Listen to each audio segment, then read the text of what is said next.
Bom dia, sejam bem-vindas e bem-vindos ao quarto Seminário Internacional de Soluções Baseadas na Natureza.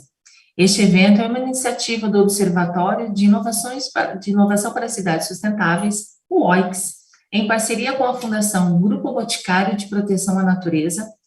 O OICS é desenvolvido pelo Centro de Gestão e Estudos Estratégicos, o CGE, no âmbito do projeto City Nova, um projeto multilateral do Ministério de Ciência, Tecnologia e Inovações, o MCTI, implementado pelo Programa das Nações Unidas para o Meio Ambiente, o PNUMA, financiado pelo Fundo Global para o Meio Ambiente, o GEF, e executado pelo CGE e outras instituições.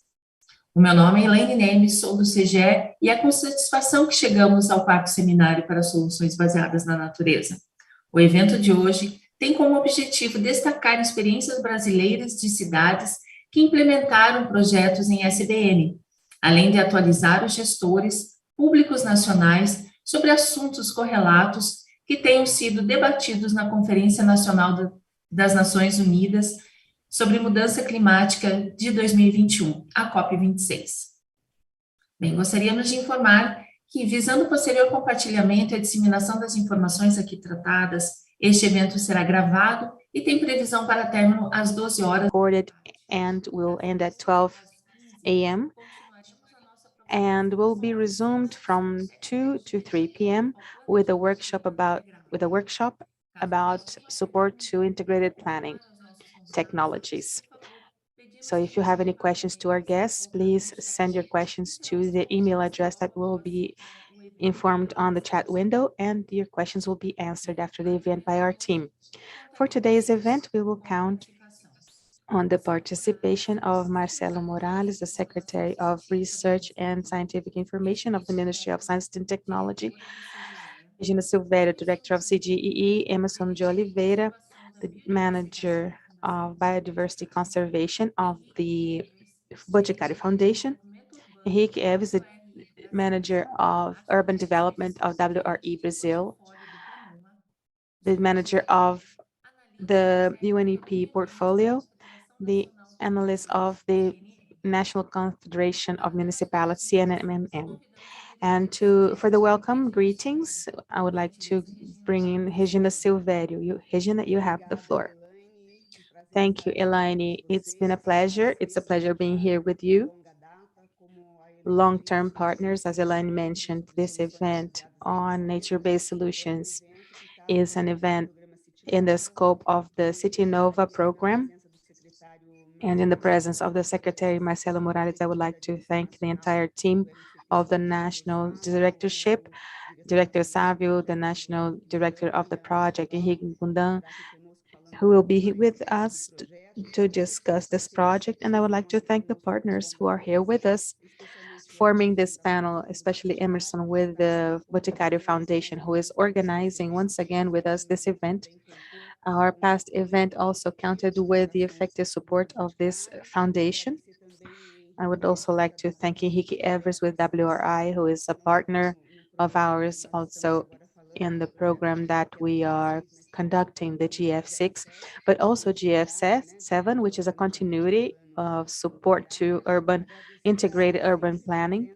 I would like to thank the presence of Achilleses, the first-time partner, but who has been with us in all of the events of the Observatory on Sustainable Cities, and Sophia, who is going to help us in the moderation of a panel.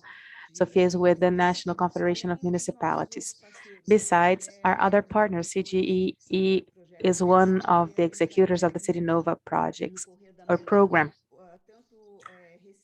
And in this morning, we'll have the participants from Recife, the representative of the Secretariat of Environment, also the Secretary of Environment of the Federal District, and Luciano from the Secretariat of Environment of Niterói, presenting their nature-based solutions implemented by these municipalities, besides the Ministry of Regional Development, who will also participate in this event. So I see this as a theme that is very relevant, that has grown, the matter of sustainable cities.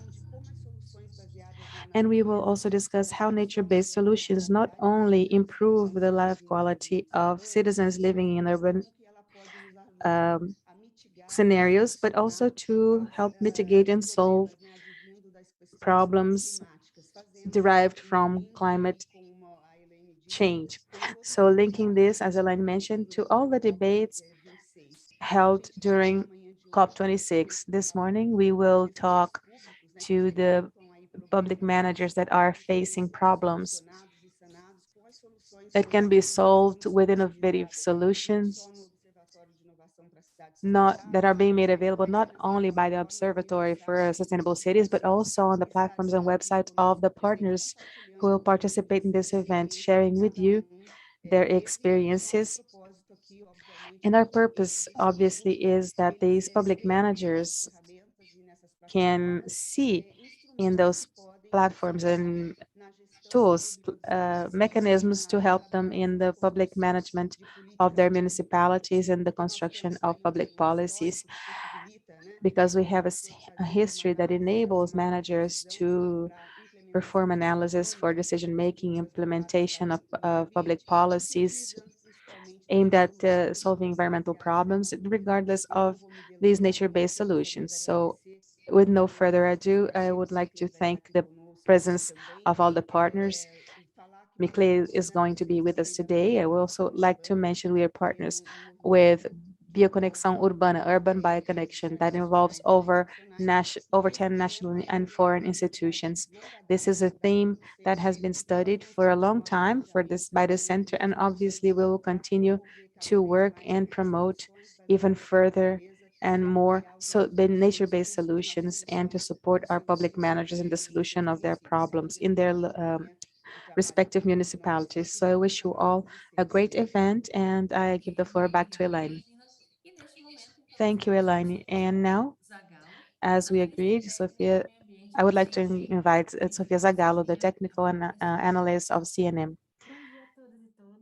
Good morning to all. Firstly, I would like to thank you for the invitation to be here representing the President, Paulo Zecosta of the National Confederation of Municipalities, CNM. And on his behalf, I would like to say that we are honored to be a part of this opening session of the 4th International Seminar on Nature-Based Solutions. And I would like to greet everyone on the panel. CNM is the largest municipal association of Latin America. It aggregates over 1,100 municipalities and some capitals such as São Paulo, Rio de Janeiro, Manaus, Porto Alegre, Belo Horizonte, Palmas, and others.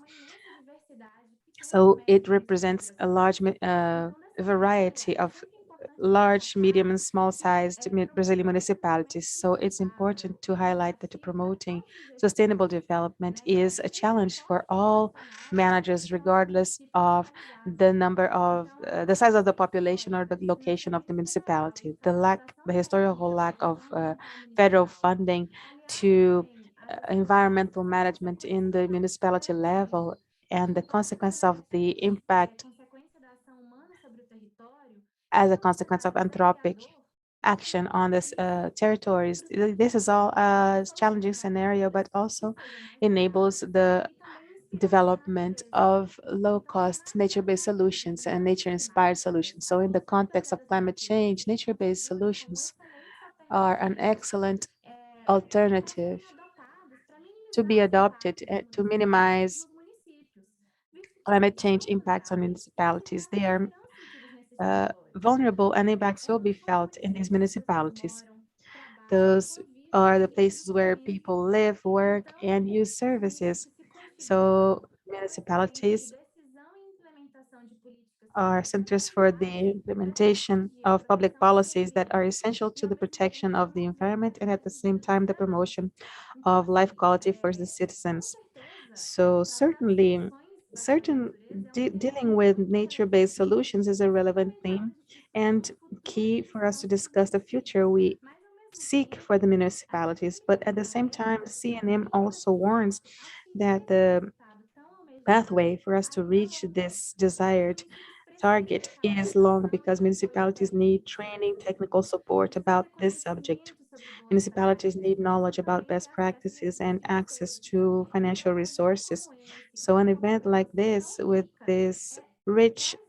such a rich program, shows us the importance of discussing this subject to reach the managers and all the municipalities. So I thank you once again for the invitation, and we are here to share with you and disclose information about this subject to all municipalities in all regions of Brazil. Thank you. Thank you, Sophia. And now we would like to invite the manager of the UNEP portfolio, Ashlesis. You have the floor. Thank you, Elaine. Firstly, I would like to greet the members of the panel and all the participants, the Secretary Marcelo Moraes with the Ministry of Science and Technology, a great partner in all of the projects we have implemented with with the assistance of the ministry. I thank you for your leadership and for your vision in terms of these new projects. Agina Silvério with the CGEE, so they are also a great partner managing those projects with the CGEE and the OICS. Thank you for your partnership. Emerson de Oliveira, it's a pleasure meeting you, and I would like to discuss with you more about your entity and the support of the Boticário Foundation. Felipe Eves from the CE, always supporting us on our initiatives, and Sofia Zagallo with the National Confederation of Municipalities. I appreciate your talk, and I am very happy to see CNM here in this event. Finally, I would like to thank the Global Fund for the Environment that has made available $25 million for our projects. I would like to reflect on COP26 that happened recently in Glasgow. This event, this moment made it clear that we are facing a planetary emergency. The UN General Secretary said that this is the greatest challenge that humankind will face in this century. So this is a very serious moment. And a few months ago, the IPCC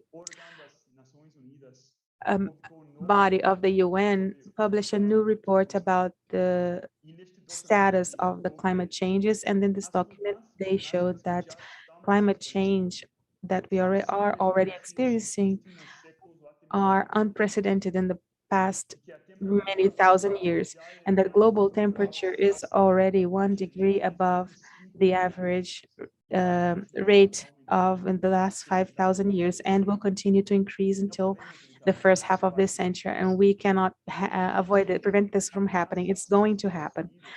Also, NASA in the US observed that since year 2000,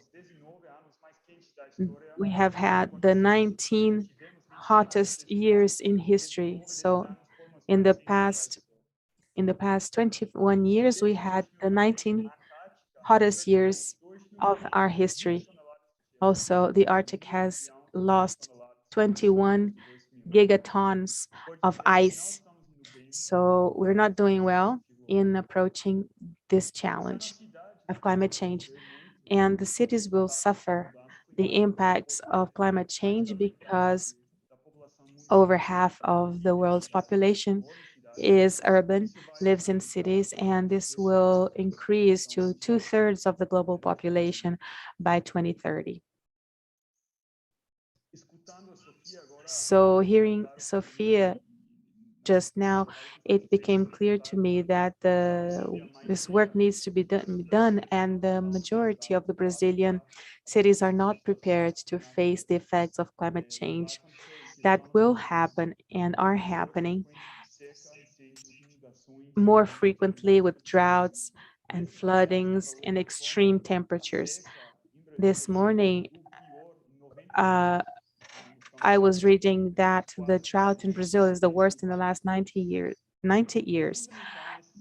This is unprecedented in this country. So it's essential for us to be able to support cities to design and implement policies that are based on low carbon emission techniques and climate change mitigation methods. So in this context, I want to congratulate the organizers of this event for the decision of holding an event based on nature-based solutions, because there are solutions that are sustainable for us to face the global emergency that we are facing. Finally, I hope that during this seminar, we can identify practical solutions, solutions that can be implemented right now, because cities cannot wait. Municipalities can no longer wait. We need to share with them solutions that can be applied immediately. So I thank you very much for your invitation. Ok, muito obrigada, Ashley. E Thank nós you very agora much, Ashen. And convidamos o gerente de we now would like conservação to de invite the biodiversidade manager of biodiversity conservation of the Boticário Foundation, Emerson de Oliveira. Emerson, you have the floor. Hello, Elaine. Thank you. Good morning, ladies and gentlemen. It's a great pleasure for the Boticário Foundation being here with you during this event. I would like to greet the CGEE and the MCIT, the Ministry of Science and Technology, for holding this event. And I would like to greet all the supporters, partners, and participants of this seminar. Elaine, we have a video, a very fast one to put our work into context. Could you please play it for us? Sure. Isn't it delicious to drink coffee at home or relax on the couch or take a jog in the park and drink fresh coconut water? Is there anything better than traveling and enjoying your family? You must have noticed that nature is present in your family in many of these, present in your life in many of these moments, as well as Boticário Foundation. We contribute to the discovery of new species of Brazilian flora and fauna. We contribute to the protection of nature affecting millions of people. We invest on nature-based solutions, innovative solutions to benefit businesses and people. And to protect nature is key to maintaining life on the planet, on land or on earth. See, nature is everywhere. And where there is nature, where there is the Boticário Group Foundation.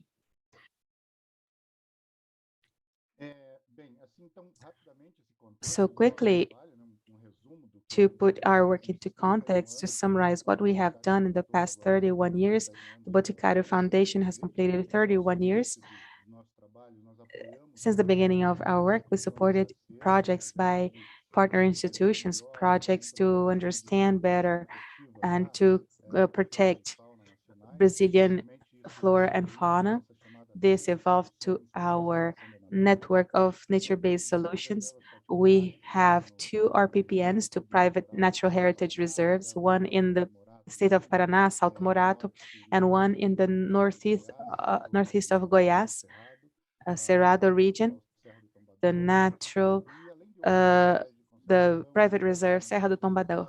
And we engage society to protect nature in our national territory. For this, we maintain actions and agendas in priority territories. These territories are in the surrounding, the buffer zones of our reserves. One is the large reserve of Mata Atlântica, the Brazilian rainforest, that comprises Serra do Mar, the north of São Paulo and south of Santa Catarina, the region of Chapada dos Veadeiros, which is also in the buffer zone of our reserve in Goiás, the Baía da Guanabara region in Rio de Janeiro, and the region of the Rio Miringuada Basin, which is in the metropolitan area of Curitiba. So we have our priority agendas. One is based on tourism and support to natural protected areas. One is directed to ocean and coastal areas in all national territories. And the last one, that is the reason for which we are here today, that is the program based on nature-based solutions. And in this program has 2 main purposes. First, to consolidate natural infrastructure in private and public strategies for water security in cities. And the second is nature-based solutions and natural infrastructure as innovations for cities. through advocacy, especially towards public policies. And for this advocacy to happen, we count on the work of this alliance that we helped form, which is the Urban Bioconnection, as strategic partners.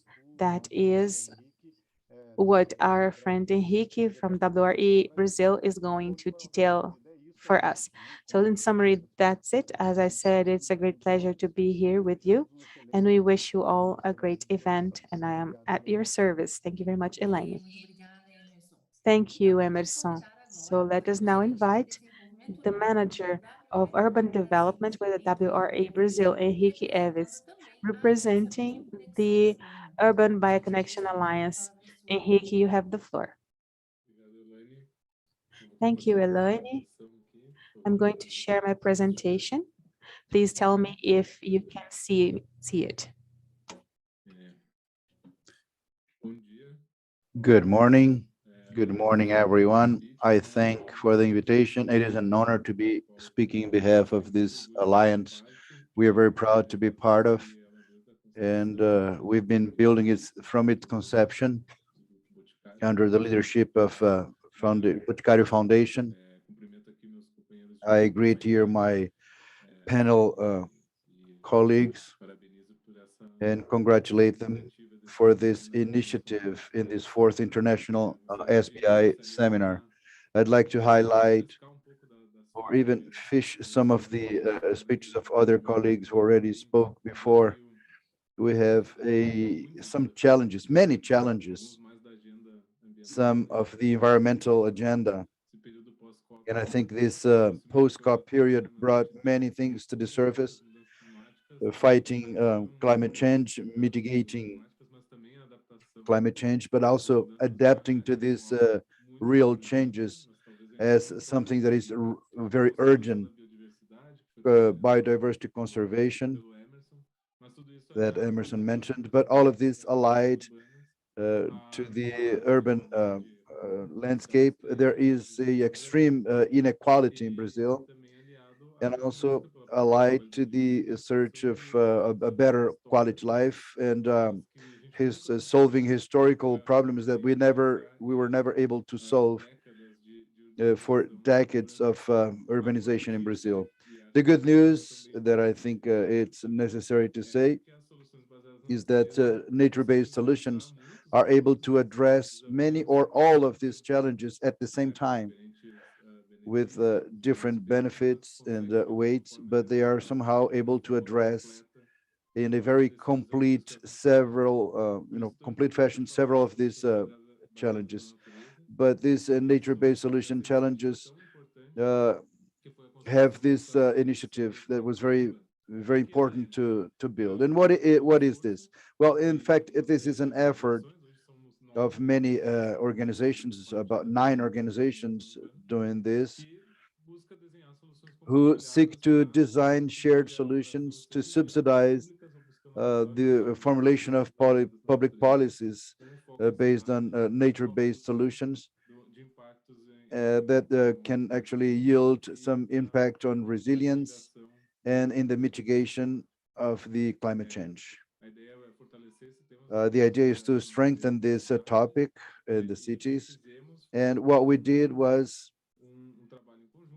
a joint work which congregated many of the actions that these organizations were already doing, aligning efforts, narratives, and concepts to strengthen the advancement of these things. The alliance was launched in May of this year, counting with 8 organizations initially: CGE, Boticário Foundation, WeClay, Brazilian Panel of Climate Changes, Brazilian Platform of Biodiversity and Ecosystemic Services, the Brazil Network, we from WN Brazil, and now most recently we had C40 also joining us in this group. So we've been building this in practice, be it through engagement actions or funding actions or formulating public policies. Since our alliance works with the executive secretariat that is connected to the Boticário Foundation.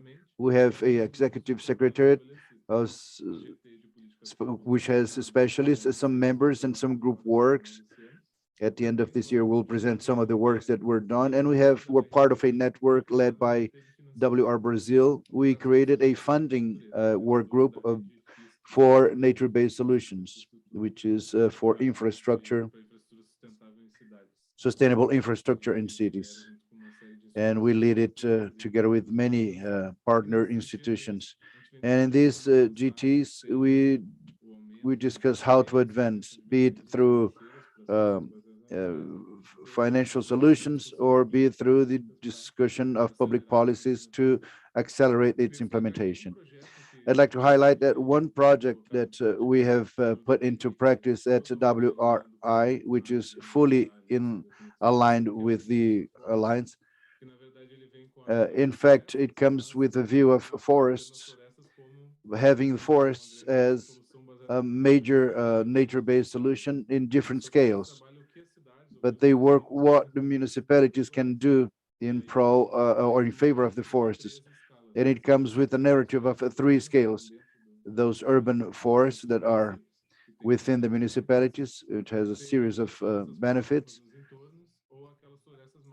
be in the surrounding areas or in distant forests, which have an influence area, and that we know have a connection among these forests, such as in São Paulo and the Amazon. Even in a global project, cities of Europe, for example, with tropical or rainforests in this south corner of the globe. In Brazil, we have 10 cities which exchange many experiences in the topics related to nature-based solutions. And this is the knowledge we've been building, and this exchange of knowledge among the cities has contributed very much for discussions of concepts within this foundation. And I'd like to invite all of you to visit some of our references and publications of our partners already launched on this. Some other publications for the increase of resilience, and 3 studies about natural infrastructure for water, and this would get into the forestry system, which explicit the financial, economic, and restoration benefits with the reduction of the costs of water treatment in different systems. A Cantareira system in the Jucu region, and also in the Rio de Janeiro area. This is also part, we are launching a study in the region of Campinas. I'd like to announce also that we are planning for next year, in partnership with Boticário Group Foundation and with Alliance of, with all of them, an accelerator of nature-based solutions, which will be a call of projects for cities and Brazilian municipalities to write ideas of projects for nature-based solutions in the municipalities. And the selected ones will receive a monitoring to develop the design, especially in the juridical and financial part of their projects. You will probably hear about this initiative from next year on. So this is the Urban Bioconnection and some of its actions. We have all of these partners putting in practice all of their solutions, including direct support to this 4th international seminar of nature-based solutions. Well, thank you very much, Emerson, Henrique. And right now we invite the Secretary Marcelo Morales. Please, Secretary, you have the floor. Good morning, everyone. Elaine, good morning. Good morning, Regina, Tiago, Archer, our major partner from PENUMA, from UNEP, for this partnership. I'd like to greet also Luciano Paes, and mention, I am from Rio, Luciano, so we are very close to you, and you can count on us. And Niterói has been and has always been a very advanced city with regards to nature-based solutions. We here at the ministry, we have major initiatives done by the scientists themselves that can subsidize, and I speak in behalf of all secretariats, so you can count on the best technology produced by the Brazilian scientists through the Ministry of Science, Technology and Innovation. I'd like to greet Marco Aurelio Emerson from Boticário. Emerson, we have several projects. I am here just imagining when you started talking, sorry, I went on a trip when you were talking. And Henrique, the same thing with WRI. We have several actions from the scientists of the research institutions, so we can cooperate. And Sophia, you can count on us with the National Confederation of Municipalities. We have a lot to do. Well, I just came from COP26. I was there, and I went to show the actions of the Ministry of Science and Technology and Innovation. A good part of them based on nature. So these are the labs, satellite labs of the Amazon that we are placing 50 floating laboratories. Guild Mamirawa, they are totally sustainable. It's a sustainable exploration of biodiversity. The scientists are going to be in these national, international labs with detection systems for animal sounds connected to the Brazilian system of biodiversity studies, which can also detect a sound of a saw, electric saw, chainsaw. Now, to give connection to what was being said here at Urban Bioconnection, the support to the resilience of city. We have the Adapter platform in Brazil from the MCTI, which is the platform where more than 500 municipalities are there. And for each one of them, the scenarios could be bad or mild for climate changes and how these cities should behave or prepare for this climate change. The platform Adapta Brazil is available for all Brazilian municipalities. With regards to these biodiversity actions based on nature, we have the long-term projects. The PELDs have more than 40 years, and we have been monitoring these ecological sites for almost 40 years. So this is a unique experiment in the world, in the several biomes, 35 PELD sites, including oceanic islands. We closed now with the United Kingdom, the Amazon phase, which will be a major experiment, a worldwide experiment, where we will inject in rings involving the forest of about 50 meters of diameter, carbonic gas, mimetizing the climatic solutions projected for 2050, checking how this forest will adapt to the climate change.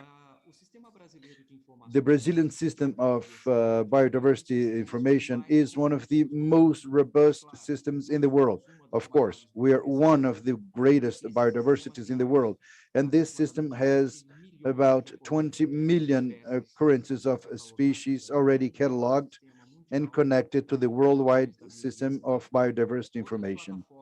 Other platforms such as Siren, where we have all informations of the Brazilian national communication with regards to HGH, to the Ministry of Science and Technology. All this information that are sent to the United Nations, depend on the Ministry of Science and Technology, and it's more than 400 researchers involved nationally and internationally. The Synapse platform is a platform that is Brazilian, here from MCTI, Synapse MCTI, which simulates future scenarios with about 48 different policies from different sectors, showing that if we reduce deforestation, how much this will reduce the emission of HGH, and how it will impact in the emission of HGH. We also did, in a very fast way, the statization of the emissions of HGH. Each state has its contribution, and now each state knows its contribution of HGH emissions. It is with a lot of joy that I participate in the opening ceremony of this important event, because in the post-pandemic world, governments, civil society, academia, they need to work in a collaborative way, seeking strategic alignment for the solution of the complex urban challenges, such as water safety and sanitation, of climate resilience, foment to the green economy, low carbon economy, and a better quality of life. The technological solution in synergy with the structures built intend to offer different routes for the resilience and urban sustainability, being able to help municipal governments in facing climate changes in agreement with the objectives of sustainable development of the 2030 agenda of the UN. With the increase of urbanization, places a series of challenges all around the world, including water scarcity, water insecurity, and loss of ecosystems such as clean air, clean water, and clean soil. Facing the major urban challenges and the climate emergency that affects more and more our cities, we get inspired on nature to design solutions that offer better quality of life and climate resilience. And it is a bet that has gotten more and more attention in countries all around the world. Nature-based solutions have the potential to supply several benefits in a series of sustainability challenges that the cities face. They can help to limit the impacts of climate changes, increase biodiversity, and increase the environmental quality at the same time that it contributes for the economic and well-being activities. Here at our Secretariat of Research and Scientific Formation of the Ministry of Science and Technology, we have placed all efforts to promote scientific and technological development in urban environments through nature-based solutions. Initiatives of the project, the multilateral project, City Nova, as we all know. These actions of the City Nova project will be shown along this seminar, and they contribute for the research, application, and broadcasting of nature-based solutions with possible answers for the urban challenges of water safety, recovery of degraded areas, and climate resilience. Speaking of which, we have a program that called Regenera Brasil, which is not only to plant trees, it is to regenerate degraded areas of gold mining, and bringing scientists to regenerate these areas, analyzing the soil and planting the best seedlings in a sustainable way. So we have also silviculture involving local communities. And I'd like also to launch a challenge to all of us to Regenera Brasil in urban areas, so we can work jointly. You see Emerson and Hickey and Archer at Regenera Brasil in urban areas, bringing Regenera Brasil not only to the areas of gold mining and pastures and mining fields, but also to urban areas. The adoption of instruments which incentivize the transition to more sustainable cities should take into account the intrinsic aspects to each urban environment, serving the specificities of each city and generating personal and proper answers, and affirming the importance of science, technology, and innovation for the well-being. I hope this seminar of nature-based solutions inspire and offer you a useful basis to implement policies for all of us, in fact, and initiatives that help in the transition of urban settlements and resilient cities, and that at the end of this morning, we have amplification of our knowledge and application of efficient technologies to overcome environmental challenges and social challenges, especially now in this very challenging moment of mankind that we face with COVID-19. Thank you very much for your attention and have a good seminar. Muito obrigada, secretário. Thank you, E neste Secretary. momento, And vamos falar now, com a mensagem do secretário Marcelo Moraes. after the message given by Mr. Marcelo Moraes, we would like to close the opening session of the 4th International Seminar on Nature-Based Solutions. Now to introduce and conduct the following panels, the coordinator of the Observatory for Sustainable Cities, Mr. Marco Aurelio, you have the floor. Good morning. Thank you, Elaine. This was an excellent opening session, and now I see that Asha is going to be on to us. We're going to have to travel all over Brazil. Okay, Asha, we'll get ready for that. We have a great project going on with CNM, Sophia, and other partners of that foundation. And I hope that I can survive so many trips with a lot of alcohol in gel form and masks and all of that. So this morning will be very rich with the observatory. We have developed these actions towards nature-based solutions. That is the set of solutions that we have researched in the past 3 years. So nature-based solutions are transversal to the work we do on mobility, energy, built environments, solid waste, water, and so on. So we see that this as a great way to help Brazilian municipalities. And of course, we mustn't forget the importance of verifying the visions, not only national, but international. So the panel we have today is international. We have Thiago Freitas with the European Commission, Daniele Reise from ICLEI Europe, and Roberto Bisch from ICLEI Latin America to moderate this relevant talk. We understand that this is a global problem and we must think inside out the box, and that's why I give the floor to Roberto right now. Roberto, welcome to moderate this panel. And just reminding you that we are online, we're live, and you have 40 minutes. So let us try to keep our time straight. So Roberto, you have the floor. Thank you, Marco, for your greetings. Good morning, everyone.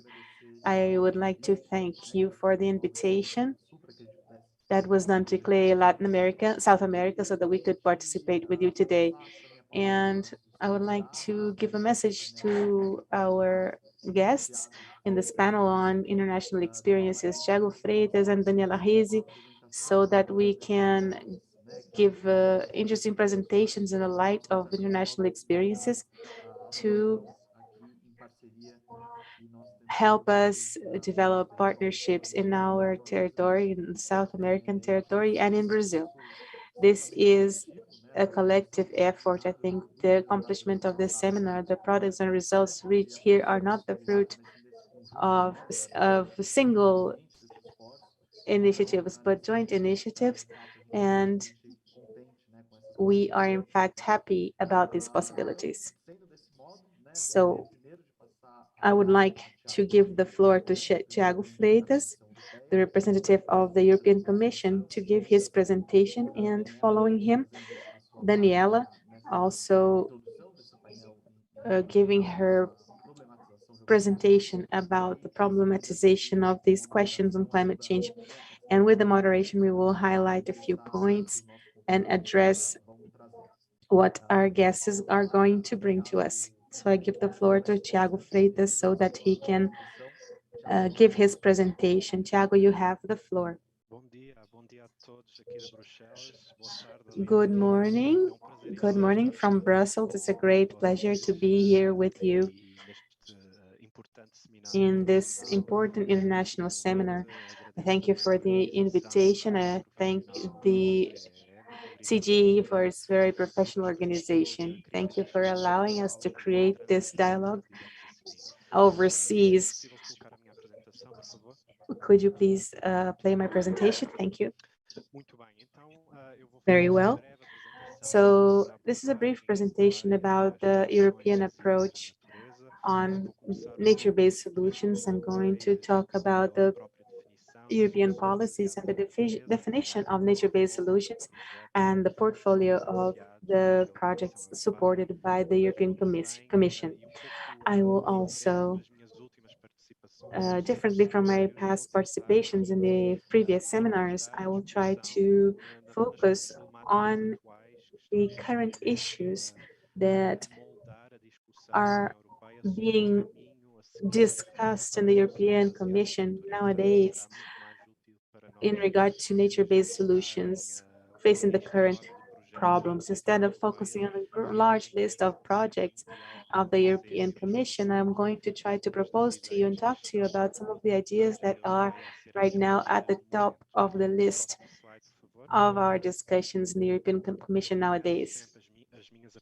I like to begin my presentations with the definition, the official definition of nature-based solutions by the European Commission. So I'm not going to extend myself here because there are other definitions.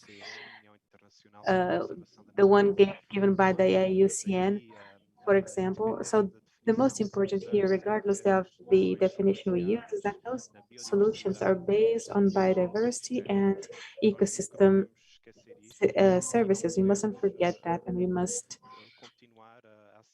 continue. We must not allow the term nature-based solutions to be used in projects that have nothing to do with the themes.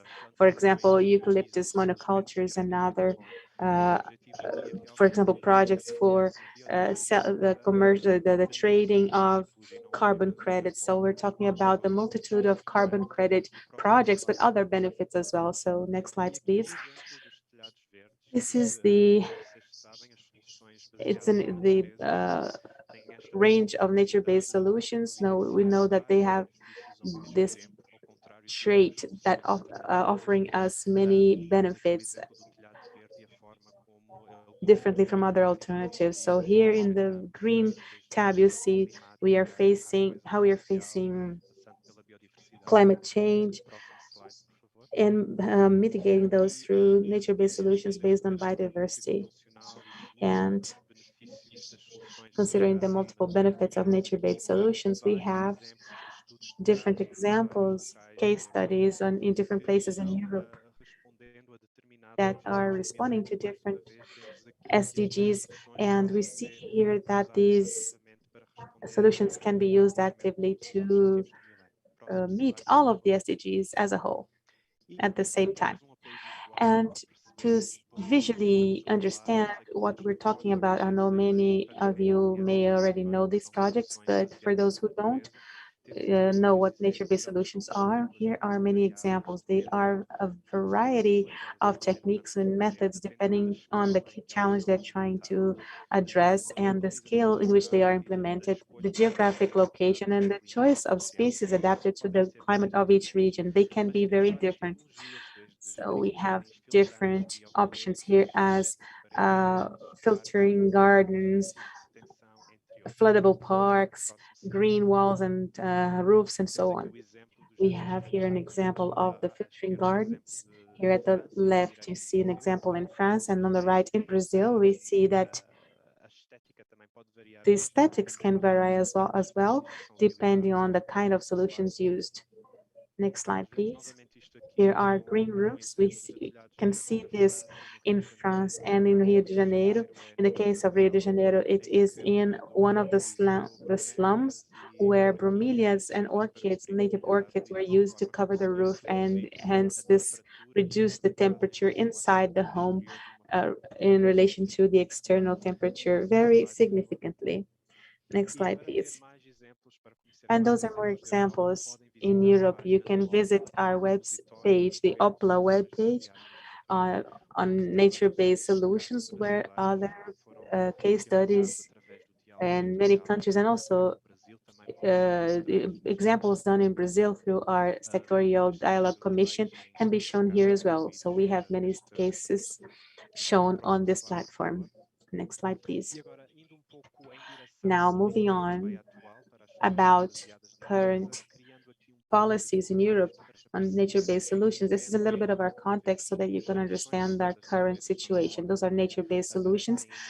They are at the top of our priorities. Here are many international and multiple partner initiatives, and countries are increasing the application of nature-based solutions in their policies. So there has been an exponential growth in scientific publications since 2015. Next, can you go back one slide, please? Thank you. So especially since 2016, we are supporting projects on research and development of nature-based solutions in the European Commission or the EU. So you can see initiatives supported by AUCN and others. But what's interesting here is that we are going through a very important moment in which those matters are the solutions are the top of our discussion, so that we can use solutions that can mitigate climate change and face the problem of conserving biodiversity. We have the Green Pact, European Green Pact, which is an initiative, a recent initiative by the European Commission that started with the Green Revolution. The European Green Deal was adopted, and many other initiatives that are identified here are going to help the European community to have a greener and more sustainable community.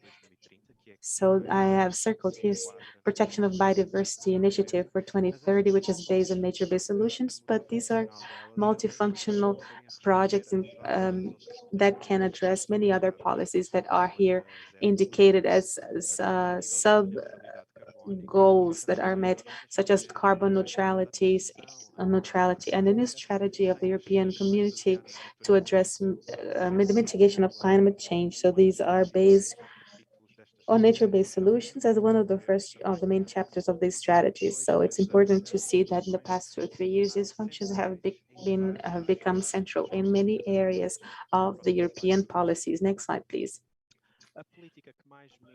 The policies that interest me the most here as a representative of the General Directorship for Science and Conservation is the 2020 Horizon, the current Europe Horizon program for the support to scientific research and innovation, and the European Horizon project up to 2020. The projects are continuing. We have a portfolio with over 40 projects on nature-based solutions. Almost 400 million euro have been invested, and I would like to highlight a few new projects that have not been accounted for in these figures, but we must be around 400 million invested. And so we have demonstration units in these cities and the implementation of urban ecosystems in collaboration with Latin America, and among which the Connexus project is done in partnership with Brazil. It's implemented in São Paulo. We have projects on health and well-being, which are involving many companies that are implementing this NBS. The projects on the conservation of biodiversity. Our portfolio is growing as we have more projects, more NBS projects with international participation. Next slide, please. As an example here, eight projects that demonstrate the NBS in different cities.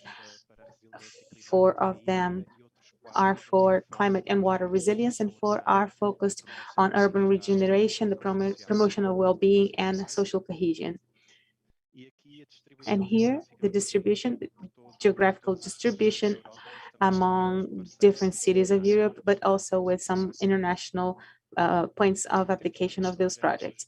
Here, we also have projects for demonstration, large-scale demonstration of NBS for the reduction of hydrometeorological risk. And here are projects that our partners here are right now implementing these demonstration projects, and the NIAD explores the question, explore this perspective, this project in the perspective of insurance companies. Here, those projects are being applied to prevent coastal erosion, the reduction of nutrients in fresh water, the prevention of erosion, and the use and the lights, prevention of lights, lands, and so on. Different approaches that as you can see. All of these NBS projects are worked in partnership since the beginning, and this is very important. We add value to these projects through working with partners in task forces. This is to contribute to European solutions. So we have task forces that approach common interest projects, such as the indicator of measurement units on NBS that resulted in this handbook that is here. Is the handbook for practitioners that is offered to the managers who implement NBS solutions in their territories. Those are indicators to measure the efficacy of the solutions in regard to the challenges being addressed. So this is an example of how we have been working together to add value to better solutions. We also did a study on the existing portfolio. Those are 6 climate reports that evaluate the state of the art. So NBS presented to results presented to the UN. You can look at those also through that link. And obviously, I must mention the sectorial dialogue with Brazil that resulted on this report that you see on the screen, with many case studies in different regions of Brazil. And we are finalizing a book on NBS and water challenges, which will be launched in a few days, and as is also a result of the sectorial dialogue between the EU and Brazil. What we're doing right now in the Europa Horizon, which is the current program that supports science and innovation in the EU, is we are including NBS in the first work group studies in 2021-22, where we are discussing different parts of our programs and discussing the projects of agroecology and agroforestry, nature-based therapy, and the social politics of the NBS. The two latter suggested participation of Latin America.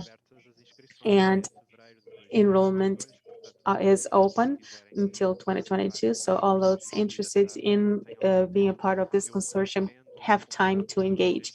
And I recommend you get in touch with the research-based institutions in Brazil, such as FAP, CNPq, that have agreements signed with the European Commission to involve these Brazilian entities. So if you want to participate, please contact those institutions.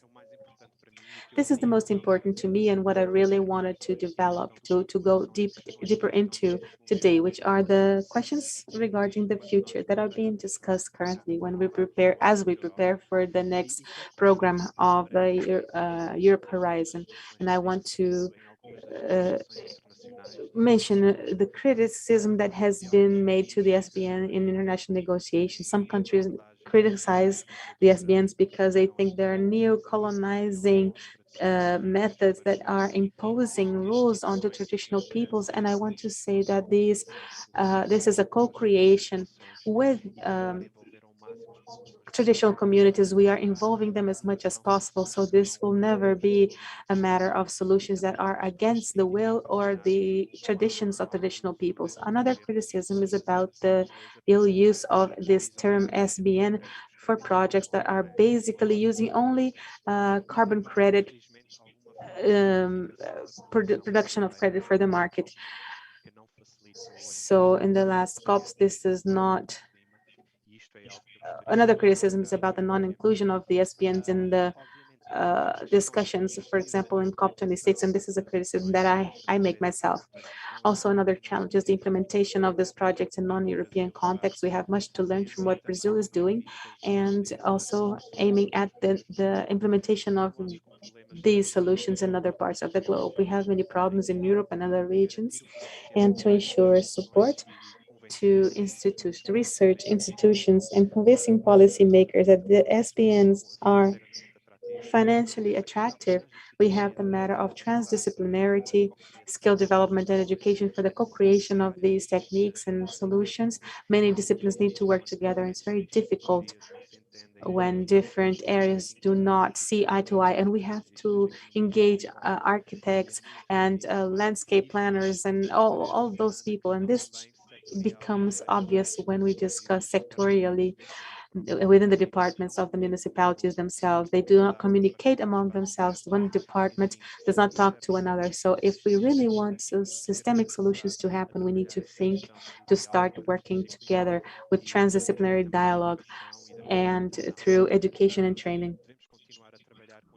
We must continue with the inclusion of social groups and groups that promote other knowledges. I here would like to include the knowledge of the traditional peoples, and we have a huge difficulty today as we are working against people who deny science and truth.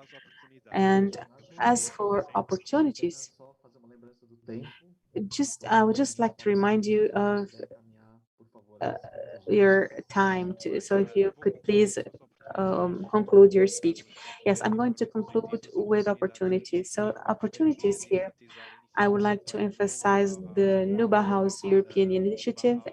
Bauhaus was an artistic wave that happened in Europe in the beginning of the 1920s, and now Europe is launching this new initiative trying to ally arts with aesthetics and functionality and people's participation in the design of the SBN. So this is one more opportunity for project development. Also regarding agrobiodiversity, agroforestry, and sustainable consumption, we have been successful in Europe in the implementation of these projects, and the SBN in Brazil can really be successful in Brazil. And nature for the promotion of well-being and mental health, because we're going through confinement, we realize increasingly the role of nature in helping us to go through difficult moments. And also the youth and new social movements that can be very helpful in the implementation. So I have just one more slide with my contact info. I have no more time for my next slides, but there are many images here that may be made available for all of those interested. If you want to contact me, here's my material about the SBN and everything that how you can participate in your engagement, how you can enroll. Thank you, Thiago, for your presentation. It was very clear. So thank you for clarifying all those questions so that we can continue. Now I will give the floor to Daniela Hayes, the representative of ICLEI Europe, so that she can continue with our program. I will give you the floor and we will be listening with attention. You have the floor. Thank you, Beto. Thank you very much. It is a pleasure to accept this invitation. We follow this seminar of nature-based solutions for a few years. So it is a pleasure to see that CGE is always taking it very seriously every year, promoting important events for the field. Well, you see my presentation, Beto, can you give me an okay? Yes, I can see it perfectly. All right. Well, I think I'll have to pay attention to my time, Beto, so please do not hesitate in interrupting me. I'd like to talk a little bit about ICLEI. We call it city networks. We have officers spread throughout all continents. We've been working with local and regional governments, more than 2,250 partners. And ICLEI Europe has more than 160 members. So this is just a map to show our network in Europe in our website. but I want to make clear that we work very much together with ICLEI in Latin America, which is a very strong partner, one of the offices we collaborate the most. Also in the scope of several European projects that Tiago mentioned, we have a series of joint entities with whom we are developing some projects. And I want also to highlight the MOE that we have with CGE, which is a pride for ICLEI. ICLEI Europe, ICLEI South America. We could sign this memorandum of understanding in the last meeting before the pandemics. And since then, we have done a very intensive and joint work with everyone who's going to participate with the workshop of the catalog will see it.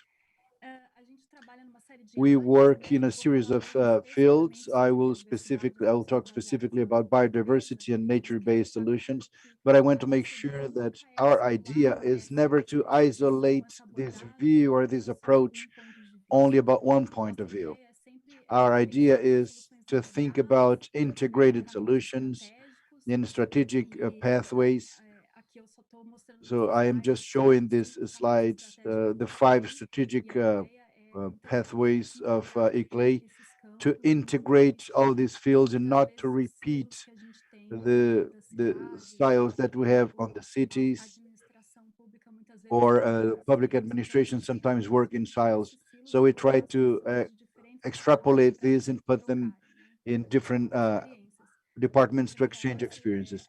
Here I reinforce the definition of the European Commission. We work at ICLEI Europe with this definition or with this mission. And here I like to show images. I will go very briefly through the images, but I think it helps to illustrate what we're talking about. It is not an abstract topic, as many people still say. It is actually a very revisited subject that is always receiving, because since it is a topic that is very complex, it is receiving new inputs and new discussions are conduced. I like very much this approach of Egermont. They talk about type 1, type 2, and type 3 of SPN. Type 1 would be untouched by man, so we imagine reservoirs in this Brazilian system, very relevant.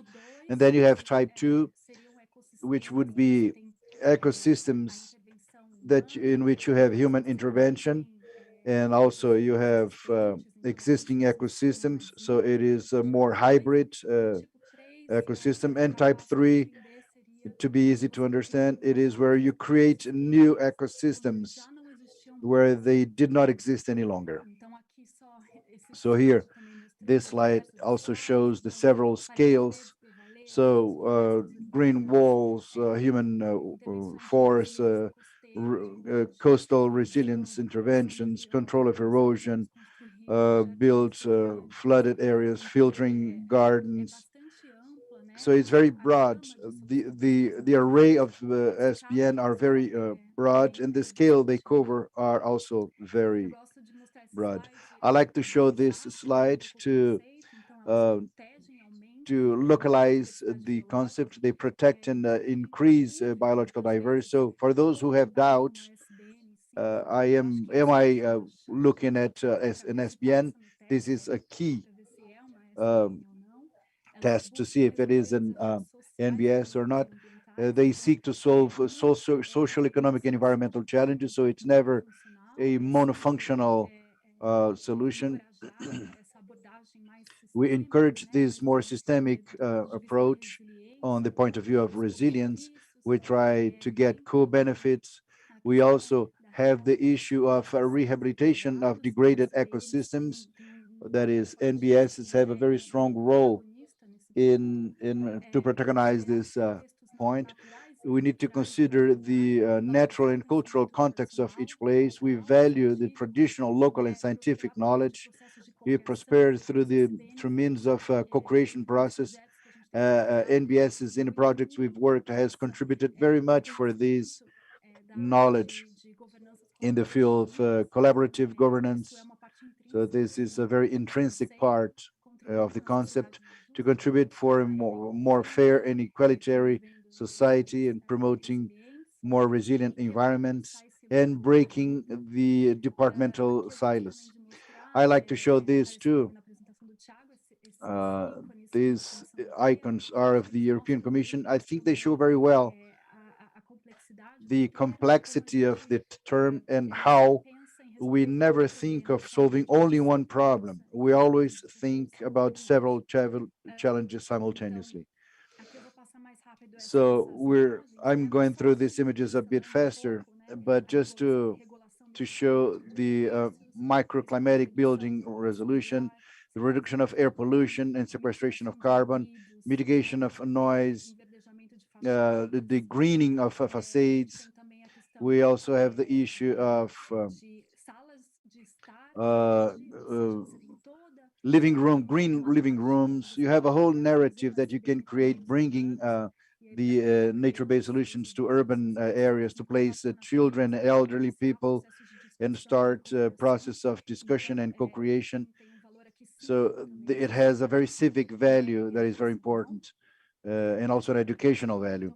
Here I am showing the architecture, or agriculture in roofs, in large roofs.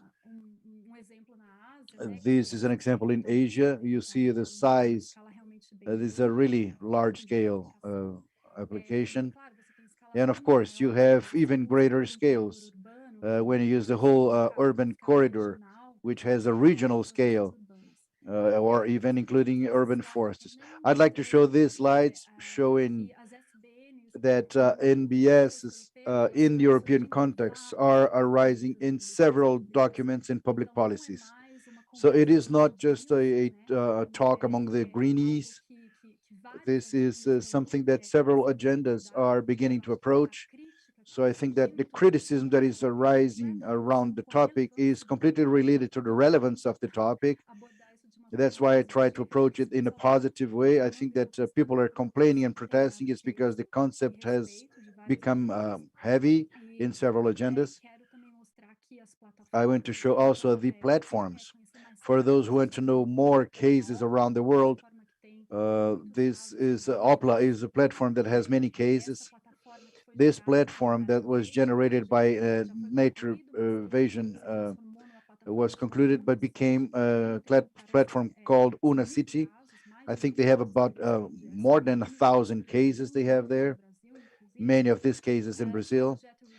The Regreen project also generated a group of fact sheets covering NBSs of education, climate mitigation or noise mitigation, business activation. We have the issue of all SDGs, or SDGs, that each one of these solutions have started. So in this work, we tried to shed light over the SDGs that were reached by the project. And there's one I like very much to comment, the issue of the treatment of residual waters through SDGs or through NBSs has grown a lot. We have projects that the European Union is funding more and more. So we'll have new cases arising in this area. I think that to Brazil, this is very relevant. And I like very much to show, going to a global field, the marriage cake or the wedding cake. This chart you probably have seen. This is from Stockholm Brazilian Center. And they talk about this approach of the SDGs using biosphere as a basis. And of course, we have a very nice video of this that shows how NBSs are being crossed out and crossing all SDGs. That's why I say it's not only one or another, 5 or 15. They are all 17 SDGs, which are which receive light from NBS. We are partners of the Decade of Restoration of Ecosystems at UN, and this for us is a pleasure because we are able to make the cities of the network can contribute directly to the decade of restoration of ecosystems. I also want to talk, we talked about the COP. I heard someone talking about the COP26 in Glasgow, but I think we now have to turn our eyes to COP15, which is an extremely important COP for the, because it is biodiversity. It is well known that the biodiversity agenda is not as mature as the climate agenda, but it will receive a very important addition next year. We had the first meeting this year with only from people from the high government, and in May of next year we'll have another event open to the public, and we should look at this because this is one of the most important documents in the world that will show the protagonism of NBSs. I show here very briefly, this is a paper that we will launch yet in December. We made a reading, the history of how this concept came about, and we mention a few events and a few effects that we reached in Brazil. And here we have the protagonism of CGEE. You see, I talk about these sectorial dialogues of European Union based about NBS. We'll now have a new biodiversity world framework. This is a timeline that helps us to see that this concept is not a new concept.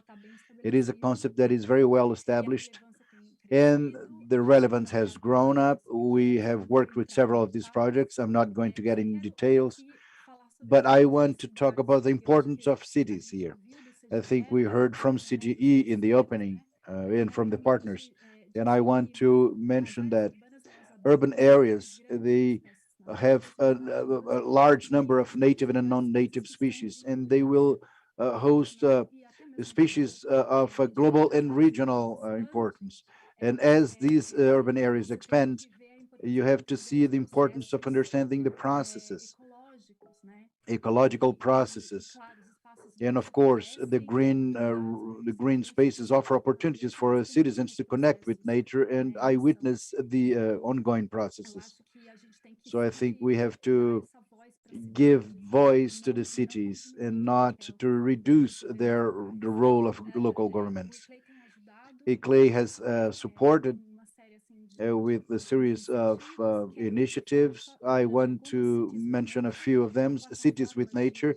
It is a platform of commitment for city mayors all around the world. More than 200 cities are members. Brazil is a champion in signing the Cities with Nature. More than 30 cities in Brazil.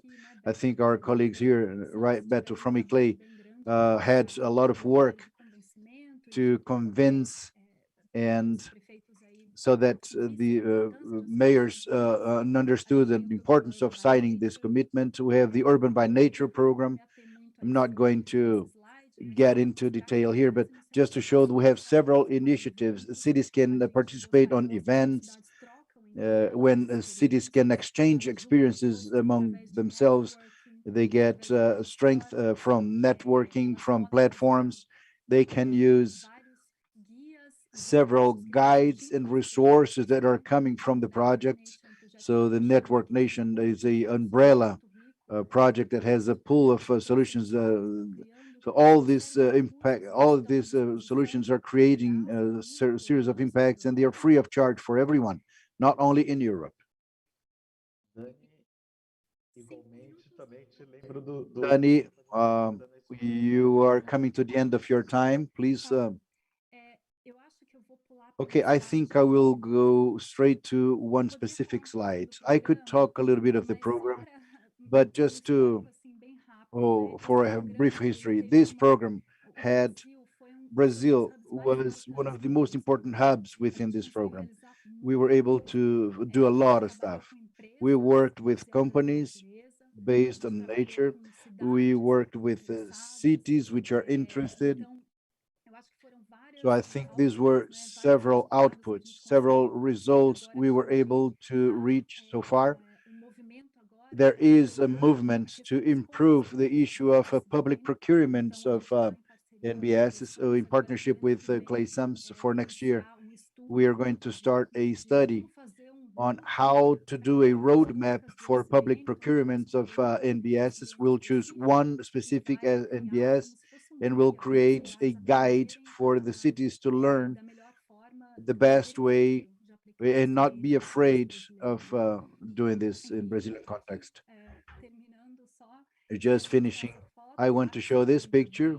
Marco, you will remember this. This is in your house in Brasilia, and the auditorium was full. It was the last time we had a major event that we met personally in Brazil. Everybody could actually hug themselves, and we still didn't have the COVID problem. But I'd like to thank CGE, and we'll remain strong and willing to keep working. Thank you, Dani, for your presentation. I'd like to congratulate Tiago and Daniela. I think you gave a very rich panorama of your actions. Here, as a moderator, I will try to identify a few issues that I believe to be very relevant that were brought. I don't intend to exhaust the reflections here because I think each one of the topics and points of what was brought up with regards to NBS could really be extended and got into depth. Elaine has also helped me manage time, so I'm going to be managed by her this time so that I stick with the program. So to begin with, I think it's very important what Tiago and Dani said regarding the concept. I think this was maybe the starting point of both presentations.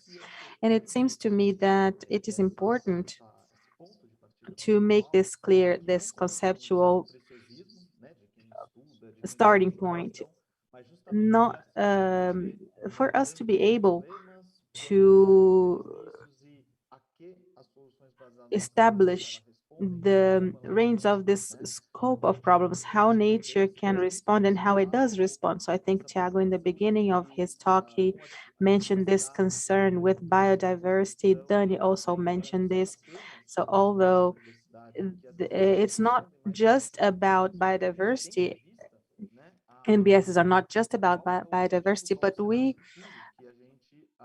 aim at designing a new future. What is the future that we seek and how to implement those solutions? I think it's important to highlight the moment we are going through when this theme becomes relevant. So regarding 2022 and the biodiversity agenda, the definition of the new global landmark for biodiversity, but also to highlight the different agendas that were mentioned here in both presentations. The events, publications that have accumulated in this period. I think it was very interesting for Dani to point out the criticism derived from the increasing relevance of this theme. I think this is an interesting hypothesis and that it brings us joy to a certain point because it shows the consolidation of the discussion. In this growth, I think we are diffusing the concept beyond the European context. I think we're talking about this now in other territories, especially in the Brazilian territory in South America as a whole. It's not by chance that we are here today. So I think it's interesting to point out that it's not just a matter of diffusion of the information, but also of engagement of other territories. And regarding those reflections on NBSs, I think an aspect that really caught my attention. I am an architect and I worked a lot with the complementation of landscapes and projects in urban planning, is the completude of the problems that we are facing. Whether we're discussing problems or solutions that are ideas and concepts that support the initiatives, the solutions, but there is a reality, a concrete reality we want to modify. And this aspect of concretude enables us to address many other questions. It enables us to give visibility to the theme and to sensitize other actors that do not have traditionally the same sensitivity or engagement in this matter. So with concrete facts, we are able to link the NBS to urban and metropolitan scenarios, or peri-urban, if we will, about different territories where you're looking at improving life quality and a life that is not abstract and far from solutions. And in this sense, I think we can understand the cost benefit of the solutions mentioned, not just strictly related to environmental issues, but also economical and social matters that the nature-based solutions respond to. So I think landing on this territory, those types, these characteristics that are those of our environments and with which we need to have a sustainable relationship. This makes the NBS as a concrete field of knowledge and action. I think this is maybe one of the most enjoyable factors to me that I really liked to see in those two presentations. Definition of typologies, the contribution, transatlantic contribution, as Tiago mentioned. I think it has been very beneficial for us to highlight how important this is, how this is happening in concrete territories, and how these solutions articulate with different phenomena in those territories. So of course, I think there are squares and parks, and the use of territories by certain populations more intensively or less, but we also have natural areas that must be kept intact or as close as possible to their preservation. But often we are far from this more intensive use. So these typologies, and I think now here, not trying to classify or exalt the classification types, this allows us not only to discuss scales or urban and metropolitan territories or regional territories, but also to connect the different structures, natural structures that are present in each territory. Now discussing our cities a little bit, I live in São Paulo in the metropolitan area, and even here in the municipality of 11, 12 million inhabitants, a metropolis with over 20 million people, I can see nature present in the city. It is in my city, it is in my street, in the parks, in the water catchment places around the metropolitan area. So nature is present in different degrees of its manifestation. So this is an important aspect when we are discussing this theme. We have an urban agenda of territory development that is very broad, and I would like to thank both speakers for mentioning this. Another important aspect that has become increasingly more important is the matter of social aspect and how we extend the debate, how we make this debate more inclusive, how we include the population in the construction of the future and the city we want, and not in simply utopian manner, but based on concreteness and the possibility of offering alternatives to the more vulnerable population. This is a response for cities to become a more inclusive environment, and for the benefits of the NBS can extend to everyone. I think along this pathway, maybe I would like to end by highlighting maybe two aspects. The first one, the instruments and tools that help us in the more visible processes processes in addressing those questions. Daniela mentioned the matter of the importance of the species, different species that live in urban territories. So we have some rates, for example, the rate of Singapore in this regard that measures this biodiversity, urban biodiversity. And as we measure this urban biodiversity, we also make those species more visible. So it's important that secretariats and the population understand what is being discussed. Finally, the guides and manuals that help instrumentalize or formalize methodological processes for the implementation of the NBS and facing the challenges that are posed to us today.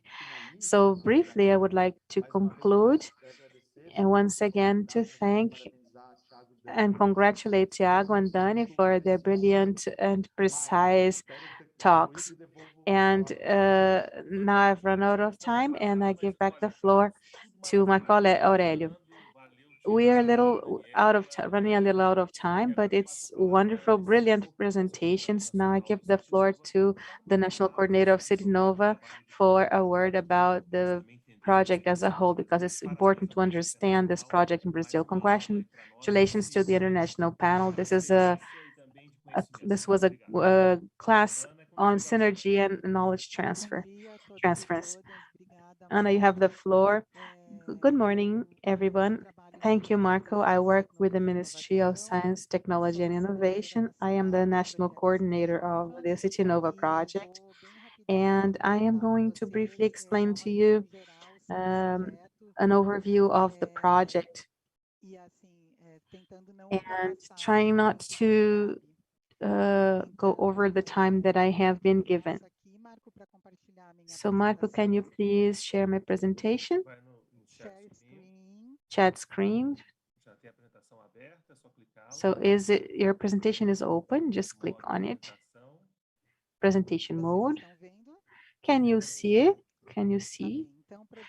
Yes. So the City Nova project is a project on integrated planning and technologies for sustainable cities.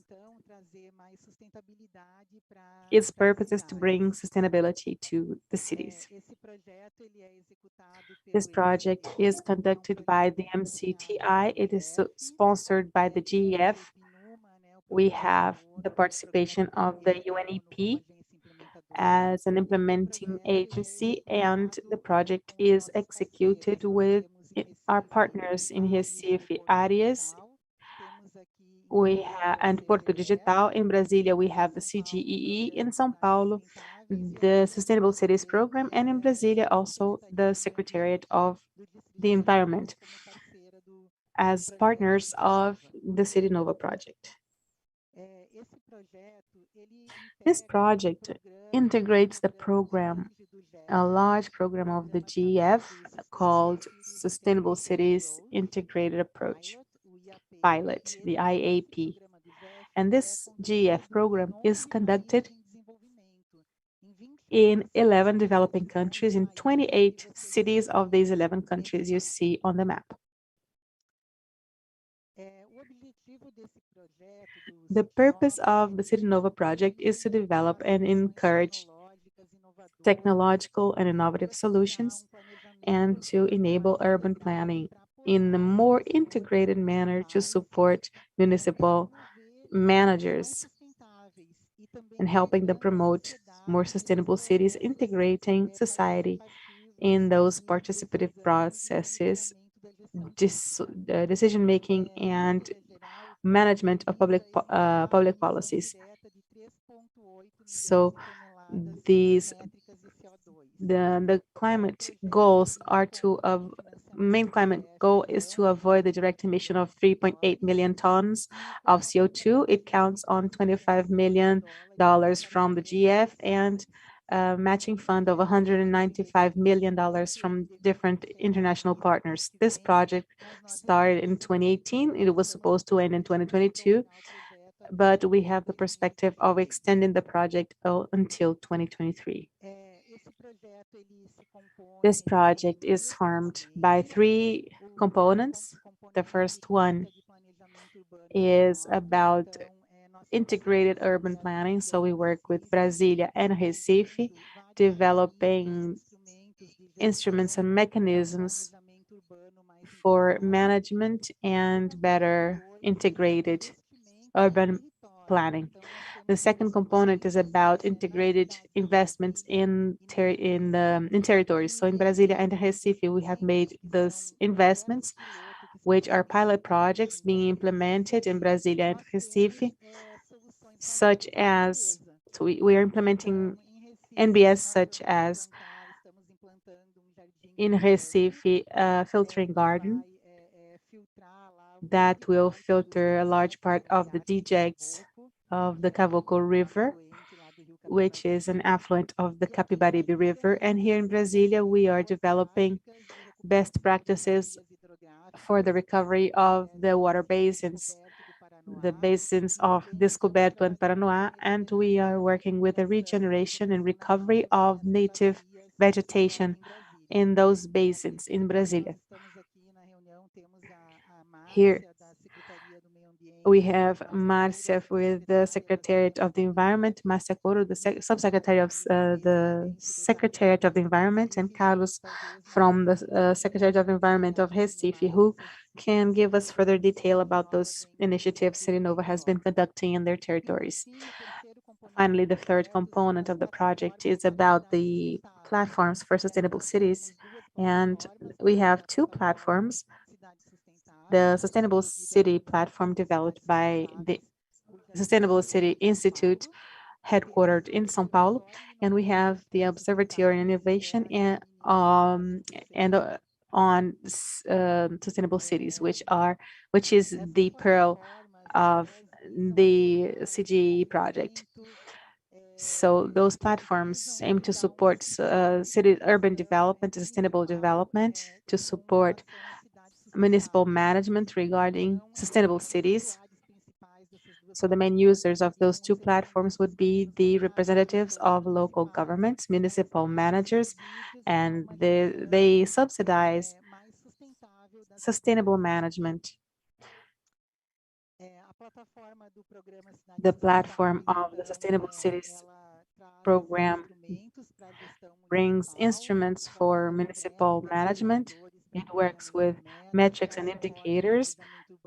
It supports sustainable urban planning. It brings mechanisms for control and encouragement of social participations. It assists municipalities to reach and to access municipality financing and financing in general for the planning of more sustainable cities. It promotes training programs with the cities and facilitates access to information in the georeference system of information.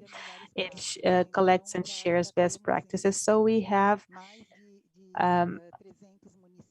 over 300 municipalities now joining this Sustainable Cities program, and it has been a very interesting approach, very interesting and productive to the municipalities. So our platform, OX platform, is maintained by the CGEE. Here is Marco Lobo, who coordinates this beautiful project within the CGEE, and he works with 6 teams, also bringing innovative and sustainable solutions to municipalities, including low carbon urban mobility, renewable energy, decentralized and efficient, social interest, low carbon built environments, solid waste, circular economy and efficient treatment, clean fresh water and sanitation, and NBS. Those, so you can see on our platform all the study cases and the successful examples that can be accessed by municipal managers who want to carry out projects in any one of those fields. Finally, I believe that I have shown you a brief overview of the Citinova project, and I want to say that the Ministry of Science and Technology is at your service to cooperate with the municipalities and expand this experience onto other regions and places. Thank you, Marco. Thank you for your attention. I think I made up for the lack of time. Yes, you certainly did, and you left us with this beautiful project, this beautiful message, so we can join this initiative. So this panel, ladies and gentlemen, was to show you that SBN's NBS can be applied in different cities in Brazil. With this panel, we will now invite Mr. Carlos Ribeiro, the Secretary of Environment of Recife, and our friend, the Secretary Luciano Paz from Niterói, and Márcia Moura, the Subsecretary of Strategic Subjects of the Secretary of Environment of DF. The moderator will be Sofia Zagallo, our friend from the CNN and MCN. And since we are running out of time, I'm going to ask Sofia to summarize your view on the talks of the three speakers. So I'm going to give the floor to Secretary Carlos Ribeiro to give his speech, and I ask you to please stick to your time. You have 10 minutes. Carlos Ribeiro, you have the floor. Welcome to our event. Well, good morning. Good morning, Marcos. I thank you. I thank for the invitation. It is an honor to participate on this international seminar on NBS. I want to congratulate the Boticário Group Foundation, Nature Foundation, the CGEE, and greet all other speakers who preceded me, from Tiago's speech all the way to Daniela, now with Ana Lucia, our partner from the ministry. We greet and thank you very much, the ministry. We have a very good connection and relationship. We have followed directly the project, the City Nova project, both NBSs. And if we can place my presentation, please, as well as our plan of sectorial adaptation being treated within the programs of the City Nova program of the ministry. We are doing it very well. Okay, the presentation is on the screen. Well, the Secretary of Environment at the City of Recife, just to contextualize where I'm speaking from the Recife, the capital of the state of Pernambuco. It has about 1.6 million inhabitants. It is a small city of about 20,000 hectares. It is a small city. We have about 75 inhabitants per hectare, an economy that represents 31% of the Pernambuco's GDP. We are a coastal city. We are right on the shore of the Atlantic Ocean. And given its characteristic, we are very vulnerable. We are classified by the IPCC as the 16th most vulnerable city due to our topography. 60% of our city is plain below the sea level, and the other 40%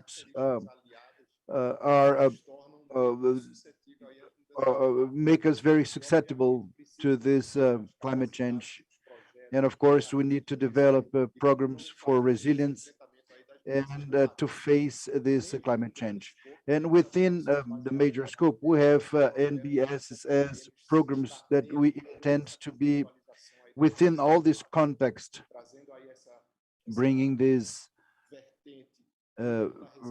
vertent of resilience and knowledge and studies and diagnostics of the cities.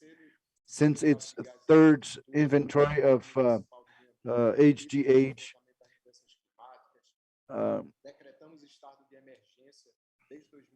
actually GHG, and with regards to climate change, we have our local plan of climate action. In all of these contexts, the concept of NBS indeed fits in as a glove to our hands. This is what we're going to show now. It is very important. The speech of the first speaker, Tiago, brought this issue of the concept of an NBS.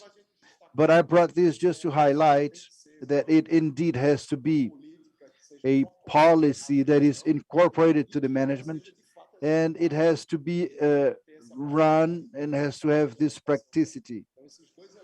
So these two elements are very important. We need to have technical knowledge. We need to know what is the NBS.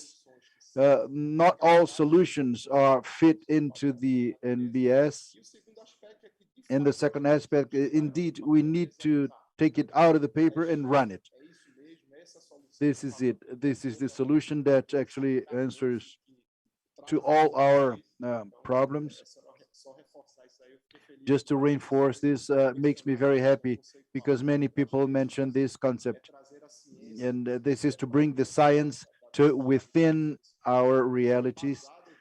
And based in science, we are going to build our plan. We have to activate this and give sequence to all other parts of the program.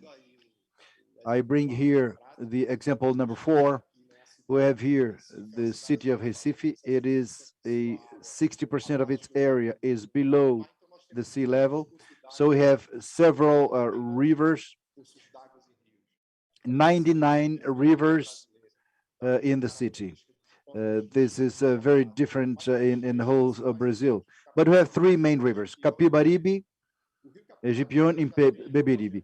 Capibaribe River has a project of its own to implement a linear park in its shores of about 15 kilometers of each side that cuts the city of Recife. And we're executing several projects. We're not doing it in full because the cost is too high, but we're implementing it in the Lego processes, several parts in certain parts of the shores, and rescuing this issue of fauna and flora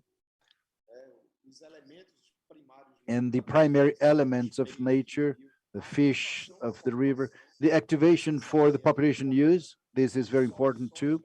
And solutions such as filters, filtering gardens, and revitalization of the shores and native species of Atlantic forest.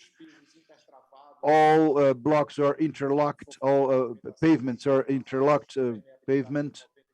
So we have permeability, limited permeability. And each of these items of this main program have been applied.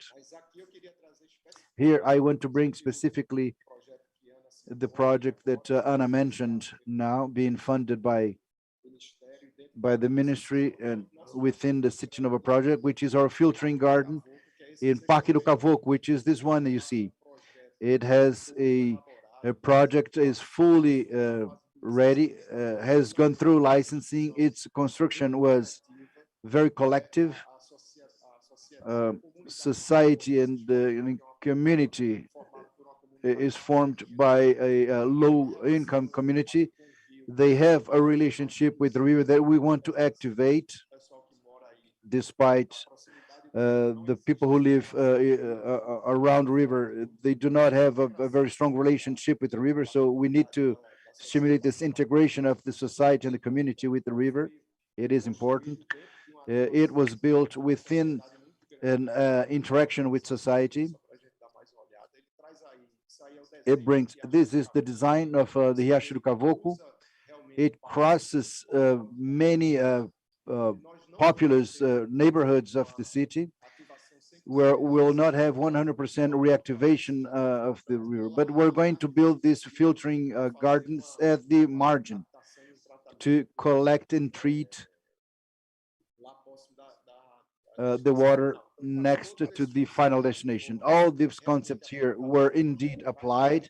The project brings the preservation, the deep pollution, the promotion and strengthening of the local identity, valuing the socioeconomic potential. This is a component, as I said, comes within the context of a resilience of our city and our population, and the development of the education circuit, this capacity to replicate this, and all other guests and participants, the capacity to apply these pilot projects.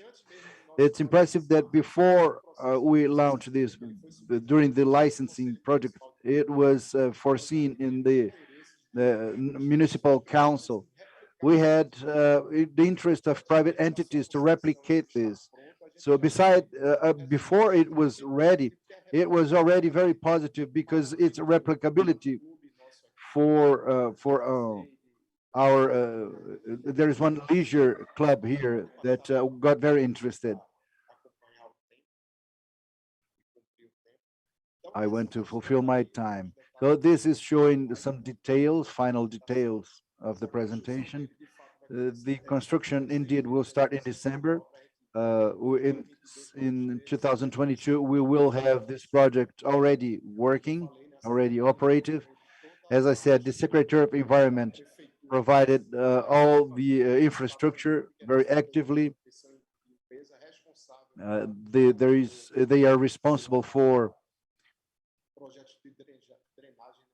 the draining projects in our city, and there has had been a lot of social activity and the capacity to replicate it, because we saw this project cost a little over $100,000 and funded by the Global Fund, the Global Fund, the GEF, and run by our partners, ARIS, which is the Agency of Innovation of Recife, and the Digital Port. So this is the message I wanted to pass from our city of Recife, that besides this project, with several other projects to face climate changes. So I finish here. I think I fulfilled my time, and I'd like to take advantage to greet our next speakers.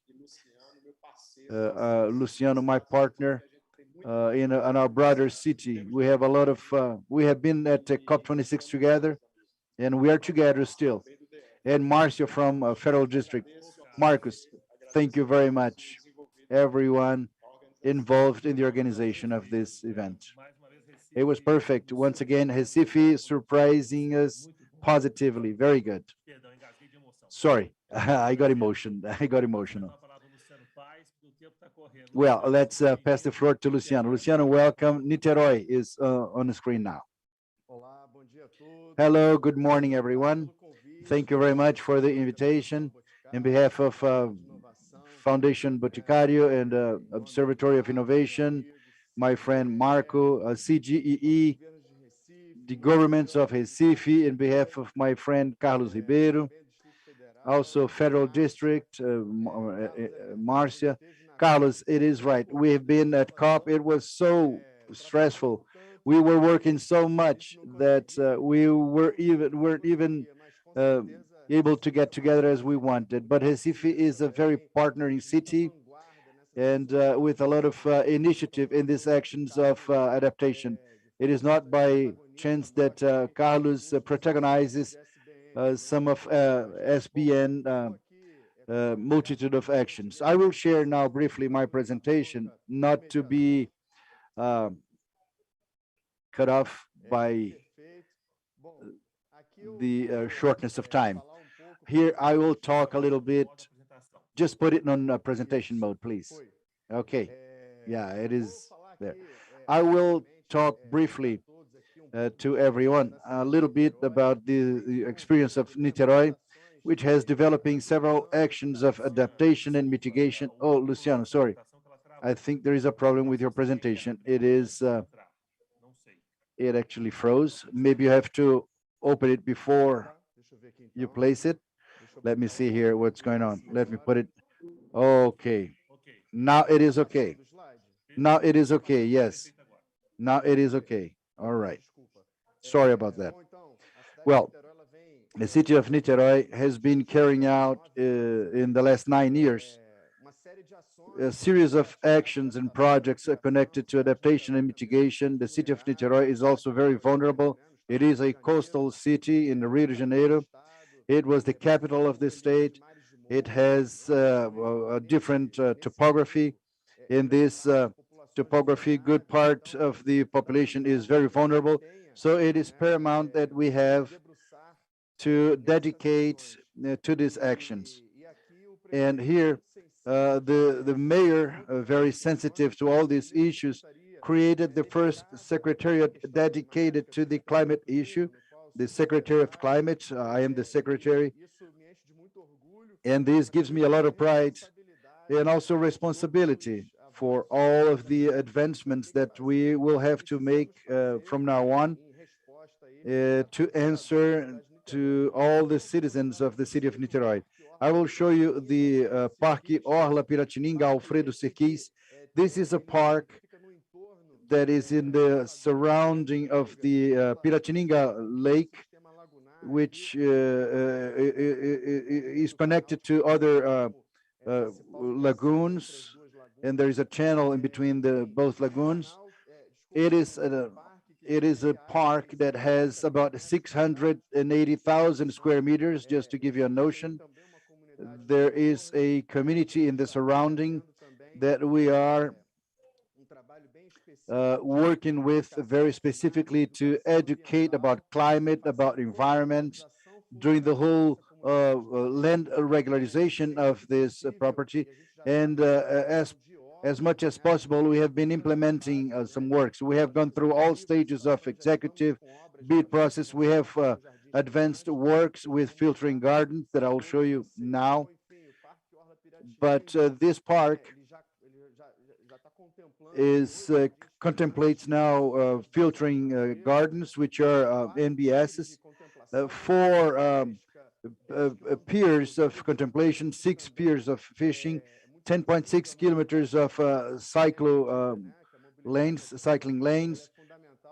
This is fundamental for the whole process of mitigating GHG, and we have advanced very much towards the cycling lanes, 17 leisure areas, 1 eco museum, 3 observatories, 8 kilometers of blended traffic. We'll have cycling lanes, and a series of advancements in the issue of mobility. This park, Orla Piratininga Alfredo Serquins, contemplates also some important incursions, and we highlight the renaturalization of Jacaré River, which is the main contributor to the Piratininga Lagoon, and to do a renaturalization work within a urban context. Today, it is the first in Brazil where you have a process of urban consolidation in the bed of the river, very close to its shores. Some houses are on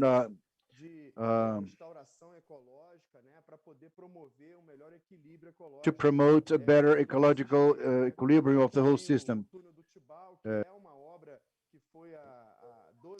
It was about 12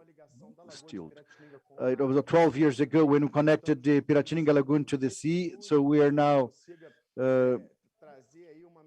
trying to bring fluidity between the sea and lagoon, because its margin actually debanked a while ago. So we're doing a reconstruction of this part of the river, and we're investing in the mud, because in the several coastal lagoons around Brazil, this organic material that comes naturally also is deposited and ends up reducing the amount of oxygen in the water of the lagoon. And so we hired about 3 important technologies, distinctive technologies, and they are doing currently a series of tests. We will later on identify what is the best technology to reduce this mud, and then we'll use this technology. As I said, the community on the site is the Barreira community. We're also investing in the land regularization of this to bring that feeling of belonging for them, and to make investments, significant investments, to the integration of this community with the park. The park has some stretches of cycling lanes, and urbanization of sensorial lane, with benches and tables and paracycles and area for workouts, a pier, a contemplation pier, to provide leisure to the population. Stretches 2 and 3, we also have a cycling lane where we have a sensorial park, a pet park with parking lots.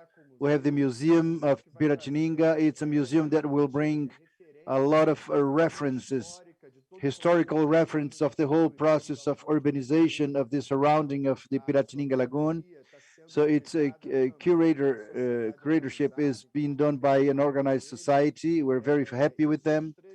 And the other stretches of 5, 6, 7, and 8 are going to be connected with this other part that I showed, and also a soccer field, a polysport court, and the population is very happy, very eager to see this park already operative. This park is already under work.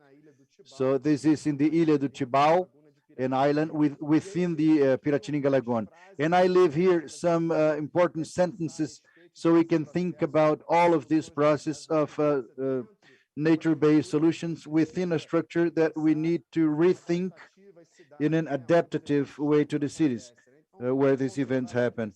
And to conserve biodiversity is one of the most efficient ways to reduce climate changes. This is fundamental in the process. The whole vegetation of Atlantic forest within a process of ecological restoration, where we respect all local biodiversity.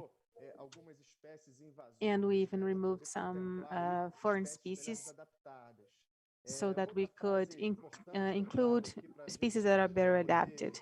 So this is an image for you to think and discuss with all those present. The maintenance of carbon stocks through restoration favors biodiversity as well. So it's important for us to try as much as possible, try to restore nature in a balanced way. And there is obviously synergy, great synergy in actions directed to the protection of biodiversity and actions aimed at mitigating climate change effects. So we need to rethink urban spaces and public spaces, not with the aggressive engineering of the past, where nature was seen as an obstacle to urban development. On the contrary, we can rethink urban spaces, urbanization, urban growth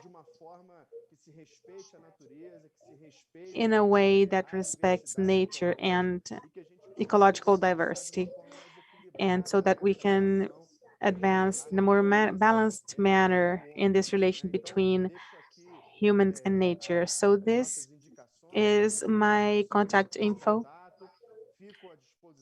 and I am at your service for us to continue this important debate in this scenario of climate change. Thank you. Luciano, congratulations, excellent work, and we will see each other. We'll meet in Rio and in our next meeting. And now I give the floor to Marcia Cor from the Secretariat of Environment of the GDF. And I apologize for for giving you such a short time. Maybe next time we can arrange a happy hour. Marcia, have the floor. Thank you for all the participants. Thank you, the members of the panel. This opening talk was very interesting because some concepts were approached that will show why our project does not include only a few actions. It reflects in general onto a general program that supports nature-based solution projects.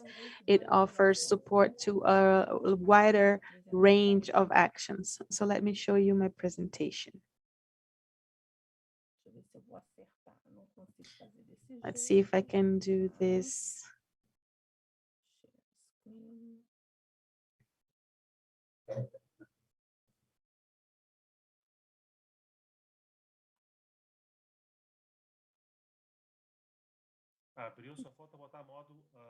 It's open. Now you just need to share it.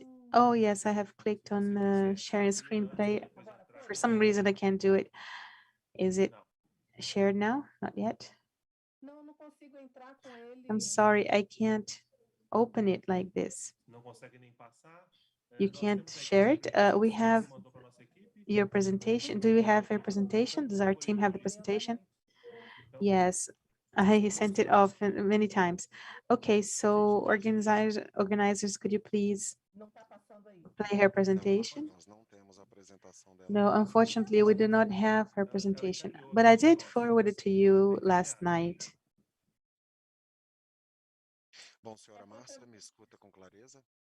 Mrs. Marcia, do you hear me? Please stop sharing your presentation.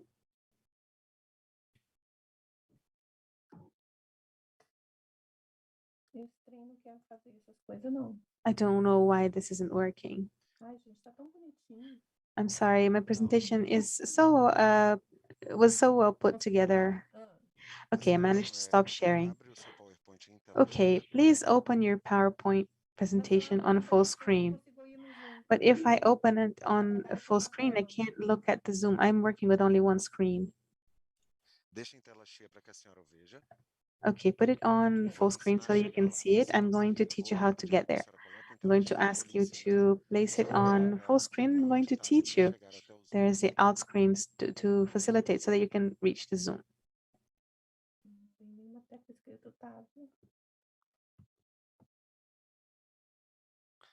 The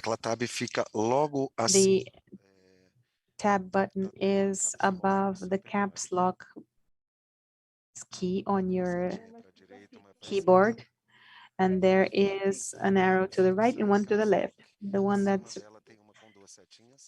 above that key, there's one with two arrows. So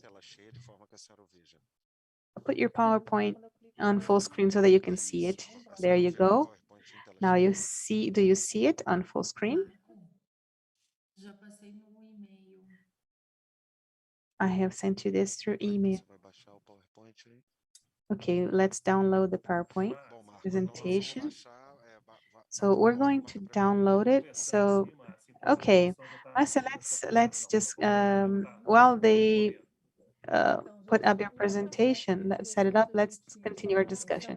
So something that's interesting for us to discuss is at the time the project was being designed in 2016 here in Brasilia, we were going through a deep water crisis. So when this project was consolidated in 2017, the effects of the water crisis were still strongly felt. And we had a set of actions directed to addressing the water problem, how to produce more water, for instance, and how we could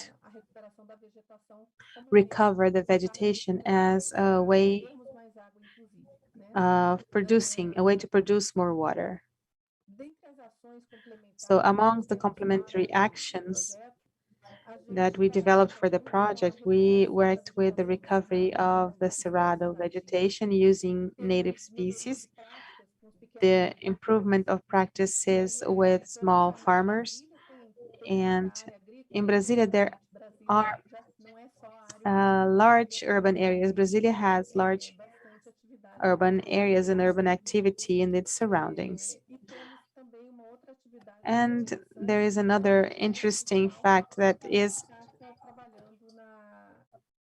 we are working with the diagnosis on contamination and the possible remediation in those areas focused on phytoremediation. And we had a set of actions of development of subsidies for the water resources to encourage its proper management of water. So I'm going to show you quickly a few elements that support this activity, as well as the activities to mitigate climate change. There is all this material being developed. We have actions foreseen that are directed to the development of nature-based solutions, but it still has not been developed. In the beginning of the project, we focus on the development of subsidies such as the scenario revision, review of inventories, and so on. So do you have my presentation? Yes, it's online. Okay, just ask us to change the slide whenever you want. Okay, so next slide. This is just for us to have an overview of the project. I'm not going to go into detail, but this is just for all of you to understand the set of actions that are foreseen in the project. Next slide, please. Here, this is for you to see the distribution of the project. Here on the left, we have the Descoberto Basin, in the center, the Paranoá Basin, and on the right, the basin of São Bartolomeu. Those are the three basins our project is working on. So all those green spots are actions that we are carrying out in terms of environmental licensing, strengthening the actions of the Secretariat, besides other actions such as the pink spots, which are the recovery of springs, the waste, the landfills in the Estrutural are not here, cannot be shown in this presentation, but still, those are the places where we are acting. So first, to get to know the actions related to the SBN in the project, we would like to highlight three we are especially dedicated to, which are the recovery of the Cerrado vegetation and best practices by small farmers. So in this sense, we had work of diagnosing demands, the development of subsidies, the planning of actions for each specific delivery, and the foment to local and institutional partnerships. So in terms of good practices, we highlight the mechanized agroforestry systems, where we had a training course that mobilized many small farmers in the region to adopt this project, and then the diagnosis of best practices in conservation that englobed 50 hectares, and the development of 3 new implements that I will show you in the next slide. This is the image. Those are the images. A subsolar with the rotational excavator. It decompacts the ground and softens the soil. It prepares the soil for the trees to set deep roots. This other one that does maintenance, and the other one that cuts trees, high trees. So they were developed for this project. They do not exist commercially yet, but they're very interesting alternatives. So next slide, just to give you an idea, the manual agroforestry system have a productivity of 220 meters per hour. If it's semi-mechanized, 360 meters per hour. And if mechanized using those implements, we can plow up to or prepare the land. We have a productivity of up to 1,300 meters per hour. That's how you increase operational capacity. And one interesting effect of this was the involvement of women, small farmers, in the areas that were trained, where people were trained, and they showed a very good acceptance of those equipments, and even adequation of a few equipments to further enable the use of those equipments by women. Next, please. So this, could you go back to the last one, please? One more. One more. So to conclude, here we had a training course of 80 farmers using mechanized agroforestry systems in 20 hectares, and now we are monitoring those systems, monitoring their learnings, the lessons learned, and um, the results that are being verified, so that we can see the results of this kind of practice and project, whether it can really become effective and replicated further on. So it's interesting to highlight that at this point we have local Emater and Secretariat of Agriculture involved. I think it's important to highlight. So back could you move on 3 slides? Thank you. Another activity it's important to highlight is the recovery of the springs and the water catchment areas in the bases of Descoberto and Paranoá. This work that's also focused. Is my time up? No, please give me more time. I'm trying to extend your time, Marcia. I'm trying to give you more time. So something that's important to mention is the recovery of species, of native species, using agricultural techniques that are different, as they involve a large amount of sprouts, and the monitoring of those areas is promoting the replanting of lost vegetation, and we're working on the development of a workbook. So here is the work that we are developing since before this initiative. This is the monitoring of the Park of Águas Claras and the Park of Riacho Fundo, where we had strategies for social mobilization. We had to adjust this social mobilization because of the pandemics. Next slide. And to conclude, I just want to show you the distribution of those areas, 70 hectares in different geographic units we have been investing in, applying the project to. So next one, please.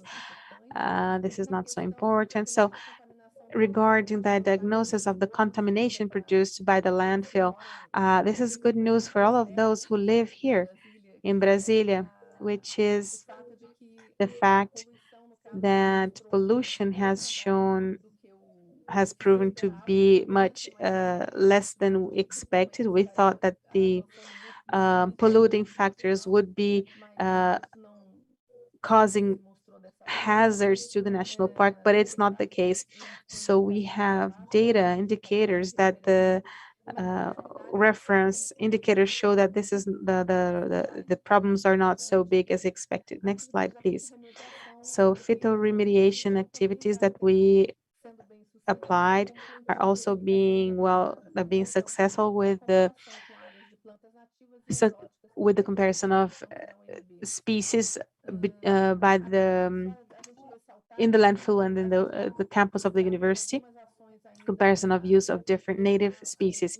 And here we're discussing how to improve the investments for the future use of those regions. This is not defined yet, what partnerships we will have to develop this, so how we can move on from here. I'm sorry if I wasn't able to show you everything. This time was short and I wasn't able to show you everything that I wanted. So I apologize for that. Don't worry about that. We are going to have future meetings. This is a very good topic. Now I give the floor to Sofia Zagallo for her conclusion on the perspective of those 3 important cities in Brazil.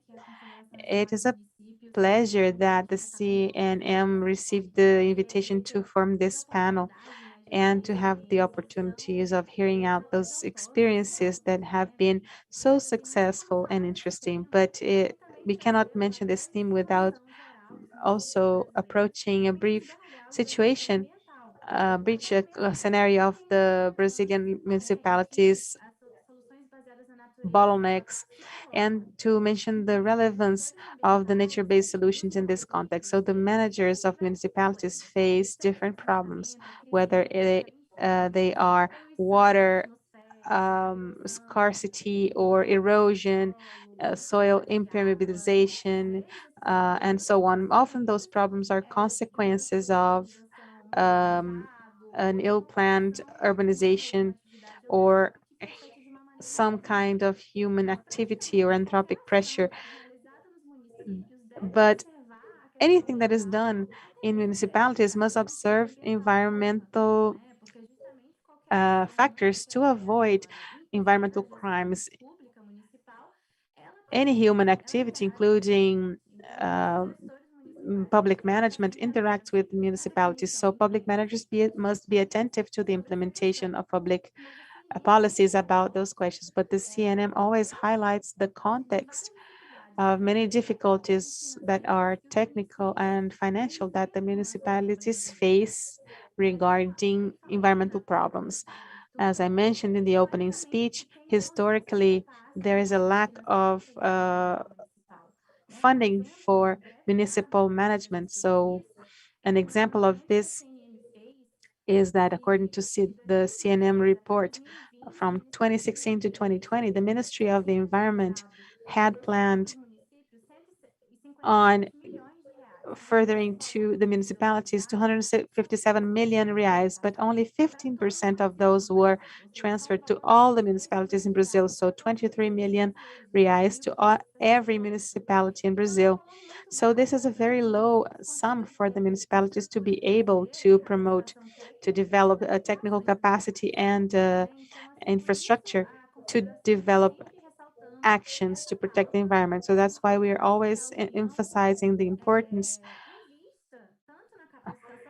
of the federal government investing on training of the managers who are facing those problems, but on the implementation, also on the implementation of training for the managers to be able to implement municipal actions. Municipalities are the entities of the federation closest to the population, so it is a sphere of power that is in the strategic position of articulating further effective environmental protection and to carry out closer dialogue with society. But in order to do so, we need infrastructure. So this is also a problem.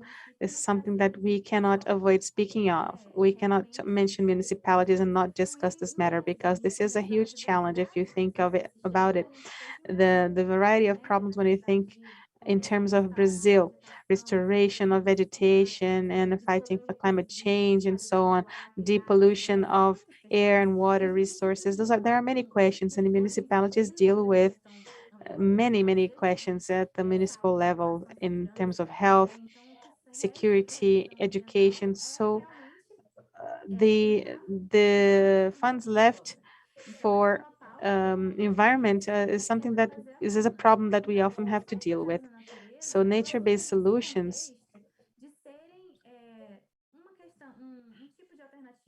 are an alternative, economic alternative that maybe is not so expensive to the municipalities, but they still need support. We still need support in training, technical training, so that municipalities can implement, and also to know, to understand what those problems really are and how to face them. So it's important, those activities in the federal and state levels, to train managers and publicize this technical specialized knowledge. This is important and must not go unattended. We do not have only difficulties, though. We see that many municipalities are implementing actions, and we don't know, as the SDGs, they don't know, they're not aware that they already are meeting the SDGs when they create green areas and they encourage the creation of ecological corridors, actions for ecological restoration and intervention for firefighting, and other actions performed by the municipalities already. And as we saw today in the case of Recife, Niterói, and even Brasilia, those are nature-based solutions already. And the municipalities aren't aware that they are already performing best practices and SPNs. And the challenge that remains is that we continue discussing this to understand the importance. And if today over 90% of the municipalities in Brazil are small and need training, the subject needs to be accessible and easy for managers so that they can while respecting specific traits, local traits, they can use this information to build more efficient public policies. And it's a rich event because it helps us bring changes in the municipal level, but we have a long way to go but we have excellent perspectives. So this is, we want to collaborate with the work of City Nova. You can be sure that we're going to travel all around Brazil, doing training and opportunities for the cities to develop sustainably. You can be sure of that. Thank you, Sophia and CNM once again.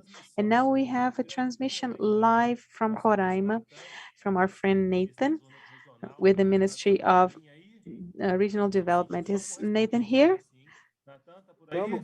Nathan, are you there? Okay, Nathan is here with us. City Mayor Nubia is here.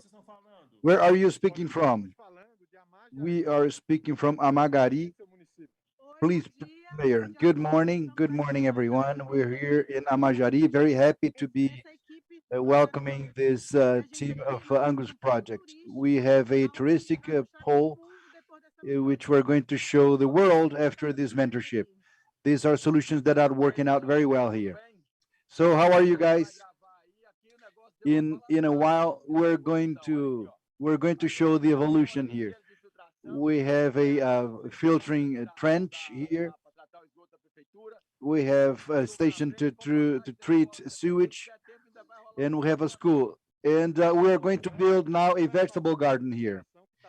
Okay, we're going to show you the transpiration that is being done at this moment. Evapotranspiration. This is where we're going to live here. We're going to export to other municipalities. The Federal Institute of Roraima is giving us some support, and we are very happy, really, really happy to welcome this team here. And the municipality is being blessed. I believe this. So just for you to understand, in this strategy here, we and the government of the state of Roraima just are guaranteeing that the Federal Institute of Roraima in its campus, local campus here, will have two major functions. One is to monitor and evaluate all of this. And after that, we'll have to catalog all their experiences that we're going to do here. So just to give you an idea, Nathan, would you please go there? Translation apologizes, the image is freezing. A transmissão está falhando, gente, direto de Yeah, Roraima. transmission is failing from, but thanks to God, I don't know if you can actually see, we are applying some knowledge here, scientific knowledge here. So the person is going to, the switch is going to leave the bathroom and is going to come to this deposit, which is full of rocks. And in these rocks will be surrounded by the plants, which will absorb all the organic material. And we're going to treat all the sewage from these bathrooms here. It is wonderful. I want to thank you very much from the bottom of my heart. We're not going to leave this stopped here. No, yesterday we had a major, we're not in the winter, but we had a major rain. And it actually did help us. We actually felt this difference. Yeah, what is cool here is that there is an articulation among the cities, from the state government to all the cities around. They're coming here to see what is happening here. The district is also coming here to see what type of technology is being applied. And today we don't have any sewage treatment. And these are all nature-based solutions that we're using here. In the perspective of the ministry, of the Andus project, which is a cooperation of the Brazilian government with the German government through GIZ, we are able to replicate the experience we're doing here. So we are actually doing some heavy work now, and in practice, we are using nature-based solutions. We are sorry, I think transmission went down. Yeah, I think the connection went down, but you could see the incredible work for of our partners, GIZ and Ministry of Environment. Marcos, I thank you very much for your participation, even if online, and I congratulate you for the excellent work, and I'm sure that we are going to be with you in the replication of this work around Brazil in the next year. Thank you very much, and congratulations to all of you, Nathan, Tomas, Antonio, my dear friend, the mayor. For sure will replicate this work as much as possible, and we will get to all corners of this country. Thank you very much, and congratulations. Thank you, Marcus. I hope you understood what we said here. Yeah, be cool. We're emotional here. Congratulations, you all. So let's continue our work here. Perfeito, prefeito. Estaremos aí. Okay, Mayor, we'll be there for sure. Okay, now closing this incredible transmission live from Roraima, we'll go to the third and last panel, women and NBSs. This discussion is fundamental for us to have the importance of gender here. In this panel, we'll have Anki Salzman, specialist in the biodiversity economy of Boticário Foundation, Aline Pires, coordinator of the ecosystemic platform here in services, and Viviane Viana, professor of the University of Vega de Almeida. Moderator will be Regina Silvério, our director. Regina, you have the floor, having Anki at the beginning of the works. Good morning. Thank you very much, Marco. It is a pleasure to be here in this talk, in this panel with Anki, Viviane, and Aline, who are women leaders in several projects in the thematic of NBSs. And we saw during today's morning the importance of, in the role of nature in the construction of sustainable cities. Well, time urges, we have only 40 minutes for this panel. We have 10 minutes for each one. I know it's very little to share all the experiences you have in this topic, but I'd like our talk to go around this issue that Tiago brought, all the benefits, environmental as well as social and economic benefits that NBSs can bring. And as we saw in some presentations here, the importance of defining what are NBSs, not to make it banal or obsolete, and many of them mentioning the relationship that these NBSs have with the Agenda 2030 and with the 17 SDGs of the Paris Agreement. We saw that we humans have a negative impact on environment, and these NBSs come to help us or to mitigate this negative impact on nature. And it also deals with the conservation of biodiversity, regulation of local climate, and improvement of the quality of the air. It reduces the noises in the major cities, protect these municipalities and these cities of extreme climate events. We saw the speeches related to COP26 and the climate change. And Daniela brought up the issue of biodiversity, which is another topic we'll deal about very seriously. And I'd like to listen from Anki, Viviane, and Aline, how these NBSs, within their experiences, are mitigating or helping public managers to treat their problems in municipalities. As you saw, the platform of the Observatory of Innovation for Sustainable Cities have try to bring these solutions, and you partners are all invited to place your solutions in our platform to serve the municipalities, as Marcus said in his presentation. I'd like to throw to you an issue of that UN is doing. In 2050, we will be 9.7 billion inhabitants in this planet.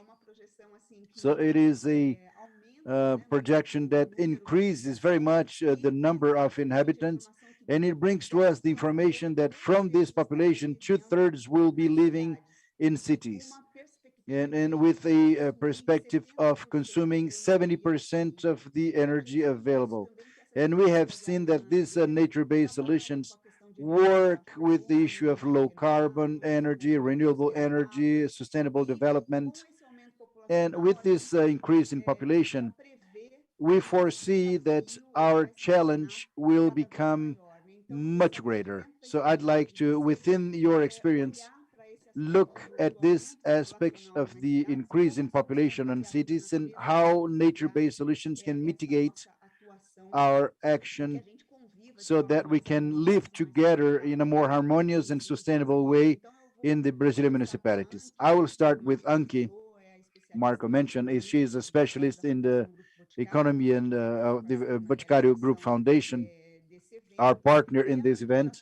And Anki has been working for almost 10 years.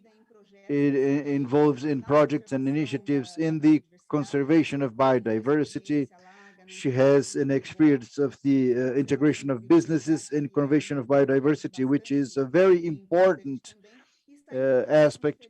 And she is involved with different strategies that deal with initiatives of conservation of water, entrepreneurship, which is very relevant. We need to bring entrepreneurship with social environmental impact that is proper to this era of transformation we're living.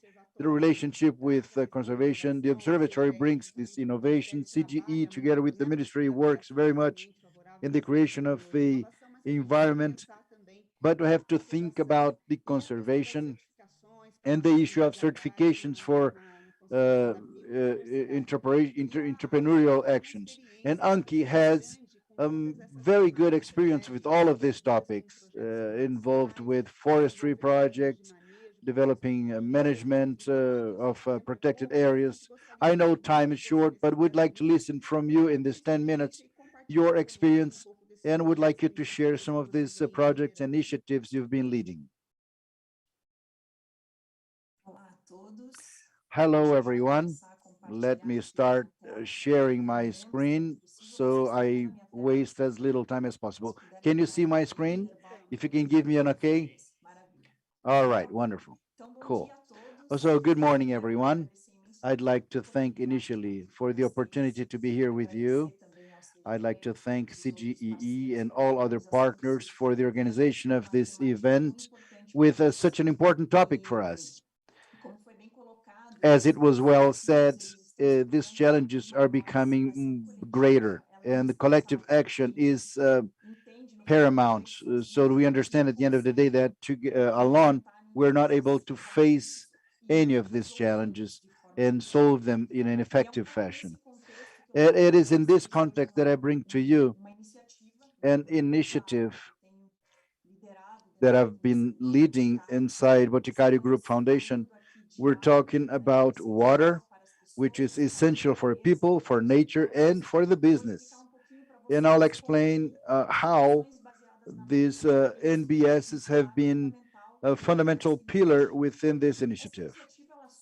This initiative comes up with a major question in 2018, when we asked ourselves, how can we connect the dependence of water of one of our manufacturers were maintained by the group, Boticário Group.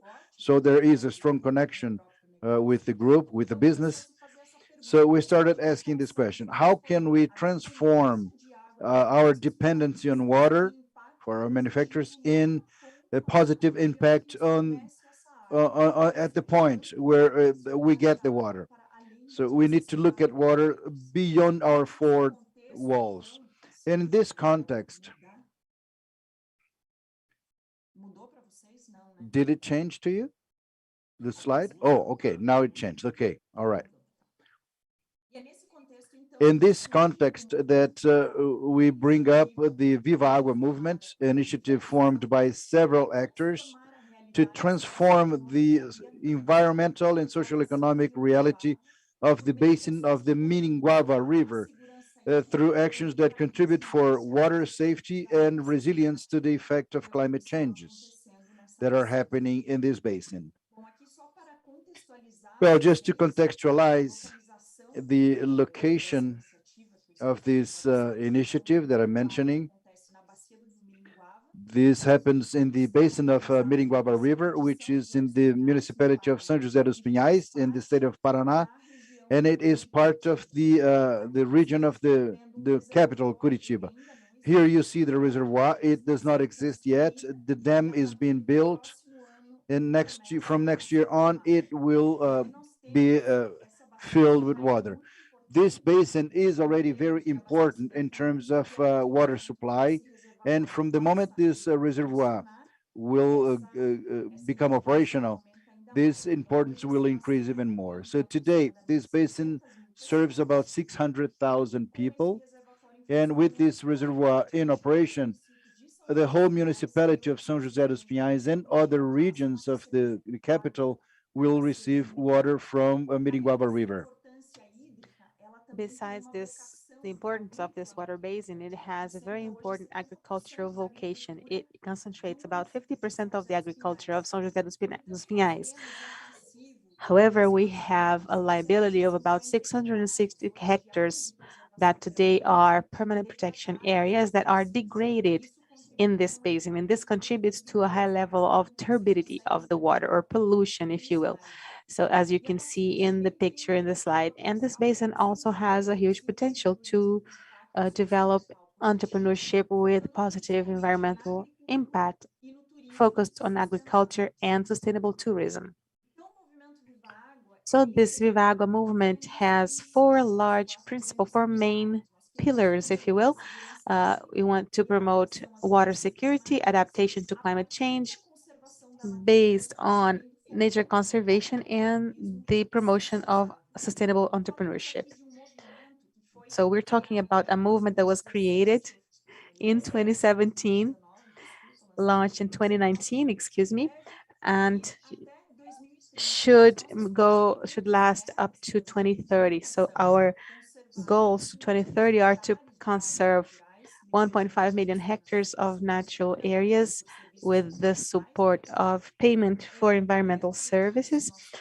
Those would be our financial mechanisms. We have a strong bias of SBNs focused on well-conserved remnants and how we can strengthen this potentialization so that forests can continue to provide us benefits and services. A second goal is the recovery of this liability of 650 degraded hectares that today are strategic areas for water availability. Based on restoration, we also work with SBNs, extending this vegetal coverage inside the basin that increases the potential of this basin to retain more water and become more resilient, also in areas of water crisis as we are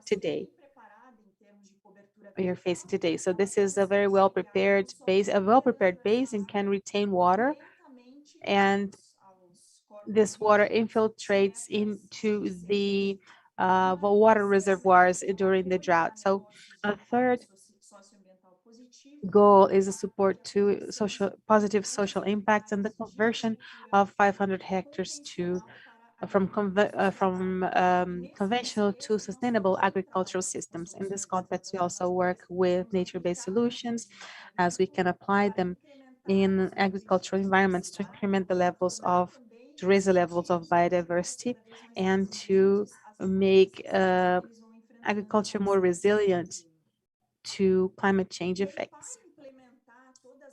And to implement those actions, there is a philanthropic fund that was instituted in 2019, formed by three large government components, which are the Strategic Council responsible for all the direction of actions and for deciding whether a certain action will or not be supported financially by the fund.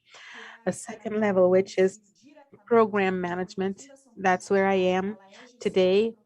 The Boticário Foundation is the program manager of our initiatives. Together with other partners, we propose activities and initiatives. We take this to the Strategic Council and we seek other forms to join forces with partnerships and raise more funds. And the idea is that when the fund was created, the idea was not to connect the fund to the Grupo Boticário Foundation, but to become something completely separate to promote transparency and to make other organizations more comfortable to give funds, knowing that those funds would be directly invested in actions. And to ensure this transparency, today the fund is managed by Cital and Finanças do Bem that are responsible for the inputs and expenses, hiring of service providers and so on. And those all happen through public calls. Today we have those partnerships in the Viva Água movement. There's a movement that is growing. It is gaining strength. Obviously, the pandemic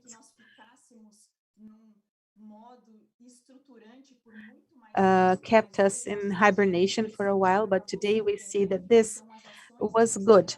So our first actions, the more concrete actions, started to be implemented this year. In the beginning of the next year, we will begin to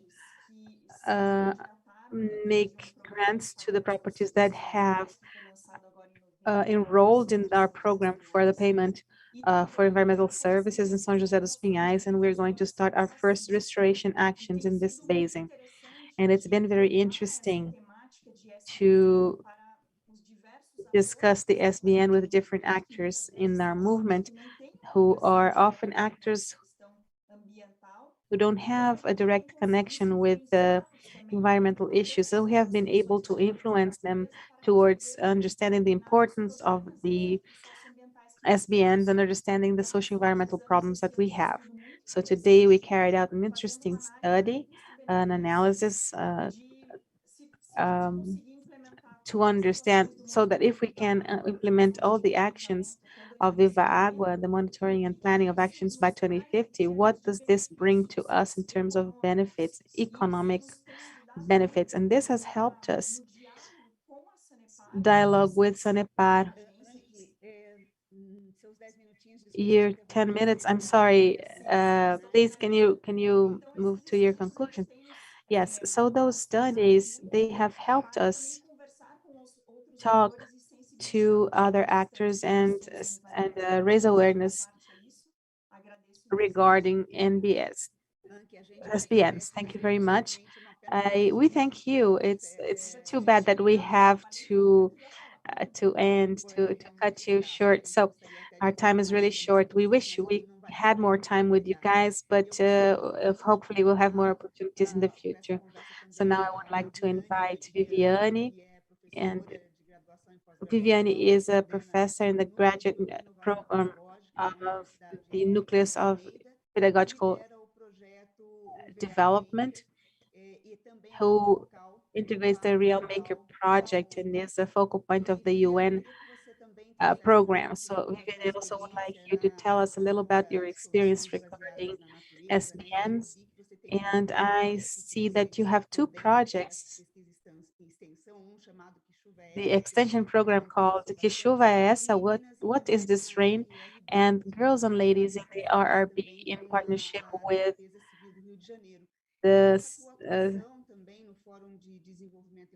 Rio de Janeiro Civil Defense and with ALEG and the leadership of these research groups dedicated to risks and management of disasters in this environmental sanitation that are closely in dialogue with the NBS. sector. So I would like to give you the floor. You have 10 minutes for you to share with us your experience. Thank you very much. It's a pleasure being with you in this panel, discussing the themes that I have been working on and discussing the presence of women in this context. Do you see my presentation? Yes. So very well. So let me go to the point. The main project that we carry out in the university, Veiga de Almeida, is what is this rain? Since 2017, we have a few sub-projects in this context, but two of them are focused on the SBN, leading undergraduate students to understand the SPNs, but also doing monitoring of a rain garden, which is a special project I'm going to tell you about. So we engage university students in projects in partnership with the public power and with the Parks and Gardens Foundation. So we do technical field trips, events.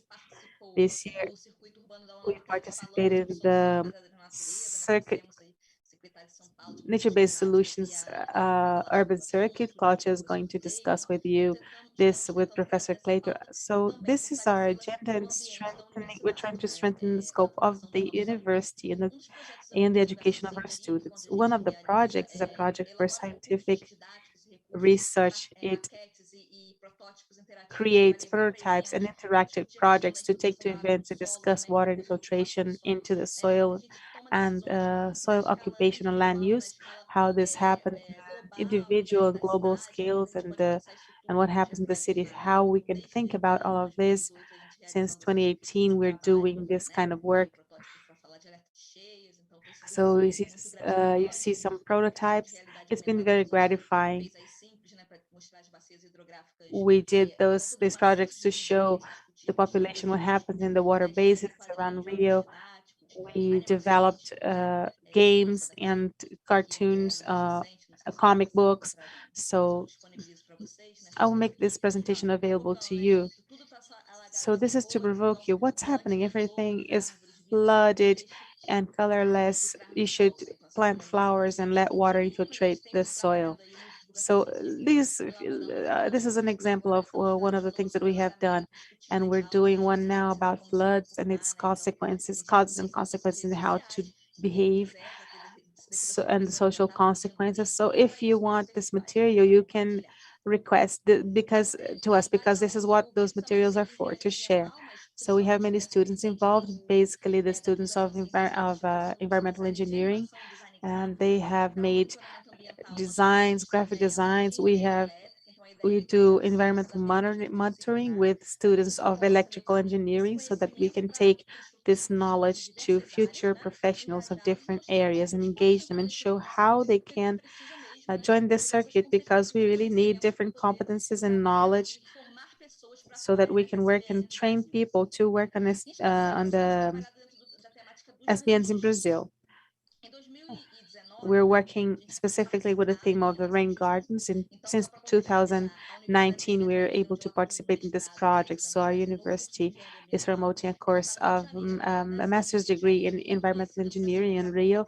Rio is very well known because of this characteristic of nature inside the city. So it has a huge potential, and we can use the NBS to solve different problems we are facing, amongst which the problem of floodings.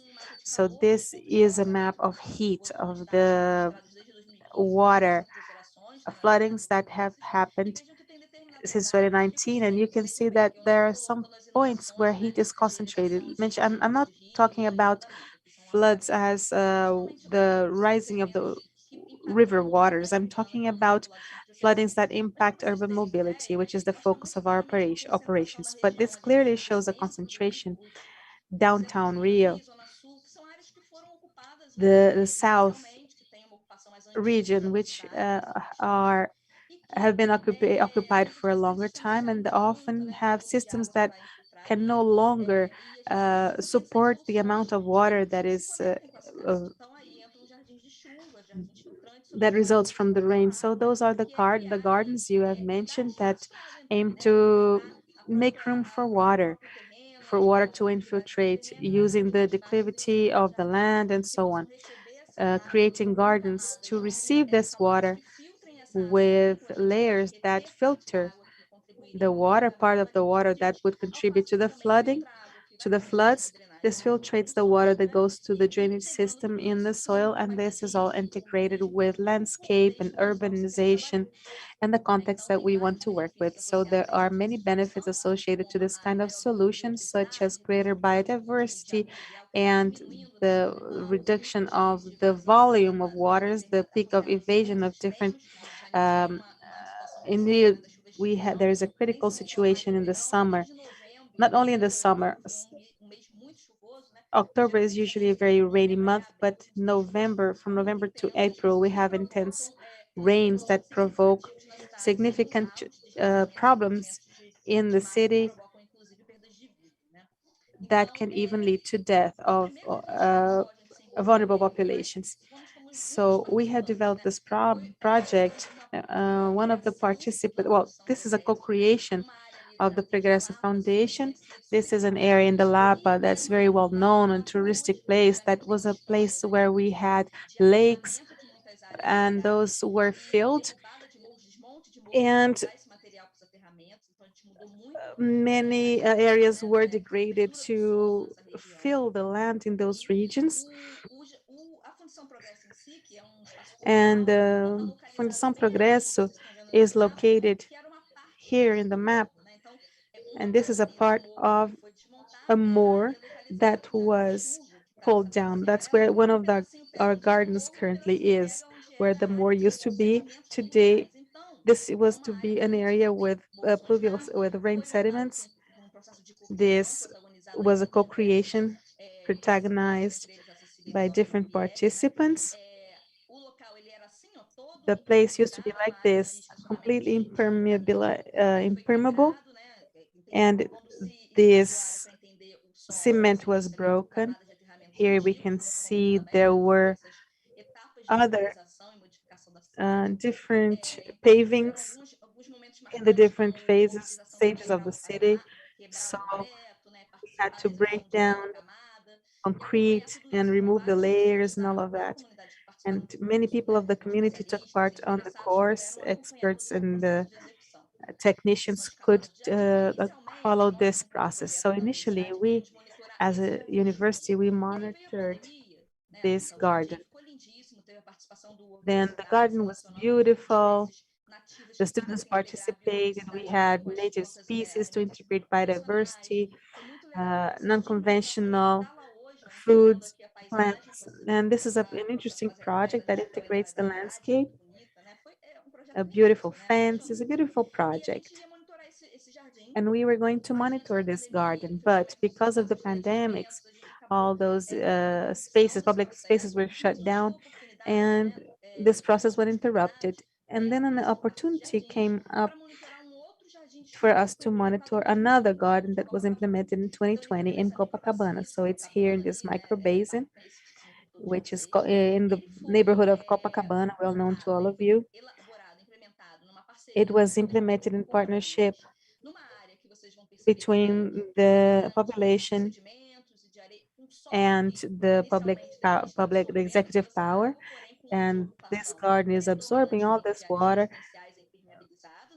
This area is occupied predominantly by buildings and impermeabilized areas. So there was flooding in this region.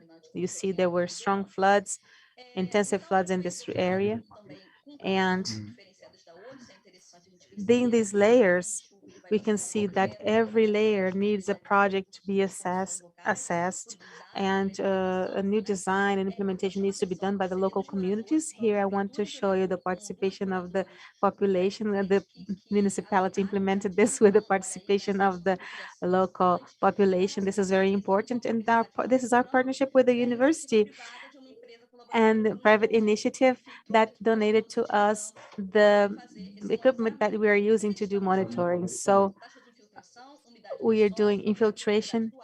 We're monitoring infiltration rates, land moistness, the temperature and depthness of the air. And We are humidity, and we have adopted a project that helps us do monitoring and automatize this reading of infiltration of water in the soil.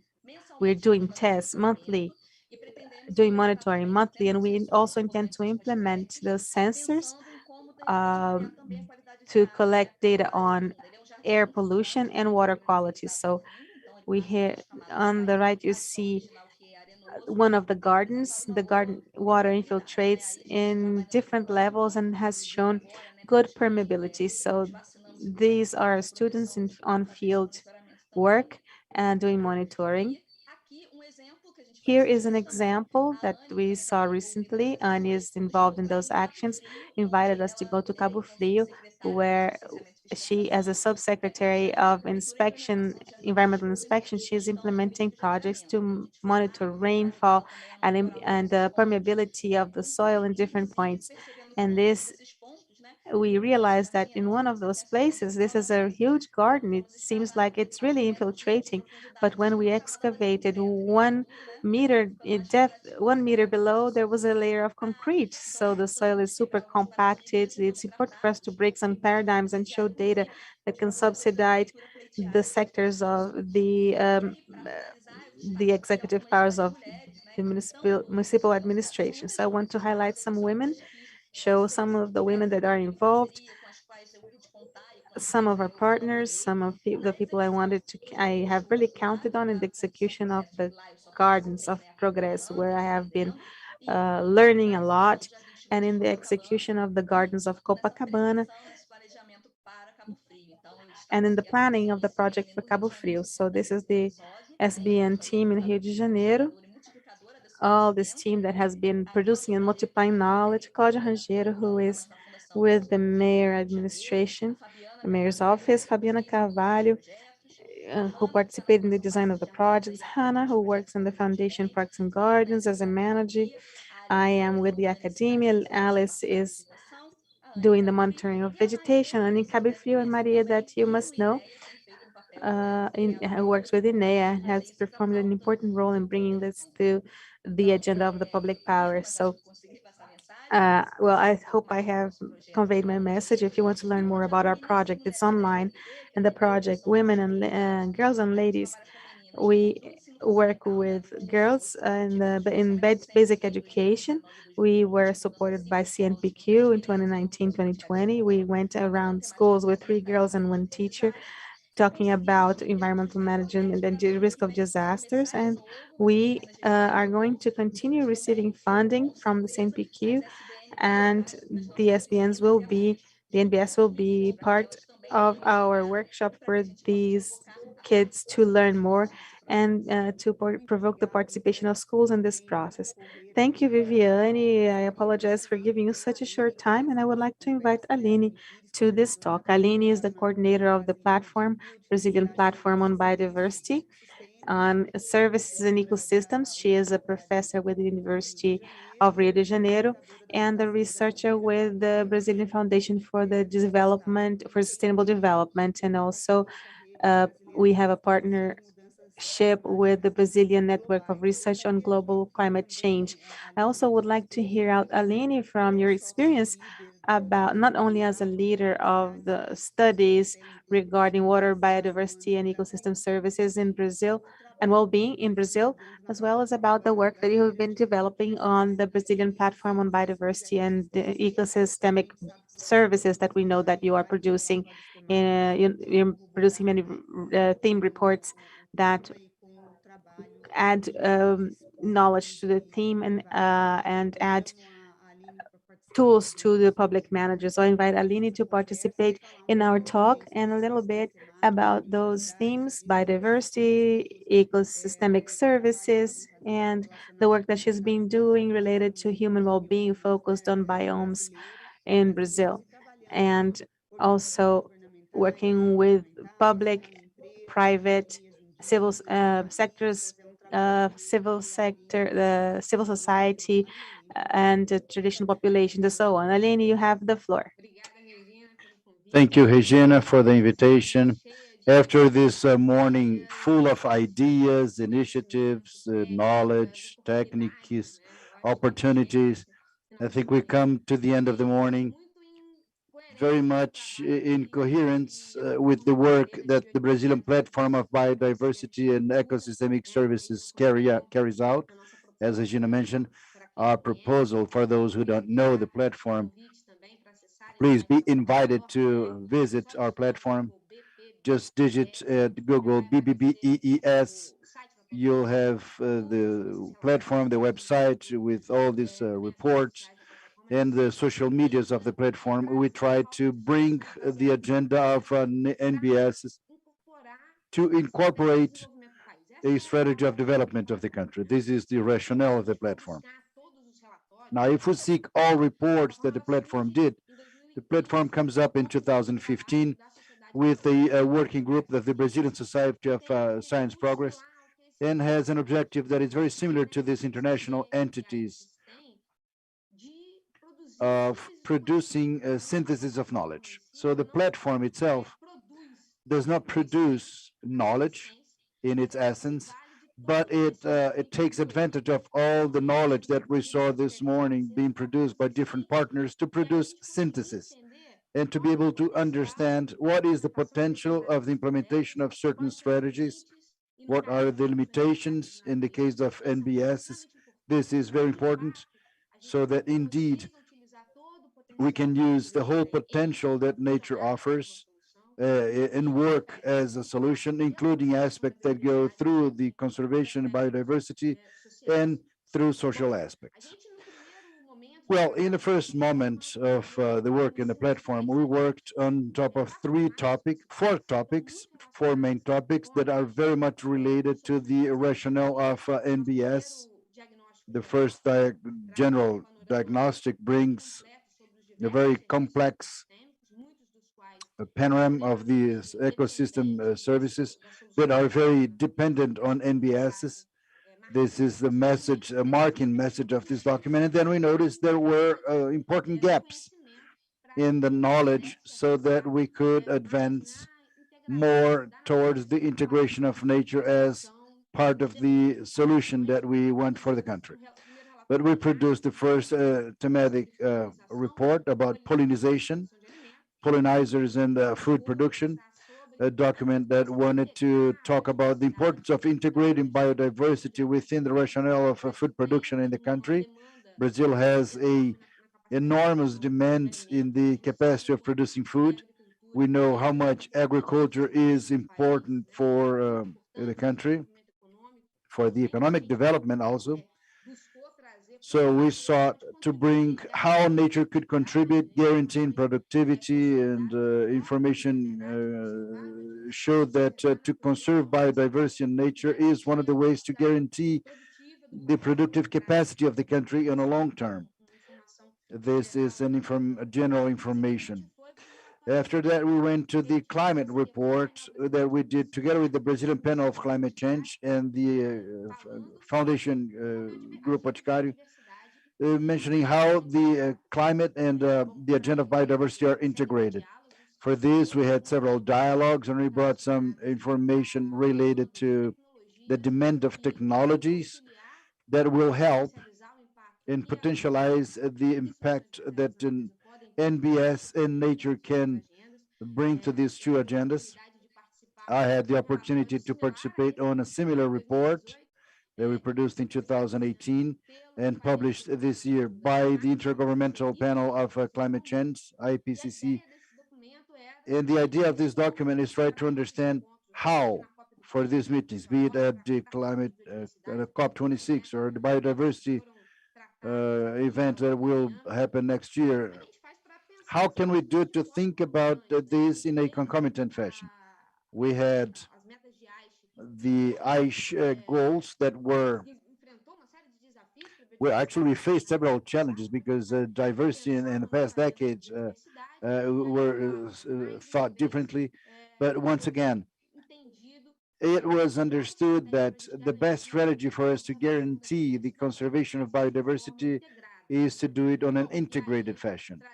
And then to bring biodiversity as a solution for a series of problems of our society, be it water safety, food safety, climate safety, this is the best the best and most efficient strategy to incorporate this agenda to a broader rationale of development. And then from this report that involved scientists from all over the world, if we had to summarize, the final message would be the way out to incorporate these agendas are NBSs. This is the general message. But going back to the Brazilian platform, we've followed understanding that the issue of water safety is an important component. I coordinated this report, and more than once, we call the attention of how much nature is important to guarantee water safety. The relationship between nature, forest, and water is a very complex relationship that involves a series of processes, evapotranspiration, etc. This is something that can go one way or another. To integrate the strategies of restoration within the rationale to promote water safety is important. So intelligence behind the development of these strategies is paramount for us to do it in a more proper way. The recovery of moist areas is important to guarantee this. And all of these dialogues with the NBSs, especially in the cities, they are highlighted in this report. And last, and maybe calling the attention to the topic of this table, we had the report of restoration. And in this report of restoration, we explored different aspects, techniques, potentials. Funding is important for restoration, so it gained scale in the country. It calls the attention for the international agreements that the country is part of and has to fulfill. It's important, fundamental to fulfill this agreement. And one of the chapters of this document talks about gender, the role of the women inside this dynamic of restoration. So I think everyone could notice this morning the female protagonism in several areas of action for NBSs. So since the application of these techniques on the field, on public management, on the development of techniques and knowledge to for NBS's engagement. So we have indeed in the women a strength that brings strength of NBSs.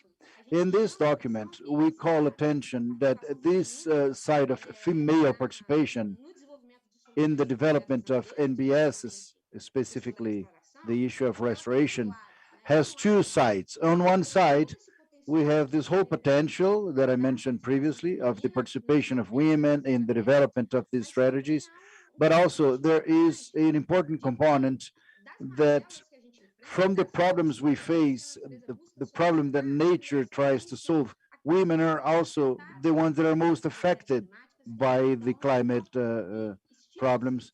And we estimate that approximately 80% of women who need to leave their households because of climate change aspects are women. So the weakness that women have in this context of being vulnerable to the conditions that are accumulating along the time due to a series of important social issues that we discussed this morning, also make important to discuss how women are going to participate in this process and do it in a collaborative way. And then within this document, we call the attention to a series of initiatives that talk about actions all around Brazil, led by women to restore. We have projects supported by NZ Brazil. I invite everyone to take a look at this document in the platform. We're very happy with the use of these documents. And to close, I imagine my time is coming to the end. Yeah. I would like to highlight, and I think it is important to talk about some women who are in this front. I was happy to know the work of some women in this during this while to highlight how much NBSs integrate this dynamic of time, past, present, future. Well, there is one very nice initiative I invite you to know, a project called Women Who Restore, which is has a series which present the activity of women with different backgrounds, different histories, produced in partnership with Abrimav and the group of or the working group of gender and climate of the Observatory of Climate, talking about women who decided to restore, who looked at it and said, look, there is a solution to improve their lives and the lives of their families. So we know these different stories. One of the stories is the work of Olinda, which is an indigenous woman who leads a project called Capurão, I think it is, in the south of Bahia, talking about restoration. I think this represents how much the traditional knowledge of indigenous people have to be included. I want to congratulate my PhD student, Stella Humanis, who will actually be awarded today. She will, I think she is involved in this too. And an important partner who promoted this year the prize on the NBS.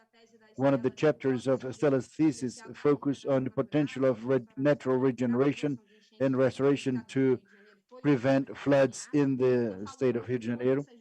So they talk about how much this youth and today's women who are working with NBS also are important in this process, together with the Miller knowledge, and they work for the future. We need to remind a person who was always with us, mobilized and participating in this panel previously, which is Juliana Baladelli from the Grupo Boticário Foundation. So I think we're talking about future. She's a very young person. That's why we're talking about the future. And I think definitely this fraternal aspect is one of the ways to guarantee that nature-based solutions will gain scale and have their room. Thank you very much, and I'm here available. Thank you, Aline. Excellent panel. It is a pity that we still have to talk about gender because we still today we need to occupy some rooms, and I hope that in the future we don't bring this up. I hope this is natural and the space would be occupied by men and women equally and collaboratively to build this better world.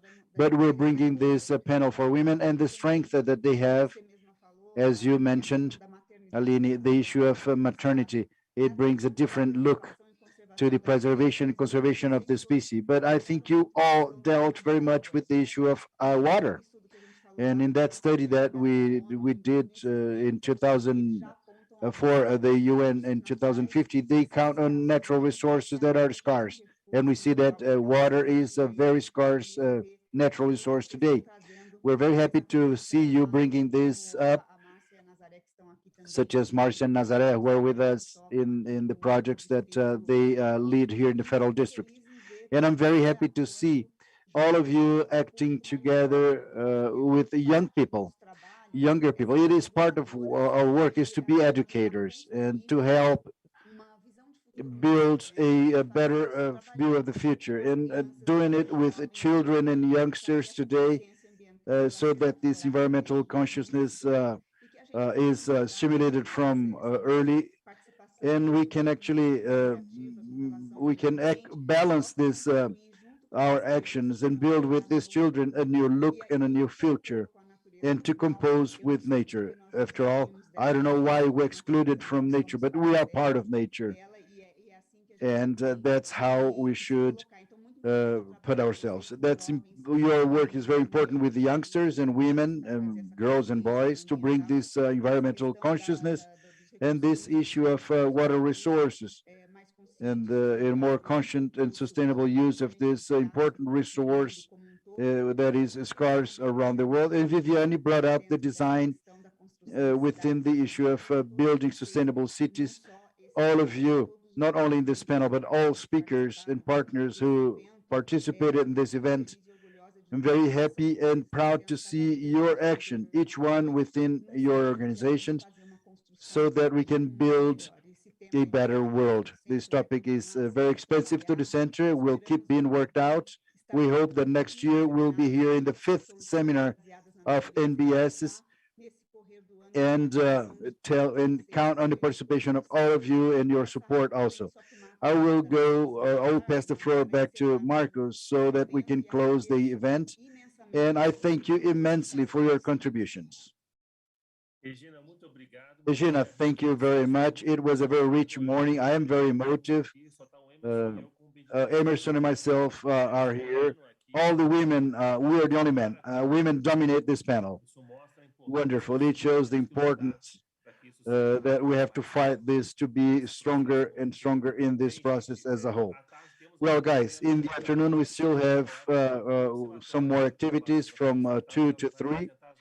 We'll observe the new tools that we have available in the Brazilian cities and the society in general, so you can understand how to improve your cities through sustainability. So I invite you all here on YouTube from 2 to 3 to watch our technical team, and I will present now. We actually let any person can register in the platform. Now we can talk and understand what are your demands, and obviously we can receive suggestions for solutions. Now any citizen and company can offer solutions that we'll evaluate and assess, but we are together with the Brazilian citizen and public manager, and of course we'll seek for the next year to work even more so that what we're discussing today on NBS can be in the transformation of Brazilian cities, which is fundamental because the pandemic is still on and we'll have more problems in the future. So thank you very much, everyone, in this morning. And don't forget, 2 o'clock, don't eat feijoada, otherwise you will not be aware and awake at 2 o'clock. Just eat a salad because you are awake and with us. Please don't leave us. Marcia is saying that today is a Thursday, not Friday. Yeah, Marcia, this pandemic is making me crazy. If I could eat feijoada every day, it would be nice, but I can't. I'd love it. But so, thank you very much. I'll see you at 2 o'clock. Thank you.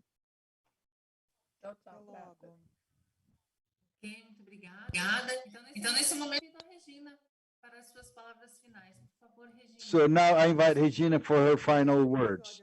Elaine, due to the advance in time, the whole team of Ministry of Science, Technology, Innovation, the UNEP, and CIMA, and ARIES from Recife, PCS from São Paulo, and everyone else,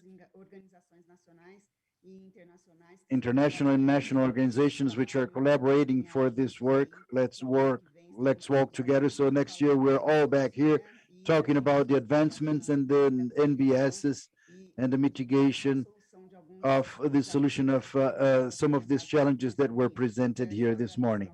I'd like to thank everyone's participation. Thank you, Elaine. All right, thank you everyone who participated. We came to the end of this morning. We informed that the workshop over technologies to support urban and integrated technology will happen at 2 o'clock in this same channel. In behalf of the City Nova and CGE, we thank the participation of all guests and the audience of everyone.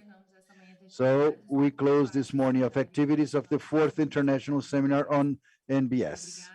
Thank you, and you have a good afternoon. Recording stopped.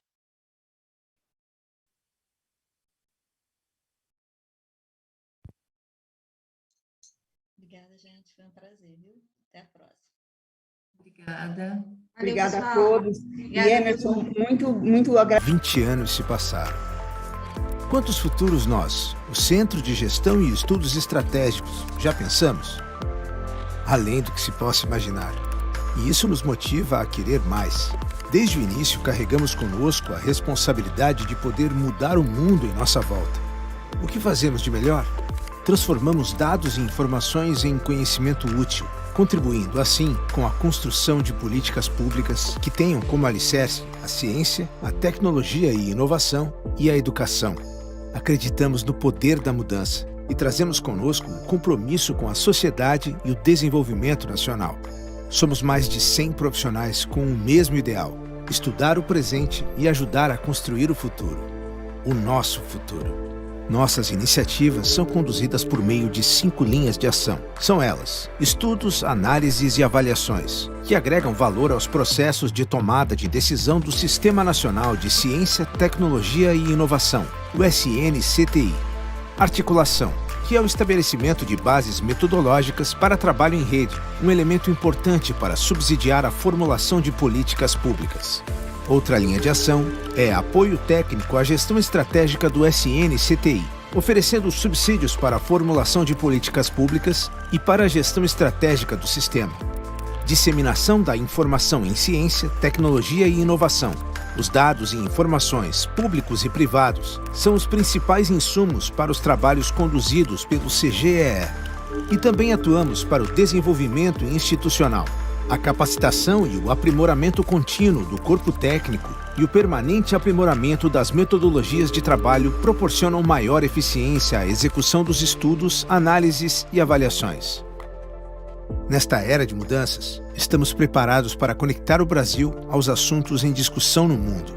Utilizamos metodologias inovadoras, trabalho em rede e estudos prospectivos. Tudo isso para auxiliar o processo de tomada de decisão e ajudar organizações a realizarem suas transformações. Não basta apenas sonhar com um mundo melhor. É preciso tornar isso real. Por isso, trabalhamos no desenvolvimento de observatórios que têm como objetivos acompanhar e antecipar o desenvolvimento de temas estratégicos, como o Observatório de Ciência, Tecnologia e Inovação, OCTI, o Observatório de Inovação para Cidades Sustentáveis, OICS, e o Observatório de Tecnologias Espaciais, OTE. Além disso, desenvolvemos projetos e centenas de estudos que englobam áreas como recursos humanos, cidades sustentáveis, energia, desenvolvimento regional, produção de alimentos, meio ambiente e tantas outras inovações. Estamos sempre nos reinventando. E neste momento tão delicado, foi necessário adotar medidas para preservar a saúde de todos. Nos afastamos fisicamente, mas continuamos firmes, produzindo e disseminando informação, ciência, tecnologia e inovação.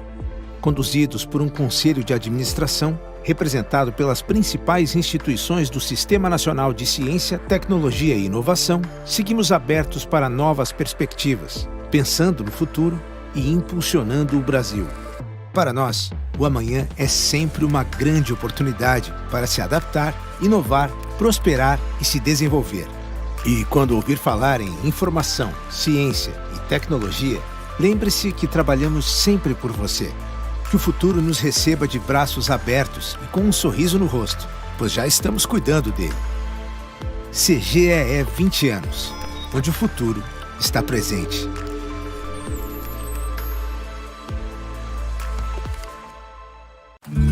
Não é uma delícia passar um bom café em casa? Ou simplesmente relaxar no sofá? E uma corridinha no parque com direito a uma água de coco geladinha? Tem coisa melhor do que viajar e curtir férias com a sua família? Você deve ter reparado que a natureza está presente na sua vida em vários desses momentos, assim como a Fundação Grupo Boticário. Contribuímos com a descoberta de novas espécies da fauna e flora brasileira.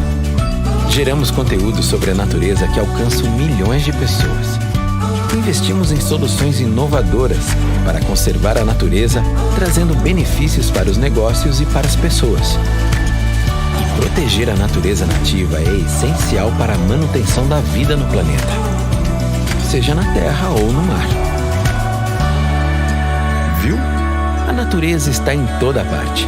E onde tem natureza, tem Fundação Grupo Boticário. A natureza é cheia de detalhes, e só quem olha de perto entende como ela funciona. Nela tudo está conectado. Cada pequeno elemento faz parte de um grande ciclo. A cidade também é feita de ciclos. Ela tem um metabolismo próprio que nunca para. E quando seu funcionamento não está em harmonia, dá tudo errado. É preciso muito estudo e visão para transformar a vida urbana. E foi exatamente por isso que criamos o Observatório de Inovação para Cidades Sustentáveis, o OICS. Nosso trabalho é conectar especialistas, empreendedores e gestores públicos. Ou seja, somos uma ponte entre os que criam soluções e os que as transformam em realidade. Dessa forma, apoiamos a construção de políticas públicas com base em evidência. E para que todos possam contribuir, desenvolvemos uma plataforma que captura e dissemina soluções urbanas inovadoras em diversos temas, como, por exemplo, soluções baseadas na natureza ou saneamento. Mas nosso trabalho não para por aí. Sabemos que cada lugar é único. Por isso, mapeamos os diferentes tipos de cidades e criamos um sistema de informações geográficas com indicadores de mobilidade, temperatura, uso da terra e muitos outros. Assim, oferecemos soluções mais compatíveis com as diferentes realidades do nosso país. Pensar em cidades sustentáveis é projetar um futuro com mais qualidade de vida para todos. OICS, acelerando a sustentabilidade urbana.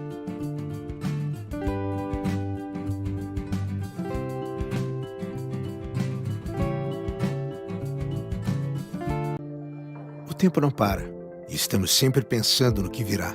Algumas pessoas planejam, outras apenas se deixam levar. O fato é que ninguém consegue controlar o futuro se não começar pelas escolhas e ações de agora.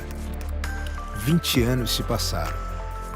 Quantos futuros nós, o Centro de Gestão e Estudos Estratégicos, já pensamos? Além do que se possa imaginar. E isso nos motiva a querer mais. Desde o início, carregamos conosco a responsabilidade de poder mudar o mundo em nossa volta. O que fazemos de melhor? Transformamos dados e informações em conhecimento útil, contribuindo, assim, com a construção de políticas públicas que tenham como alicerce a ciência, a tecnologia e inovação e a educação. Acreditamos no poder da mudança e trazemos conosco um compromisso com a sociedade e o desenvolvimento nacional. Somos mais de 100 profissionais com o mesmo ideal: estudar o presente e ajudar a construir o futuro. O nosso futuro. Nossas iniciativas são conduzidas por meio de 5 linhas de ação. São elas: estudos, análises e avaliações, que agregam valor aos processos de tomada de decisão do Sistema Nacional de Ciência, Tecnologia e Inovação, o SNCTI. Articulação, que é o estabelecimento de bases metodológicas para trabalho em rede, um elemento importante para subsidiar a formulação de políticas públicas. Outra linha de ação é apoio técnico à gestão estratégica do SNCTI, oferecendo subsídios para a formulação de políticas públicas e para a gestão estratégica do sistema. Disseminação da informação em ciência, tecnologia e inovação. Os dados e informações, públicos e privados, são os principais insumos para os trabalhos conduzidos pelo CGEE. E também atuamos para o desenvolvimento institucional, a capacitação e o aprimoramento contínuo do corpo técnico e o permanente aprimoramento das metodologias de trabalho proporcionam maior eficiência à execução dos estudos, análises e avaliações. Nesta era de mudanças, estamos preparados para conectar o Brasil aos assuntos em discussão no mundo. Utilizamos metodologias inovadoras, trabalho em rede e estudos prospectivos. Tudo isso para auxiliar o processo de tomada de decisão e ajudar organizações a realizarem suas transformações. Não basta apenas sonhar com um mundo melhor. É preciso tornar isso real. Por isso, trabalhamos no desenvolvimento de observatórios que têm como objetivos acompanhar e antecipar o desenvolvimento de temas estratégicos, como o Observatório de Ciência, Tecnologia e Inovação, OCTI, o Observatório de Inovação para Cidades Sustentáveis, OICS, e o Observatório de Tecnologias Espaciais, OTE. Além disso, desenvolvemos projetos e centenas de estudos que englobam áreas como recursos humanos, cidades sustentáveis, energia, desenvolvimento regional, produção de alimentos, meio ambiente e tantas outras inovações. Estamos sempre nos reinventando. E neste momento tão delicado, foi necessário adotar medidas para preservar a saúde de todos. Nos afastamos fisicamente, mas continuamos firmes, produzindo e disseminando informação, ciência, tecnologia e inovação. conduzidos por um conselho de administração representado pelas principais instituições do Sistema Nacional de Ciência, Tecnologia e Inovação, seguimos abertos para novas perspectivas, pensando no futuro e impulsionando o Brasil. Para nós, o amanhã é sempre uma grande oportunidade para se adaptar, inovar, prosperar e se desenvolver. E quando ouvir falar em informação, ciência e tecnologia, lembre-se que trabalhamos sempre por você.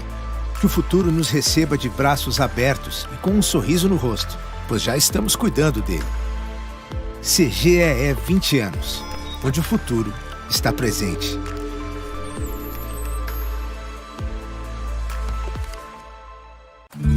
Não é uma delícia passar um bom café em casa? Ou simplesmente relaxar no sofá? E uma corridinha no parque com direito a uma água de coco geladinha? Tem coisa melhor do que viajar e curtir férias com a sua família? Você deve ter reparado que a natureza está presente na sua vida em vários desses momentos, assim como a Fundação Grupo Boticário. Contribuímos com a descoberta de novas espécies da fauna e flora brasileira. Geramos conteúdo sobre a natureza que alcança milhões de pessoas. Investimos em soluções inovadoras para conservar a natureza, trazendo benefícios para os negócios e para as pessoas.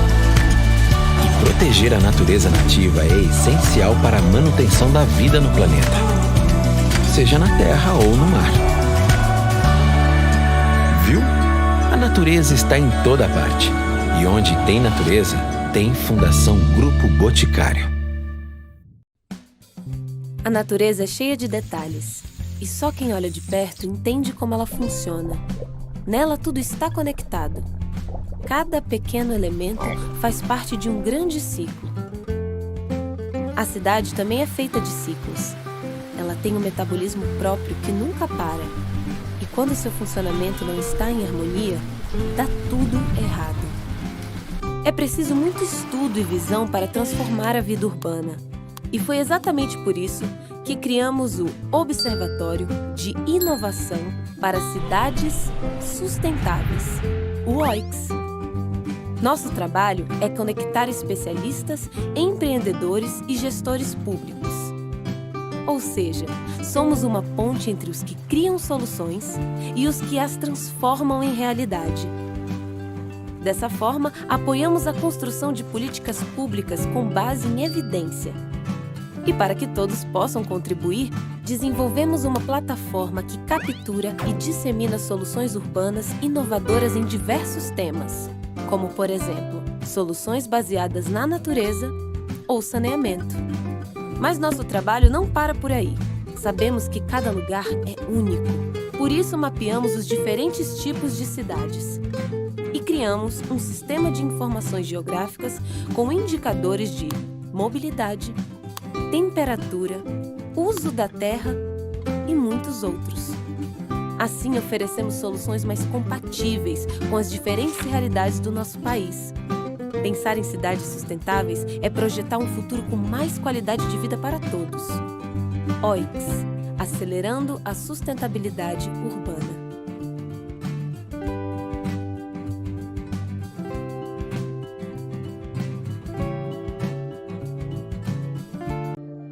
O tempo não para e estamos sempre pensando no que virá. Algumas pessoas planejam, outras apenas se deixam levar. O fato é que ninguém consegue controlar o futuro se não começar pelas escolhas e ações de agora. 20 anos se passaram. Quantos futuros nós, o Centro de Gestão e Estudos Estratégicos, já pensamos? Além do que se possa imaginar. E isso nos motiva a querer mais.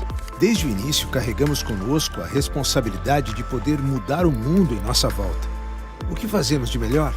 Transformamos dados e informações em conhecimento útil, contribuindo, assim, com a construção de políticas públicas que tenham como alicerce a ciência, a tecnologia e inovação e a educação.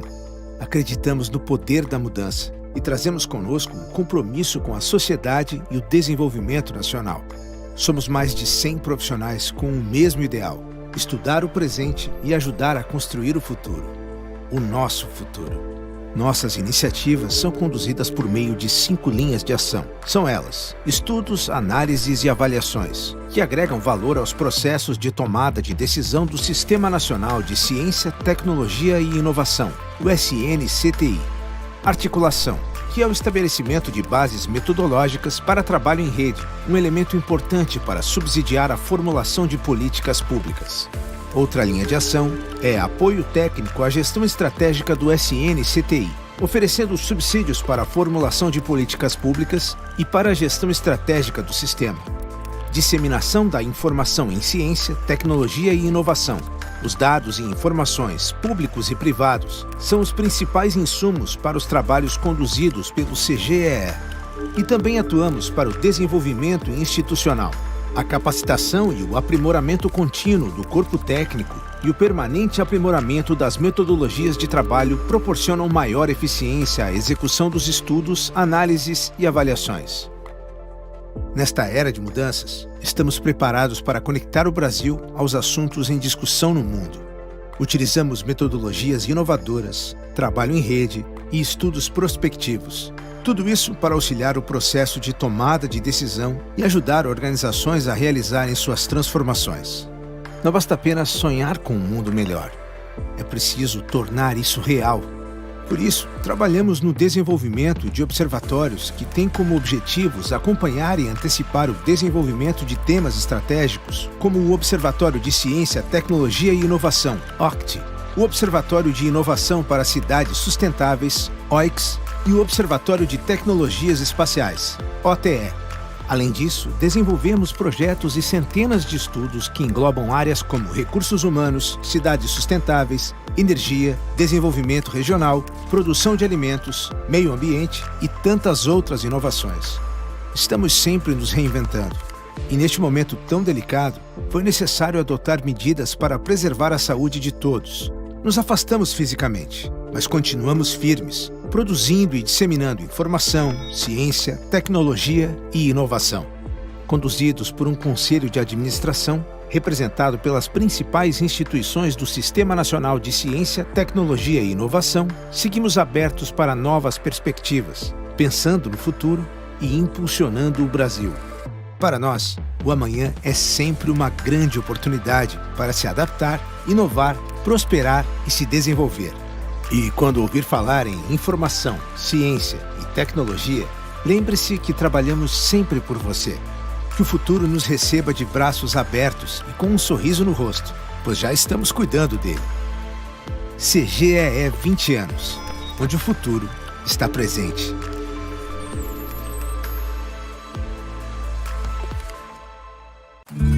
Não é uma delícia passar um bom café em casa? Ou simplesmente relaxar no sofá? E uma corridinha no parque com direito a uma água de coco geladinha? Tem coisa melhor do que viajar e curtir férias com a sua família? Você deve ter reparado que a natureza está presente na sua vida em vários desses momentos, assim como a Fundação Grupo Boticário. Contribuímos com a descoberta de novas espécies da fauna e flora brasileira. Geramos conteúdo sobre a natureza que alcança milhões de pessoas. Investimos em soluções inovadoras para conservar a natureza, trazendo benefícios para os negócios e para as pessoas. E proteger a natureza nativa é essencial para a manutenção da vida no planeta, seja na terra ou no mar. Viu? A natureza está em toda parte. E onde tem natureza, tem Fundação Grupo Boticário.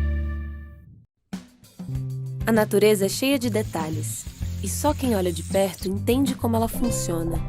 Nela tudo está conectado. Cada pequeno elemento faz parte de um grande ciclo. A cidade também é feita de ciclos. Ela tem um metabolismo próprio que nunca para. E quando seu funcionamento não está em harmonia, dá tudo errado. É preciso muito estudo e visão para transformar a vida urbana. E foi exatamente por isso que criamos o Observatório de Inovação para Cidades Sustentáveis, o OICS. Nosso trabalho é conectar especialistas, empreendedores e gestores públicos. Ou seja, somos uma ponte entre os que criam soluções e os que as transformam em realidade. Dessa forma, apoiamos a construção de políticas públicas com base em evidência. E para que todos possam contribuir, desenvolvemos uma plataforma que captura e dissemina soluções urbanas inovadoras em diversos temas, como, por exemplo, soluções baseadas na natureza ou saneamento. Mas nosso trabalho não para por aí. Sabemos que cada lugar é único. Por isso, mapeamos os diferentes tipos de cidades e criamos um sistema de informações geográficas com indicadores de mobilidade, temperatura, uso da terra e muitos outros. Assim, oferecemos soluções mais compatíveis com as diferentes realidades do nosso país. Pensar em cidades sustentáveis é projetar um futuro com mais qualidade de vida para todos. OICS, acelerando a sustentabilidade urbana.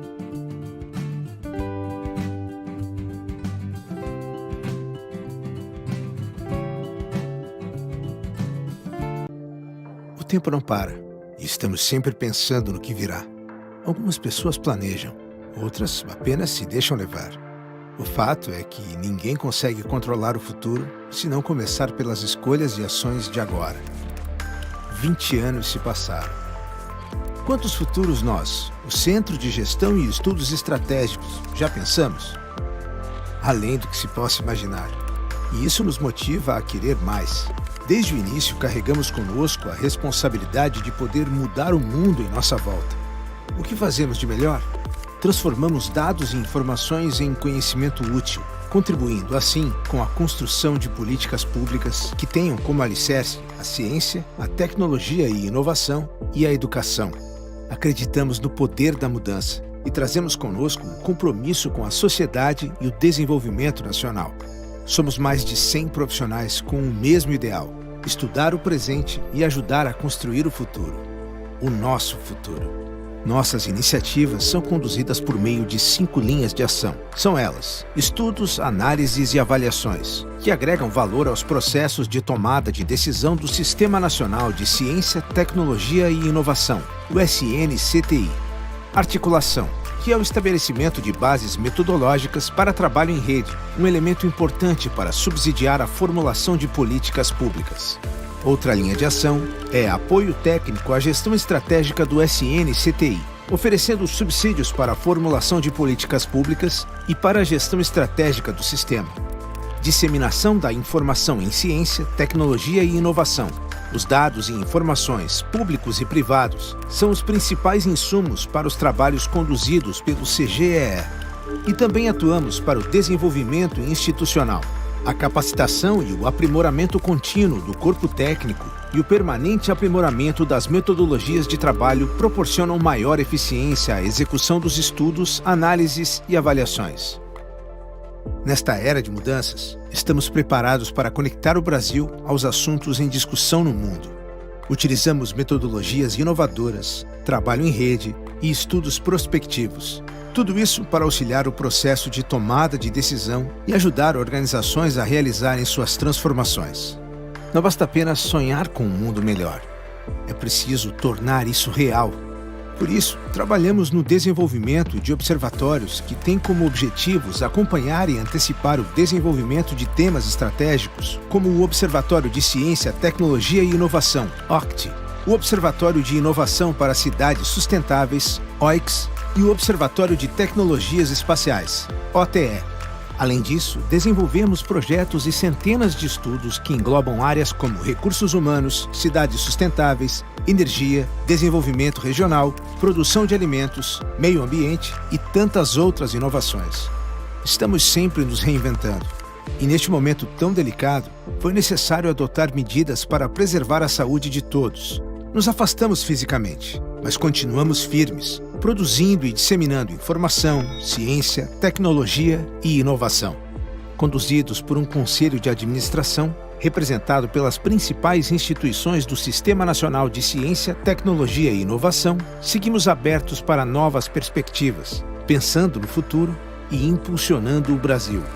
Para nós, o amanhã é sempre uma grande oportunidade para se adaptar inovar, prosperar e se desenvolver.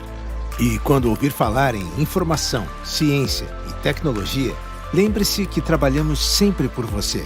Que o futuro nos receba de braços abertos e com um sorriso no rosto, pois já estamos cuidando dele. CGEE 20 anos, onde o futuro está presente.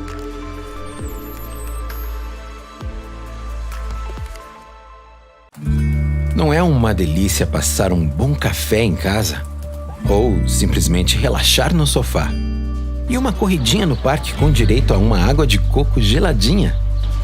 Tem coisa melhor do que viajar e curtir férias com a sua família? Você deve ter reparado que a natureza está presente na sua vida em vários desses momentos, assim como a Fundação Grupo Boticário. Contribuímos com a descoberta de novas espécies da fauna e flora brasileira. Geramos conteúdo sobre a natureza que alcançam milhões de pessoas. Investimos em soluções inovadoras para conservar a natureza, trazendo benefícios para os negócios e para as pessoas. E proteger a natureza nativa é essencial para a manutenção da vida no planeta, seja na terra ou no mar. Viu? A natureza está em toda parte. E onde tem natureza, tem Fundação Grupo Boticário. A natureza é cheia de detalhes, e só quem olha de perto entende como ela funciona. Nela tudo está conectado. Cada pequeno elemento faz parte de um grande ciclo. A cidade também é feita de ciclos. Ela tem um metabolismo próprio que nunca para. E quando seu funcionamento não está em harmonia, dá tudo errado. É preciso muito estudo e visão para transformar a vida urbana. E foi exatamente por isso que criamos o Observatório de Inovação para Cidades Sustentáveis, o OICS. Nosso trabalho é conectar especialistas, empreendedores e gestores públicos. Ou seja, somos uma ponte entre os que criam soluções e os que as transformam em realidade. Dessa forma, apoiamos a construção de políticas públicas com base em evidência. E para que todos possam contribuir, desenvolvemos uma plataforma que captura e dissemina soluções urbanas inovadoras em diversos temas, como, por exemplo, soluções baseadas na natureza ou saneamento. Mas nosso trabalho não para por aí. Sabemos que cada lugar é único. Por isso, mapeamos os diferentes tipos de cidades e criamos um sistema de informações geográficas com indicadores de mobilidade, temperatura, uso da terra e muitos outros. Assim, oferecemos soluções mais compatíveis com as diferentes realidades do nosso país. Pensar em cidades sustentáveis é projetar um futuro com mais qualidade de vida para todos. OICS, acelerando a sustentabilidade urbana.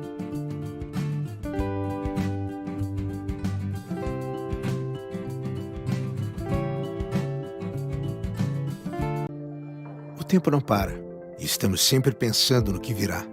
Algumas pessoas planejam, outras apenas se deixam levar. O fato é que ninguém consegue controlar o futuro se não começar pelas escolhas e ações de agora. 20 anos se passaram.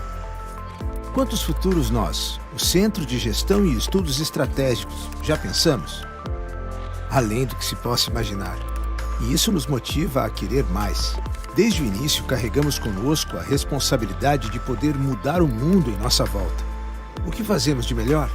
Transformamos dados e informações em conhecimento útil, contribuindo, assim, com a construção de políticas públicas que tenham como alicerce a ciência, a tecnologia e inovação e a educação. Acreditamos no poder da mudança e trazemos conosco um compromisso com a sociedade e o desenvolvimento nacional. Somos mais de 100 profissionais com o mesmo ideal: estudar o presente e ajudar a construir o futuro. O nosso futuro.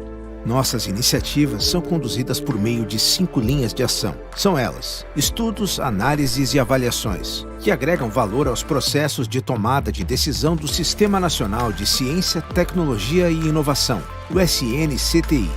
Articulação, que é o estabelecimento de bases metodológicas para trabalho em rede, um elemento importante para subsidiar a formulação de políticas públicas.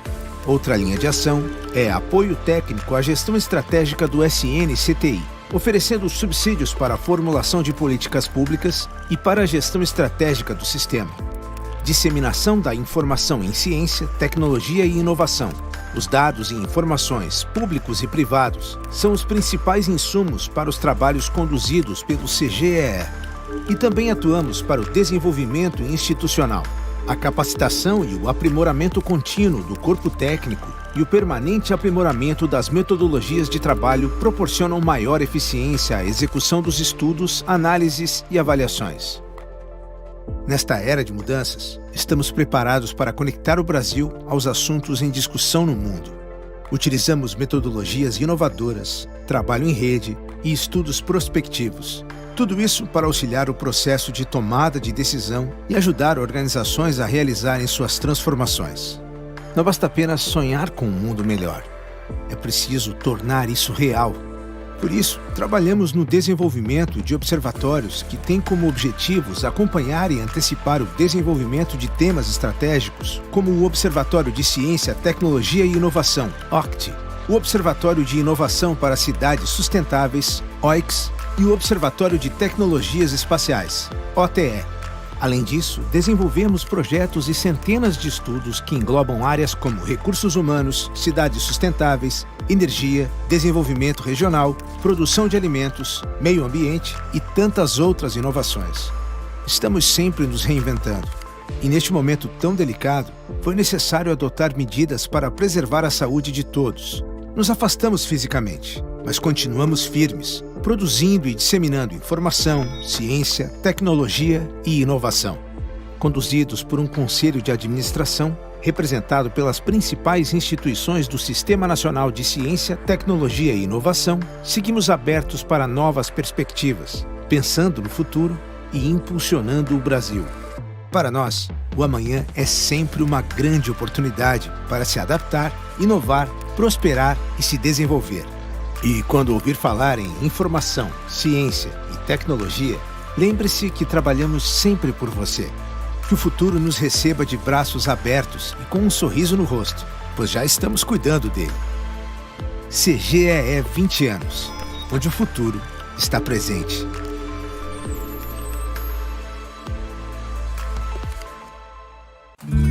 Não é uma delícia passar um bom café em casa? Ou simplesmente relaxar no sofá? E uma corridinha no parque com direito a uma água de coco geladinha? Tem coisa melhor do que viajar e curtir férias com a sua família? Você deve ter reparado que a natureza está presente na sua vida em vários desses momentos, assim como a Fundação Grupo Boticário. Contribuímos com a descoberta de novas espécies da fauna e flora brasileira. Geramos conteúdo sobre a natureza que alcançam milhões de pessoas. Investimos em soluções inovadoras para conservar a natureza, trazendo benefícios para os negócios e para as pessoas. E proteger a natureza nativa é essencial para a manutenção da vida no planeta, seja na terra ou no mar. Viu? A natureza está em toda parte. E onde tem natureza, tem Fundação Grupo Boticário. A natureza é cheia de detalhes, e só quem olha de perto entende como ela funciona. Nela tudo está conectado. Cada pequeno elemento faz parte de um grande ciclo. A cidade também é feita de ciclos. Ela tem um metabolismo próprio que nunca para. E quando seu funcionamento não está em harmonia, dá tudo errado. É preciso muito estudo e visão para transformar a vida urbana. E foi exatamente por isso que criamos o Observatório de Inovação para Cidades Sustentáveis, o OICS.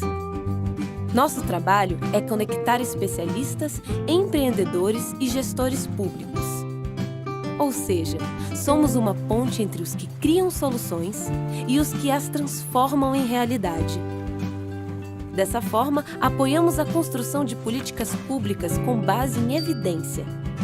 E para que todos possam contribuir, desenvolvemos uma plataforma que captura e dissemina soluções urbanas inovadoras em diversos temas, como, por exemplo, soluções baseadas na natureza ou saneamento. Mas nosso trabalho não para por aí. Sabemos que cada lugar é único. Por isso, mapeamos os diferentes tipos de cidades e criamos um sistema de informações geográficas com indicadores de mobilidade, temperatura, uso da terra e muitos outros. Assim, oferecemos soluções mais compatíveis com as diferentes realidades do nosso país. Pensar em cidades sustentáveis é projetar um futuro com mais qualidade de vida para todos. OICS, acelerando a sustentabilidade urbana.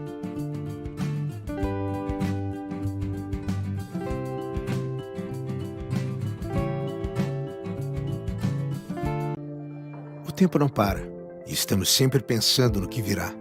Algumas pessoas planejam, outras apenas se deixam levar. O fato é que ninguém consegue controlar o futuro se não começar pelas escolhas e ações de agora. 20 anos se passaram. Quantos futuros nós, o Centro de Gestão e Estudos Estratégicos, já pensamos?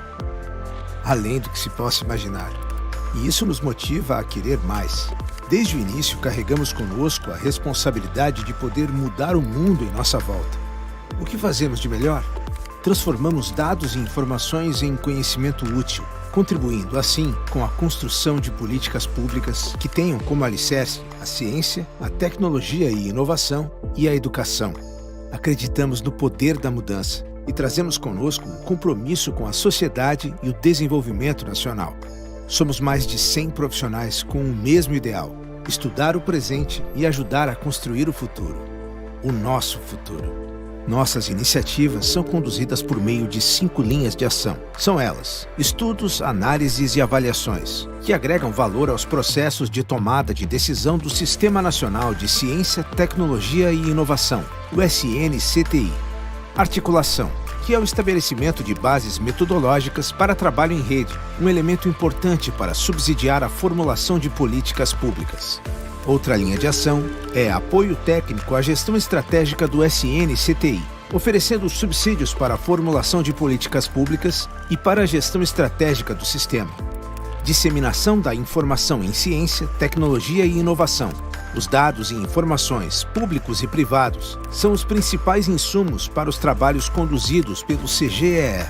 E também atuamos para o desenvolvimento institucional, a capacitação e o aprimoramento contínuo do corpo técnico e o permanente aprimoramento das metodologias de trabalho proporcionam maior eficiência à execução dos estudos, análises e avaliações.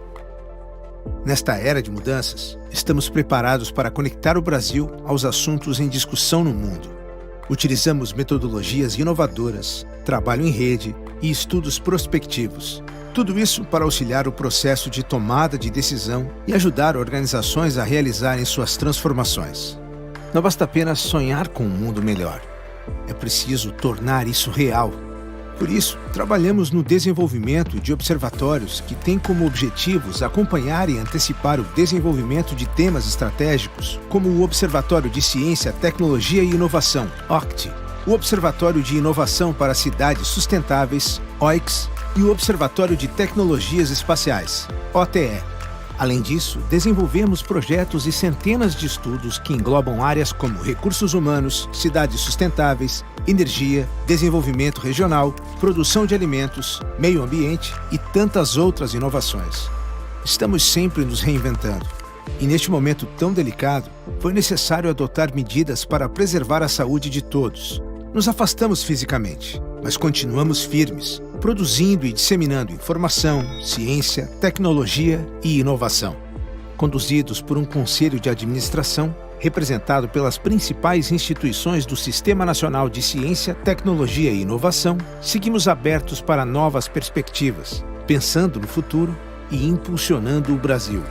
Para nós, o amanhã é sempre uma grande oportunidade para se adaptar, inovar, prosperar e se desenvolver. E quando ouvir falar em informação, ciência e tecnologia, lembre-se que trabalhamos sempre por você. Que o futuro nos receba de braços abertos e com um sorriso no rosto, pois já estamos cuidando dele. CGEE 20 anos, onde o futuro está presente.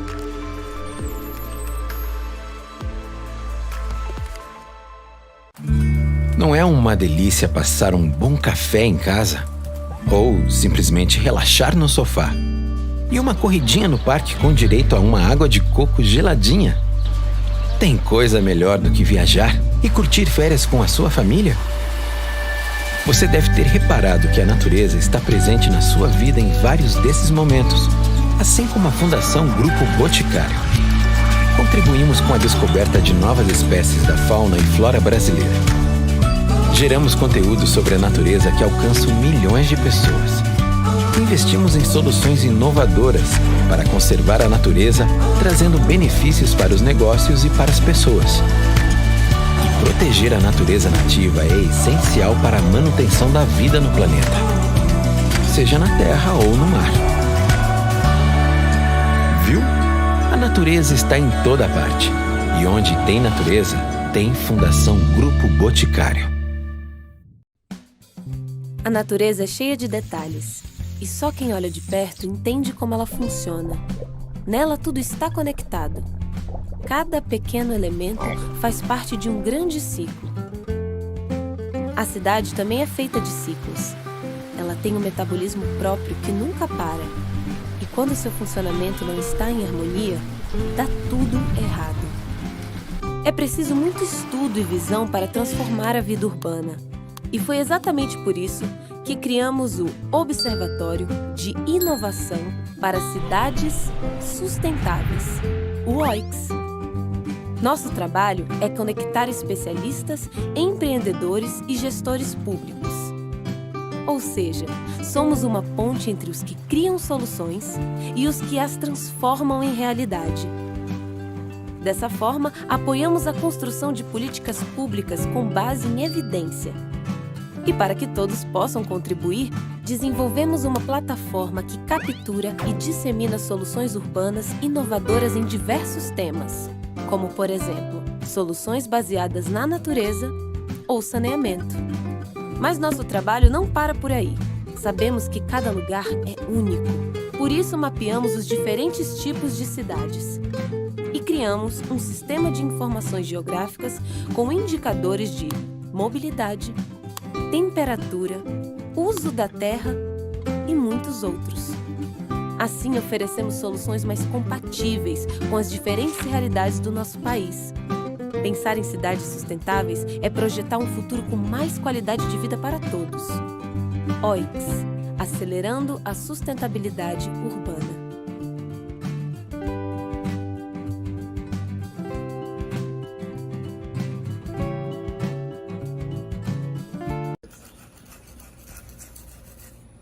Bom dia a todas e todos. Estamos aqui no município de Amajari, onde estamos implementando algumas ações de soluções baseadas na natureza.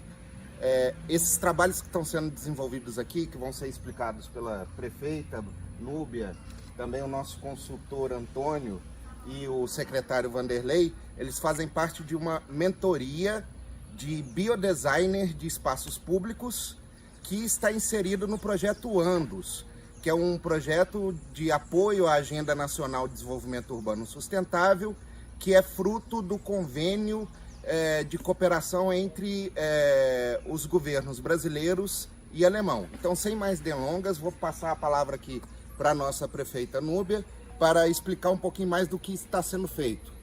Bom dia, sou Núbia Lima, prefeita de Amajari, Roraima, e estamos nessa semana recebendo o pessoal aqui da mentoria Andos, e aqui a gente está muito feliz de poder receber essa equipe.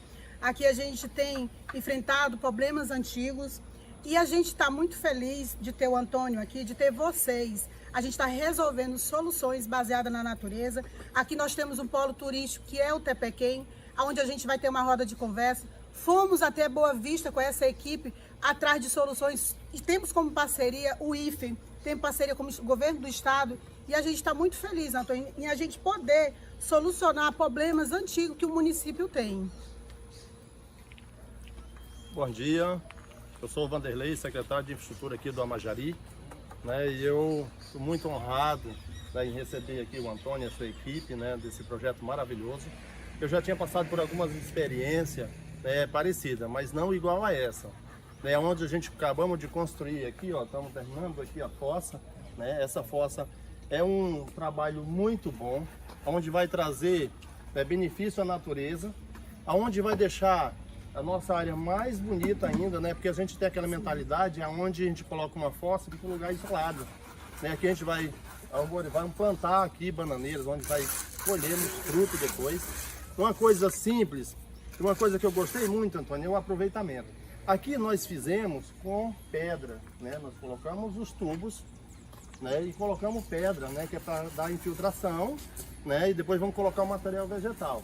Mas quem for construir, esse material ele pode ser aproveitado como resto de construção. Quem constrói sabe, prefeita, que nós temos um gasto grande em pegar o resto da construção, tijolo, concreto, e temos que colocar em contêineres para ir jogar no lixão. Então, fazendo isso, hoje nós estamos aproveitando que essa pedra aqui, ela pode ser substituída com o resto de construções, né? Então, isso aí é um trabalho excepcional, onde vai trazer economia, né? E vai deixar a nossa área muito boa. Parte de drenagem.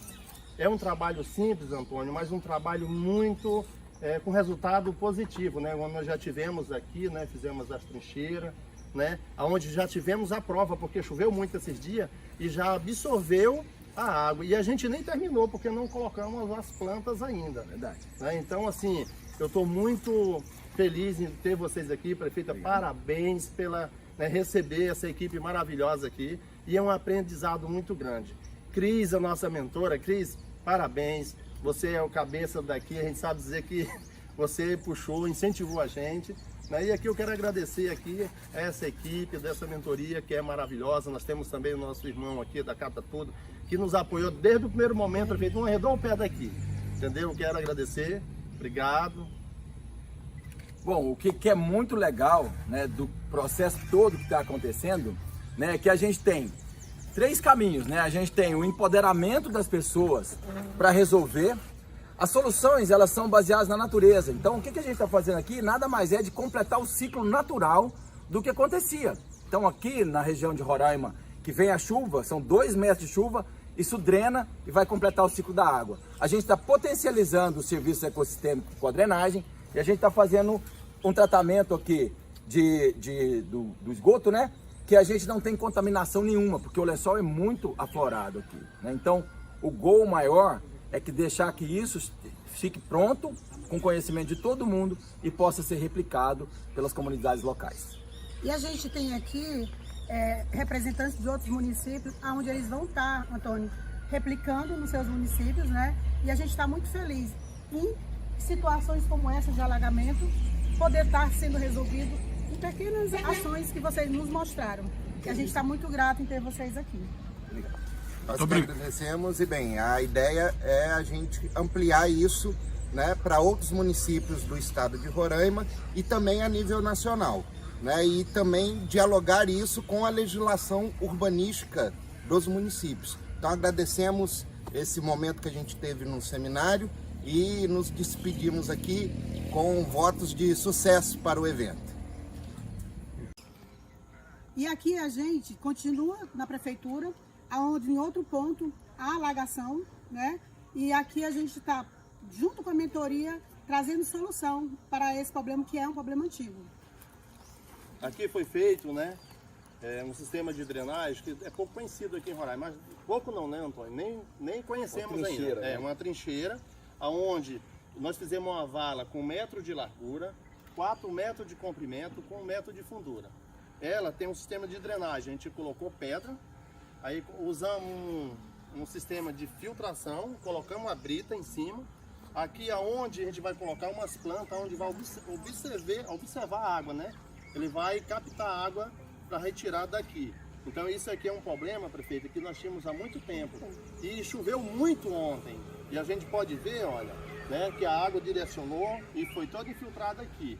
Então é um trabalho que a gente está fazendo e que já deu certo, viu, Antônio, Tomás? A gente quer agradecer vocês por mais esse trabalho e a gente vai continuar, né, prefeita? Vamos continuar lá no Tapequém, né? Onde está sendo feito uma compostagem e daqui a gente vai se dirigir ao nosso polo turístico do município de Amajari, Roraima.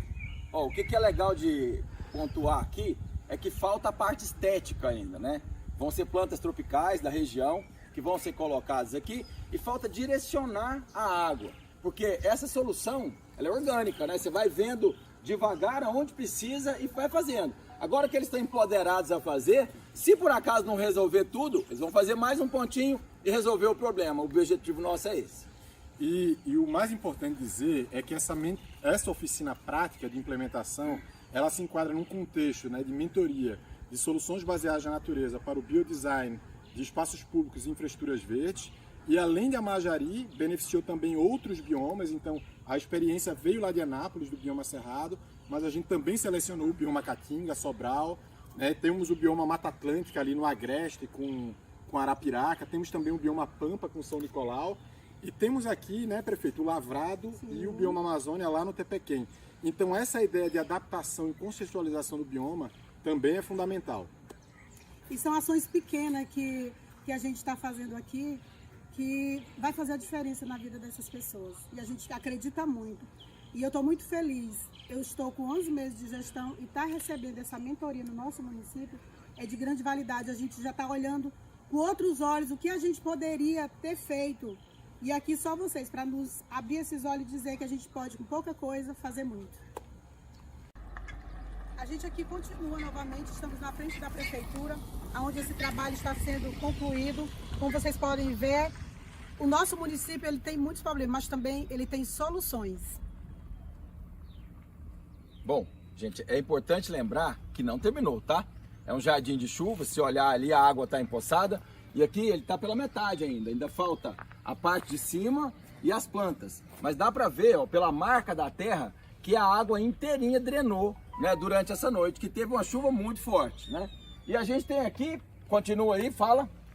Meu nome é Diego, a gente é fiscal do município, estamos aqui acompanhando, né, essa ação, essa mentoria da GIZ e a gente está gostando muito. A convite da prefeita aqui do município da Amajari, né, nós somos de Alto Alegre, e aqui a gente estamos vendo pequenas coisas que vai mudar a estética e a paisagem aqui do município de Amajari, que tem tanto a oferecer para os turismo, né, o turismo local e internacional. Valeu. E bem, a gente agradece a prefeita Núbia, né, por ter participado do processo da mentoria, está em contato com o governo do estado aqui de Roraima e nos colocou também em contato com o governo do estado de Roraima, exatamente dentro dessa perspectiva da gente replicar a experiência que está sendo iniciada aqui, porque como bem o Antônio colocou, né, as coisas estão sendo feitas aqui. O que vocês estão vendo aqui é mão na massa, não é o trabalho finalizado, né? E a ideia é, a partir das coisas que nós estamos fazendo aqui em Amajari, a gente replicar isso com a ajuda do governo do estado de Roraima e também com a ajuda das instituições de ensino superior, né? Aqui a gente tem um campus do Instituto Federal de Roraima, nós estamos em contato com a Universidade Federal de Roraima também, para a gente poder fazer um trabalho de replicação do que está sendo feito aqui para o resto dos municípios do estado de Roraima e também, né, a gente tem a pretensão de estender isso a nível nacional, considerando todos os biomas, né, como o Tomás falou no take anterior, né, no caso Caatinga com Sobral, né, me faltou os nomes dos outros. São Nicolau no Pampa e Arapiraca, né, no Agreste nordestino. Então agradecer mais uma vez aqui a prefeita por nos receber e por nos deixar fazer o trabalho aqui. Importante, Tomás, a gente deixar claro, né, que os biomas, eles têm soluções baseadas na natureza e que vão funcionar de acordo com o bioma. Por exemplo, no Pantanal, nós não vamos filtrar a água, ela tem que escoar a água. Em lugares que a água não tem jeito de entrar no chão e nem de ser escoada, ela é bombeada por planta. Então é sempre o foco de como a natureza resolve, trazendo para a população esse entendimento do bioma onde ela vive, para a gente poder completar os ciclos e ser sustentável na nossa ocupação do solo. E eu queria aqui, mais uma vez, agradecer a GIZ, Cooperação Brasil-Alemanha, o MDR, por nos trazer soluções para o nosso município de Amajari e Roraima. O tempo não para e estamos sempre pensando no que virá. Algumas pessoas planejam, outras apenas se deixam levar. O fato é que ninguém consegue controlar o futuro se não começar pelas escolhas e ações de agora. 20 anos se passaram. Quantos futuros nós, o Centro de Gestão e Estudos Estratégicos, já pensamos? Além do que se possa imaginar. E isso nos motiva a querer mais. Desde o início, carregamos conosco a responsabilidade de poder mudar o mundo em nossa volta. O que fazemos de melhor? Transformamos dados e informações em conhecimento útil, contribuindo assim com a construção de políticas públicas que tenham como alicerce a ciência, a tecnologia e inovação e a educação. Acreditamos no poder da mudança e trazemos conosco um compromisso com a sociedade e o desenvolvimento nacional. Somos mais de 100 profissionais com o mesmo ideal: estudar o presente e ajudar a construir o futuro. O nosso futuro. Nossas iniciativas são conduzidas por meio de 5 linhas de ação. São elas: estudos, análises e avaliações, que agregam valor aos processos de tomada de decisão do Sistema Nacional de Ciência, Tecnologia e Inovação, o SNCTI. Articulação, que é o estabelecimento de bases metodológicas para trabalho em rede, um elemento importante para subsidiar a formulação de políticas públicas. Outra linha de ação é apoio técnico à gestão estratégica do SNCTI, oferecendo subsídios para a formulação de políticas públicas e para a gestão estratégica do sistema. Disseminação da informação em ciência, tecnologia e inovação. Os dados e informações, públicos e privados, são os principais insumos para os trabalhos conduzidos pelo CGEE. E também atuamos para o desenvolvimento institucional. A capacitação e o aprimoramento contínuo do corpo técnico e o permanente aprimoramento das metodologias de trabalho proporcionam maior eficiência à execução dos estudos, análises e avaliações. Nesta era de mudanças, estamos preparados para conectar o Brasil aos assuntos em discussão no mundo. Utilizamos metodologias inovadoras, trabalho em rede e estudos prospectivos. Tudo isso para auxiliar o processo de tomada de decisão e ajudar organizações a realizarem suas transformações. Não basta apenas sonhar com um mundo melhor. É preciso tornar isso real. Por isso, trabalhamos no desenvolvimento de observatórios que têm como objetivos acompanhar e antecipar o desenvolvimento de temas estratégicos, como o Observatório de Ciência, Tecnologia e Inovação, OCTI, o Observatório de Inovação para Cidades Sustentáveis, OICS, e o Observatório de Tecnologias Espaciais, OTE. Além disso, desenvolvemos projetos e centenas de estudos que englobam áreas como recursos humanos, cidades sustentáveis, energia, desenvolvimento regional, produção de alimentos, meio ambiente e tantas outras inovações. Estamos sempre nos reinventando. E neste momento tão delicado, foi necessário adotar medidas para preservar a saúde de todos. Nos afastamos fisicamente, mas continuamos firmes, produzindo e disseminando informação, ciência, tecnologia e inovação. Conduzidos por um conselho de administração, representado pelas principais instituições do Sistema Nacional de Ciência, Tecnologia e Inovação, seguimos abertos para novas perspectivas, pensando no futuro e impulsionando o Brasil. Para nós, o amanhã é sempre uma grande oportunidade para se adaptar, inovar, prosperar e se desenvolver.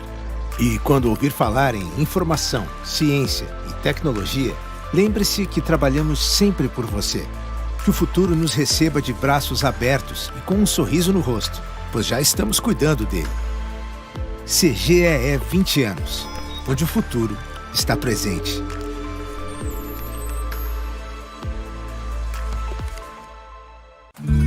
Não é uma delícia passar um bom café em casa? Ou simplesmente relaxar no sofá? E uma corridinha no parque com direito a uma água de coco geladinha? Tem coisa melhor do que viajar e curtir férias com a sua família?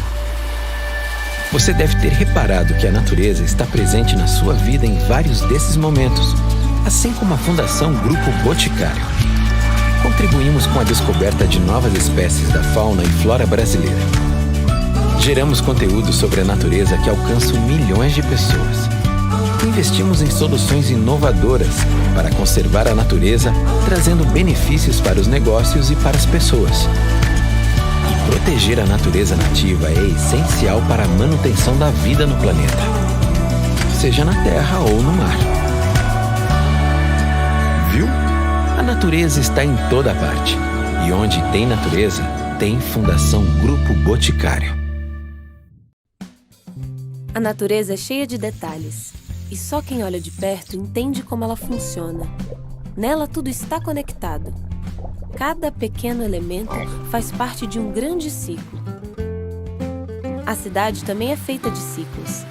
Ela tem um metabolismo próprio que nunca para. E quando seu funcionamento não está em harmonia, dá tudo errado.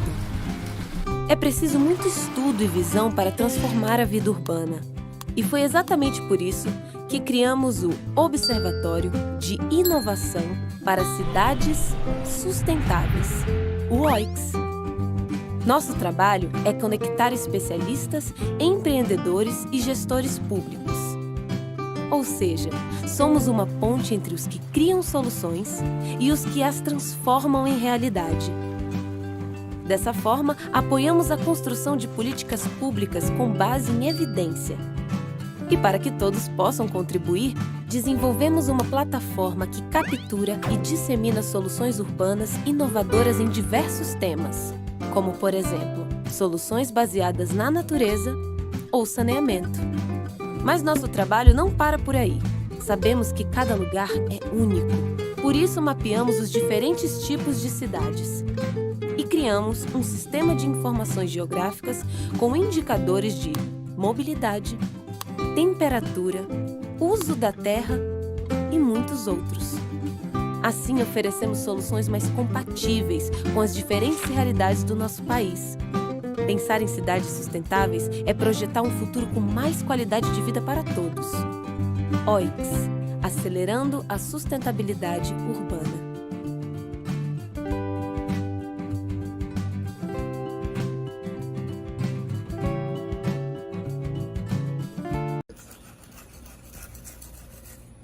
Bom dia a todas e todos. Estamos aqui no município de Amajari, onde estamos implementando algumas ações de soluções baseadas na natureza. Esses trabalhos que estão sendo desenvolvidos aqui, que vão ser explicados pela prefeita Núbia, também o nosso consultor Antônio e o secretário Vanderlei, eles fazem parte de uma mentoria de biodesigner de espaços públicos que está inserido no projeto Andos, que é um projeto de apoio à Agenda Nacional de Desenvolvimento Urbano Sustentável, que é fruto do convênio de cooperação entre os governos brasileiros e alemão. Então, sem mais delongas, vou passar a palavra aqui para a nossa prefeita Núbia para explicar um pouquinho mais do que está sendo feito. Bom dia, sou Núbia Lima, prefeita de Amajari, Roraima, e estamos nessa semana recebendo o pessoal aqui da mentoria Andos. E aqui a gente está muito feliz de poder receber essa equipe. Aqui a gente tem enfrentado problemas antigos e a gente está muito feliz de ter o Antônio aqui, de ter vocês. A gente está resolvendo soluções baseadas na natureza. Aqui nós temos um polo turístico que é o Tepequém, onde a gente vai ter uma roda de conversa. Fomos até Boa Vista com essa equipe atrás de soluções e temos como parceria o IFE, tem parceria com o governo do estado e a gente está muito feliz, Antônio, em a gente poder solucionar problemas antigos que o município tem. Bom dia, eu sou o Vanderlei, secretário de Infraestrutura aqui do Amajari, né, e eu estou muito honrado, né, em receber aqui o Antônio e a sua equipe, né, desse projeto maravilhoso. Eu já tinha passado por algumas experiências parecidas, mas não igual a essa. Onde a gente acabamos de construir aqui, ó, estamos terminando aqui a fossa, né? Essa fossa é um trabalho muito bom, onde vai trazer benefício à natureza, onde vai deixar a nossa área mais bonita ainda, né? Porque a gente tem aquela mentalidade onde a gente coloca uma fossa para um lugar isolado, né? Aqui a gente vai plantar aqui bananeiras, onde vai colher os frutos depois. Uma coisa simples, uma coisa que eu gostei muito, Antônio, é o aproveitamento. Aqui nós fizemos com pedra, né? Nós colocamos os tubos, né? E colocamos pedra, né? Que é para dar infiltração, né? E depois vamos colocar o material vegetal. Mas quem for construir, esse material ele pode ser aproveitado como resto de construção. Quem constrói sabe, prefeita, que nós temos um gasto grande em pegar o resto da construção, tijolo, concreto, e temos que colocar em contêineres para ir jogar no lixão. Então, fazendo isso, hoje nós estamos aproveitando que essa pedra aqui, ela pode ser substituída com o resto de construções, né? Então, isso aí é um trabalho excepcional, onde vai trazer economia, né? E vai deixar a nossa área muito boa. Parte de drenagem.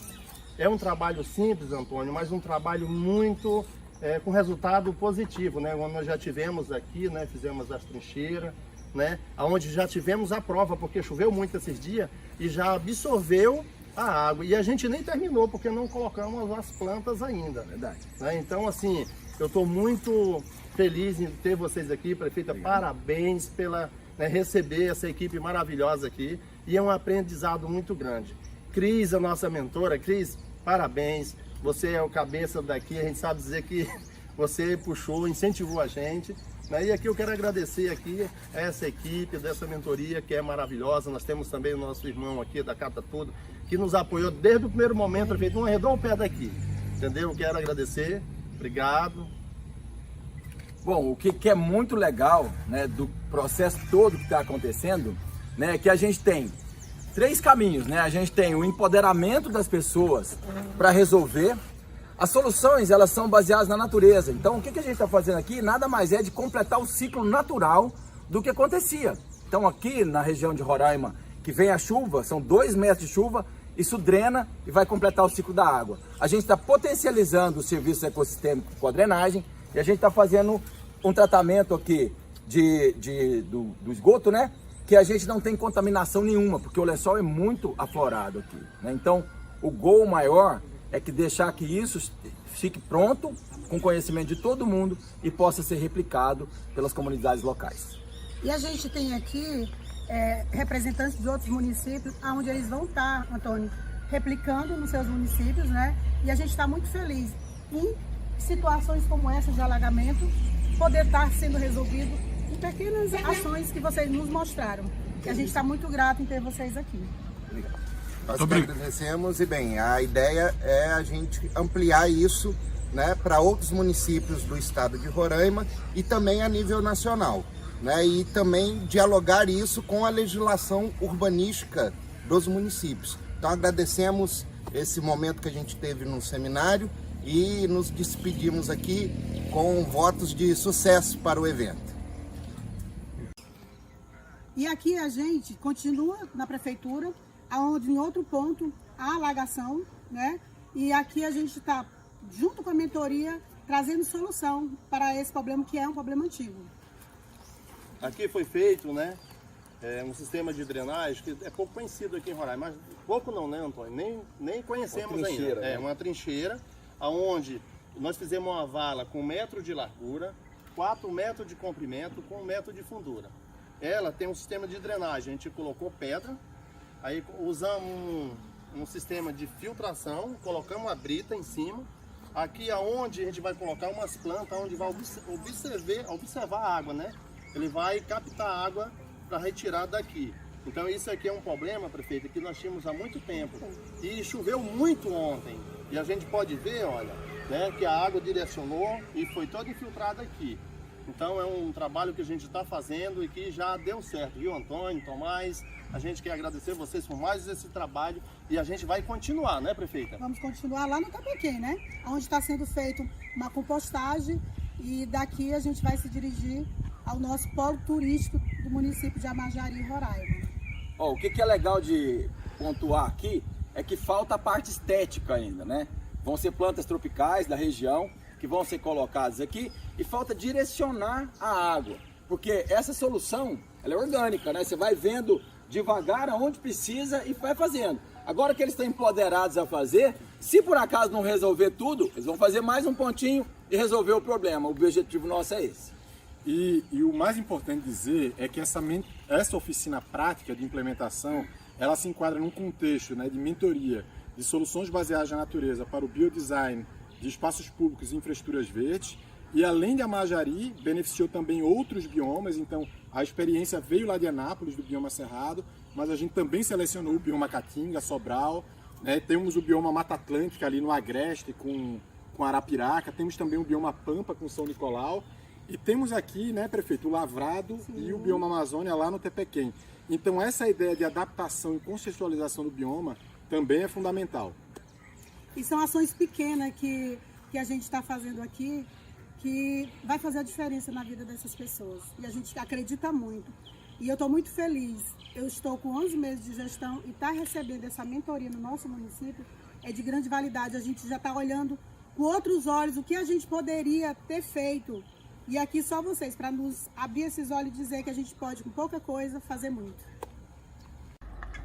A gente aqui continua novamente, estamos na frente da prefeitura, onde esse trabalho está sendo concluído. Como vocês podem ver, o nosso município ele tem muitos problemas, mas também ele tem soluções. Bom, gente, é importante lembrar que não terminou, tá?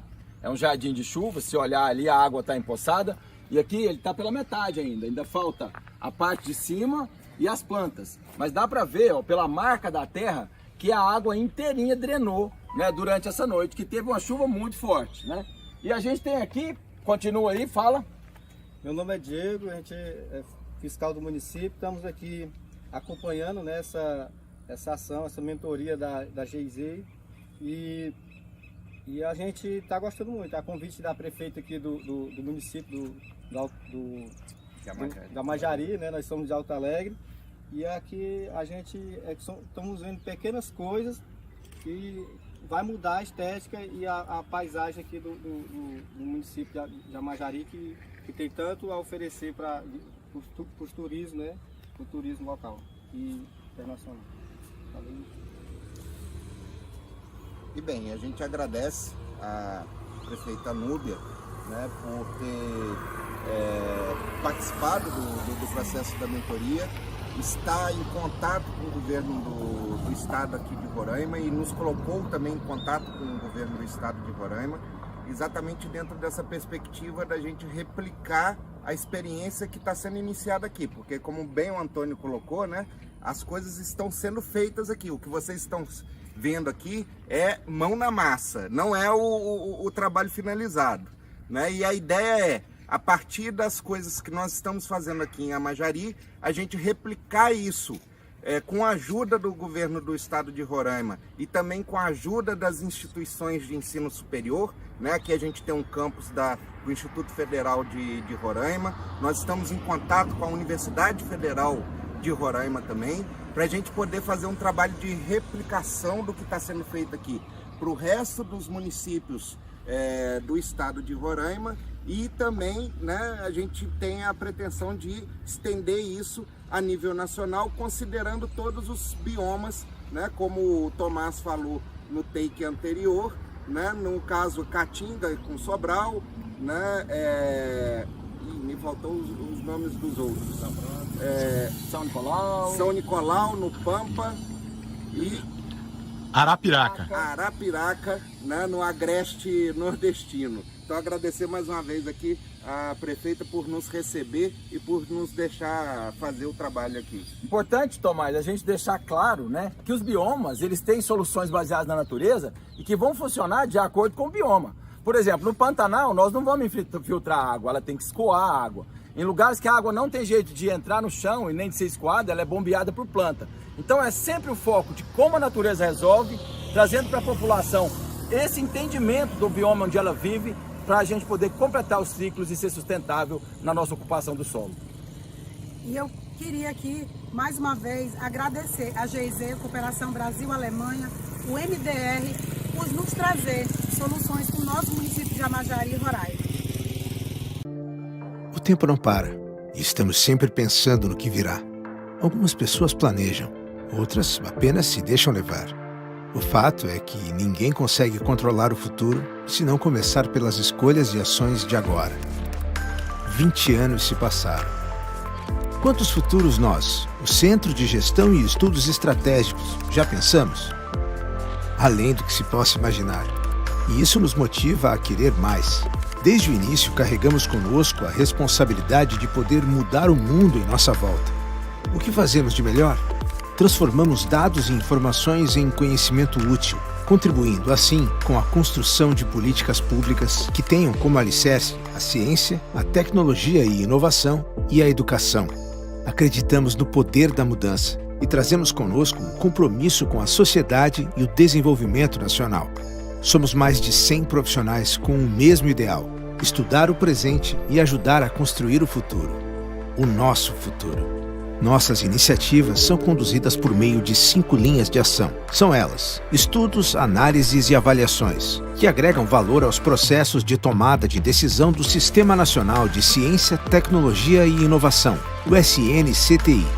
Articulação, que é o estabelecimento de bases metodológicas para trabalho em rede, um elemento importante para subsidiar a formulação de políticas públicas.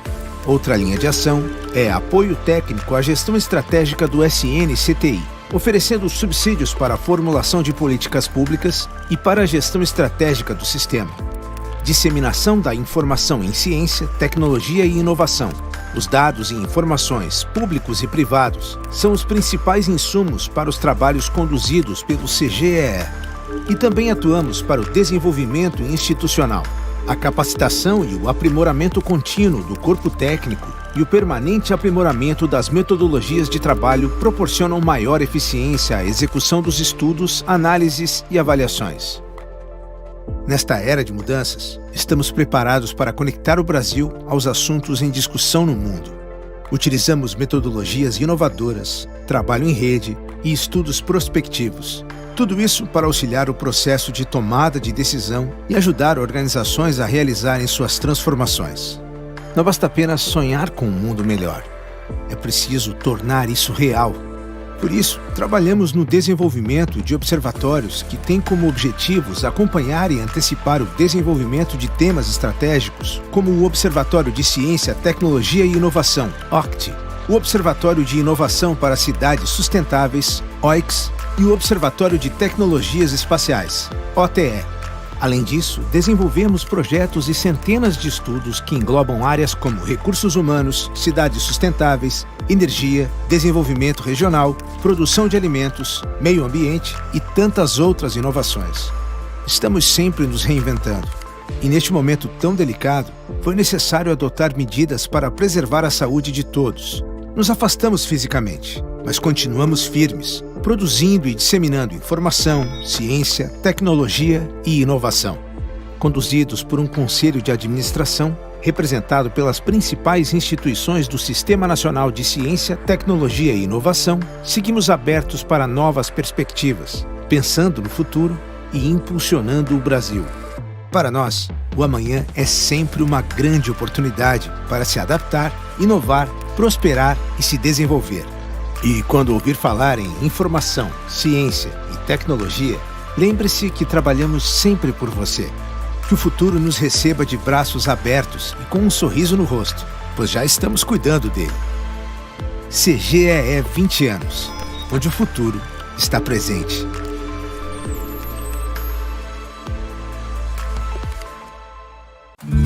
Não é uma delícia passar um bom café em casa? Ou simplesmente relaxar no sofá? E uma corridinha no parque com direito a uma água de coco geladinha? Tem coisa melhor do que viajar e curtir férias com a sua família? Você deve ter reparado que a natureza está presente na sua vida em vários desses momentos, assim como a Fundação Grupo Boticário. Contribuímos com a descoberta de novas espécies da fauna e flora brasileira. Geramos conteúdo sobre a natureza que alcança milhões de pessoas. Investimos em soluções inovadoras para conservar a natureza, trazendo benefícios para os negócios e para as pessoas. E proteger a natureza nativa é essencial para a manutenção da vida no planeta, seja na terra ou no mar. Viu? A natureza está em toda parte. E onde tem natureza, tem Fundação Grupo Boticário. A natureza é cheia de detalhes, e só quem olha de perto entende como ela funciona. Nela tudo está conectado. Cada pequeno elemento faz parte de um grande ciclo. A cidade também é feita de ciclos. Ela tem um metabolismo próprio que nunca para.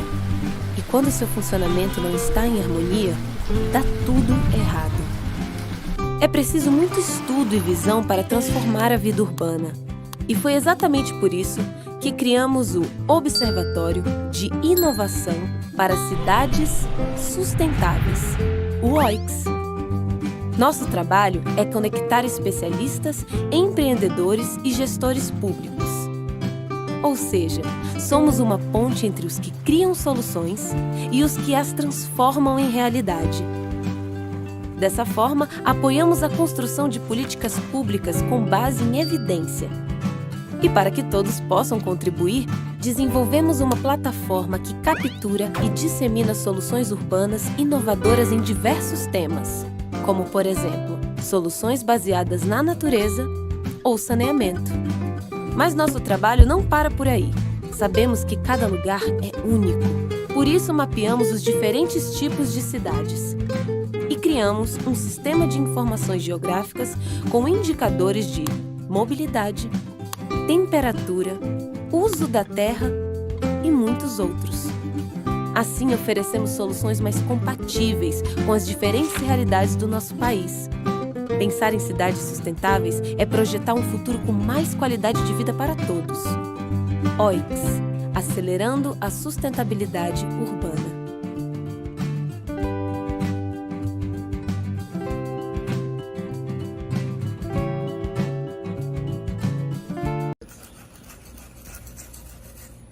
Bom dia a todos e todas. Estamos aqui no município de Amajari, onde estamos implementando algumas ações de soluções baseadas na natureza.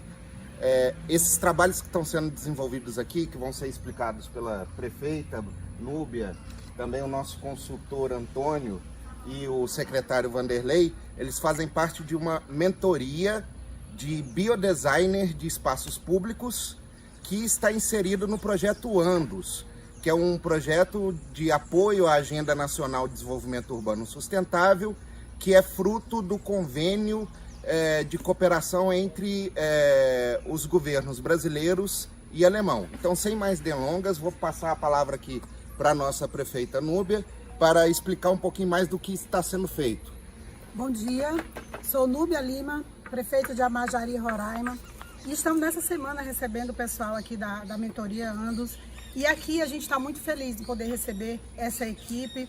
Aqui a gente tem enfrentado problemas antigos e a gente está muito feliz de ter o Antônio aqui, de ter vocês. A gente está resolvendo soluções baseadas na natureza. Aqui nós temos um polo turístico que é o Tepequém, onde a gente vai ter uma roda de conversa. Fomos até Boa Vista com essa equipe atrás de soluções e temos como parceria o IFE, tem parceria com o governo do estado e a gente está muito feliz, Antônio, em a gente poder solucionar problemas antigos que o município tem. Bom dia, eu sou o Vanderlei, secretário de Infraestrutura aqui do Amajari, né, e eu estou muito honrado, né, em receber aqui o Antônio e a sua equipe, né, desse projeto maravilhoso. Eu já tinha passado por algumas experiências parecidas, mas não igual a essa, né, onde a gente acabamos de construir aqui, ó, estamos terminando aqui a fossa, né, essa fossa é um trabalho muito bom, onde vai trazer benefício à natureza, onde vai deixar a nossa área mais bonita ainda, né? Porque a gente tem aquela mentalidade onde a gente coloca uma fossa em um lugar isolado, né? Aqui a gente vai plantar aqui bananeiras, onde vai colhermos fruto depois. Uma coisa simples, uma coisa que eu gostei muito, Antônio, é o aproveitamento. Aqui nós fizemos com pedra, né? Nós colocamos os tubos, né? E colocamos pedra, né? Que é para dar infiltração, né? E depois vamos colocar o material vegetal. Mas quem for construir, esse material ele pode ser aproveitado como resto de construção. Quem constrói sabe, prefeita, que nós temos um gasto grande em pegar o resto da construção, tijolo, concreto, e temos que colocar em contêineres para ir jogar no lixão. Então, fazendo isso, hoje nós estamos aproveitando que essa pedra aqui ela pode ser substituída com o resto de construções, né? Então, isso aí é um trabalho excepcional, onde vai trazer economia, né? E vai deixar a nossa área muito boa. Parte de drenagem. É um trabalho simples, Antônio, mas um trabalho muito com resultado positivo, né? Onde nós já tivemos aqui, né? Fizemos as trincheiras, né? Onde já tivemos a prova, porque choveu muito esses dias e já absorveu a água. E a gente nem terminou, porque não colocamos as plantas ainda. Verdade. Né? Então, assim, eu estou muito feliz em ter vocês aqui, prefeita. Obrigado. Parabéns pela receber essa equipe maravilhosa aqui. E é um aprendizado muito grande. Cris, a nossa mentora, Cris, parabéns, você é o cabeça daqui, a gente sabe dizer que você puxou, incentivou a gente, Né? E aqui eu quero agradecer aqui a essa equipe dessa mentoria que é maravilhosa. Nós temos também o nosso irmão aqui da Cata Tudo, que nos apoiou desde o primeiro momento, prefeito, não arredou o pé daqui, entendeu? Eu quero agradecer, obrigado. Bom, o que é muito legal, né, do processo todo que está acontecendo, né, é que a gente tem 3 caminhos, né? A gente tem o empoderamento das pessoas para resolver. As soluções, elas são baseadas na natureza. Então, o que a gente está fazendo aqui nada mais é de completar o ciclo natural do que acontecia. Então, aqui na região de Roraima, que vem a chuva, são 2 metros de chuva, isso drena e vai completar o ciclo da água. A gente está potencializando o serviço ecossistêmico com a drenagem e a gente está fazendo um tratamento aqui do esgoto, né?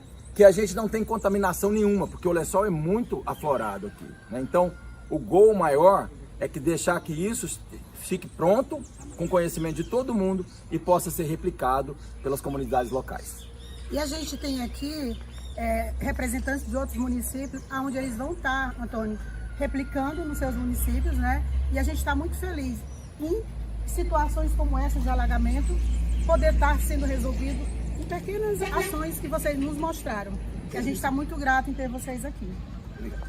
Nós agradecemos e, bem, a ideia é a gente ampliar isso, né, para outros municípios do estado de Roraima e também a nível nacional, né, e também dialogar isso com a legislação urbanística dos municípios. Então agradecemos esse momento que a gente teve no seminário e nos despedimos aqui com votos de sucesso para o evento.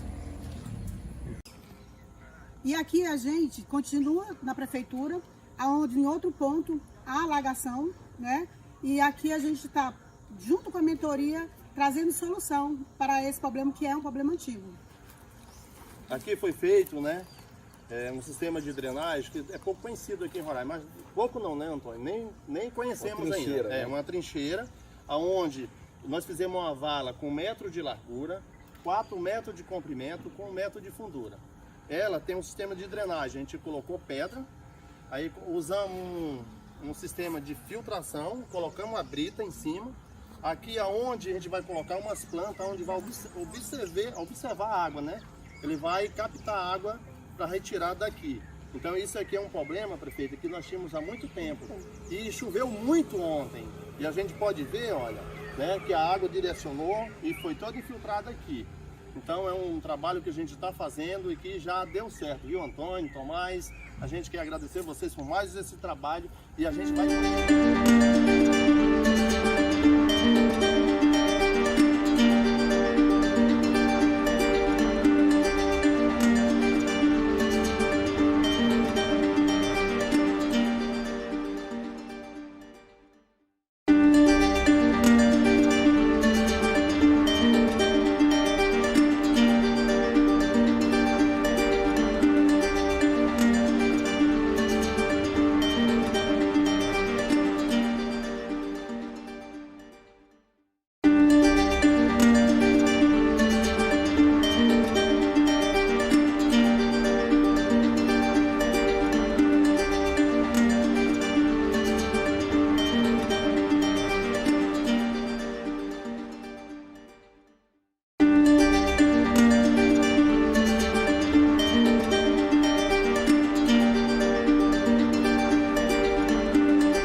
Boa tarde.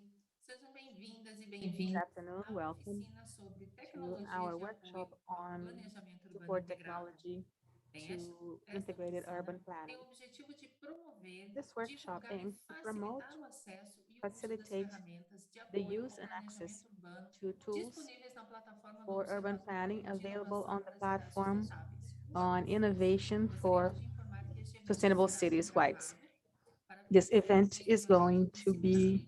recorded so it can be shared with others later on.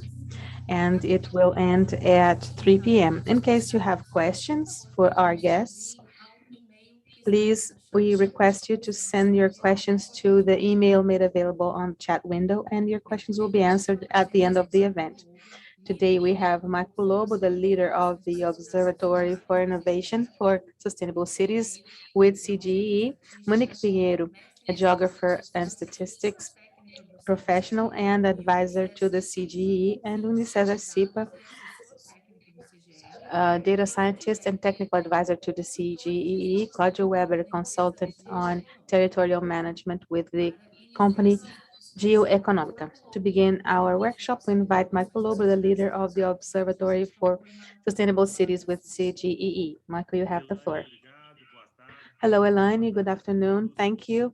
Thank you. Good afternoon to everybody. And continuing our seminar with this talk about OX tools available today for public managers of municipalities. Once again, I want to show you so you know about the work we're developing. You all can see the screen. Can you all see? Can anyone tell me? Yes, okay. Thank you very much. So we are a part of the Center for Strategic Studies and Management. My screen is freezing. I think something is wrong with the internet today. But anyway, the Management Center is a civil society organization, a nonprofit. We are 20 years old. We work with the Ministry of Science, Technology, and Innovation. We have been working in the past few years in doing prospective studies and research, amongst other important data, to support the national system of science, technology, and innovation. We are headquartered in Brasilia. We are about 80 people in the staff, over 1,000 consultants and advisors all around the world. We have this important role to subsidize all the decision-making processes, not only on the part of the public sector, but the private sector, on the themes of science, technology, and innovation through studies, prospection, strategic analysis based on the articulation of the Center of Management and Strategic Studies. Of course, we have an administrative council, which is very important, that leads this work which we are conducting. We have CNPq, SEBRAE, CNI, CNI, CNA, and the others, FINEP, and others. Now, the Ministry of Education has joined us in this process, and the Ministry of Communication in a few projects has joined us in the few projects with the CGE. We're working with different publications that are available to you for free, especially the magazine on strategic partnerships, a very important magazine with many important articles, which is available to you. I'm going to leave you the address later on. And our focus today are the observatories that have been a great point of support in science, technology, and innovation. So we have Adriana Badaró, who will, on December 9th, after 3 years of hard work structuring, she has initiated a process of the observatory directed to bioeconomy. We're working with space technology and with innovation for sustainable cities. So I would like to invite you all to get to know CGE, cge.org.br, and the role of the observatory. What is this Observatory for Sustainable Cities? It's important to mention. It's a part of a greater planning called City Nova, of urban integration involving science, technology, and innovation, and the sustainable development of Brazilian cities. We have to mention City Nova, and there is, of course, the executors, the Ministry of Science, Technology, the multilateral GEF, and the implementation agency, the UN. We have some pilot cities, Recife with ARIS, through ARIS, and SEMA, the Secretariat of the Environment here in Brasilia, developing great works of implementation of sustainable development in those two cities. Also, we have the Platform on Knowledge. The Program for Sustainable Cities in São Paulo has existed for 14 years, and the Center of Management creating the observatory. But what is the OICS? It's a free virtual platform to monitor and exhibit sustainable solutions, of course, considering the Brazilian territory. We have indicators to understand this process, and our mission is to inspire people. This theme is still under discussion, so we're always trying to show that it's important to think, especially now that we're going through this pandemic, it's important to inspire people to transform cities. And of course, we have this development, this bias of development, and we are supporting public policies. So our objective is to promote local solutions, regional and international solutions for learning and appropriation of different users, especially public managers in Brazilian cities. And these are the 6 largest axes of this observatory: low carbon mobility, renewable energy, low carbon environment, solid waste, clean water, and of course the SBNs that today are the focus of this seminar that we started this morning. Obviously, now we are discussing the study of typologies that we have developed with geobiophysical data, and because we must keep context into perspective if we're talking about Brazilian reality. This is our page, and I invite you to get to know it. You can quickly access these solutions directly on the theme areas, or you can access the study cases. There is the interactive landmark. We're going to discuss this today. We're going to get to know the last case studies and get to know the City Nova project, our partner PCS, and now login is working. Anyone can now enter or log on to this web page or enroll and become a partner by offering new solutions for observatories. So we invite companies, private sector, public sector, and citizens to join us in this process. So this is an interactive map that has been made available to us. This is a beautiful work that has been developed with incredible data. This alliance by Urban Bioconnection is an amazing work that started in April. As you can see, we have the partnership of Grupo Boticário, the platform on biodiversity, clay, Latin America and Europe, the Global Pact for Brazil Network, the IPCC, the Nature Conservancy, and WR Brazil, and others joining now. CGE is a part of this group, and we're trying to sensitize, promote, and diffuse the things linked to Brazilian biodiversity, linking them to nature-based solutions. So now I would invite you all to visit our website. It is under construction, but you are welcome anytime you want. Welcome. Thank you very much, and I'm going to move on. Thank you, Marco, for your presentation. And now we invite Ms. Pinheiro to give us a presentation on the tools. Monique, you have the floor. Thank you. Good afternoon, everybody. So let's meet the tools, open our toolbox of our observatory, and find out what we have to support managers on urban development. So I would like to highlight and thank my thanks to the entire team that is a part of this work. I would like to congratulate you. You see, it's a large team. There's not only the technical body of the CGE involved directly with the observatory, there are hired companies that have developed those tools with us as well. And before going into the tools, I'm going to talk about the content that form this tool, indicators and typologies. So this is a general overview, methodological aspects of the construction of these tools, starting with the greater objective of this work of typology indicators, which is to characterize the different kinds of territory.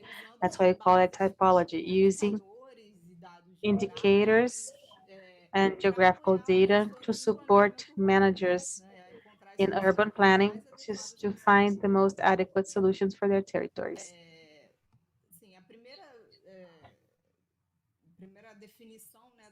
The first definition of our work was the geographical aspect that we want to share with you.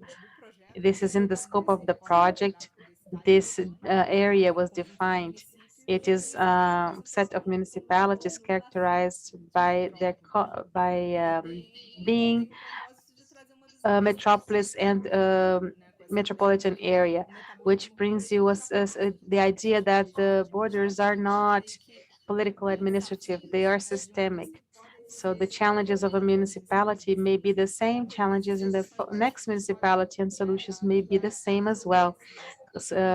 Sometimes we can apply one solution to different areas. So the characteristics of definition of this outlining are based on IBGE research, where we discuss urban concentration and populational arrangements. We use the outline of 150,000 inhabitants for Central South and 1,000 for the Amazon and Northeast.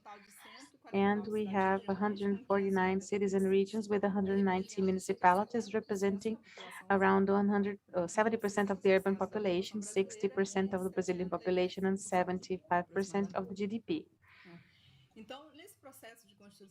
In this construction process, some stages of indicators, raising indicators was performed doing internal assessment and filtrating the indicators according to the themes of the observatory. That's why we start with 80 and then we go to 55.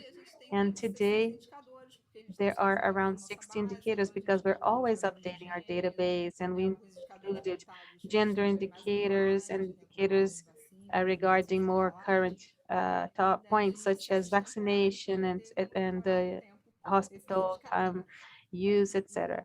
So we have expanded the comprehension of the study to the municipal scale.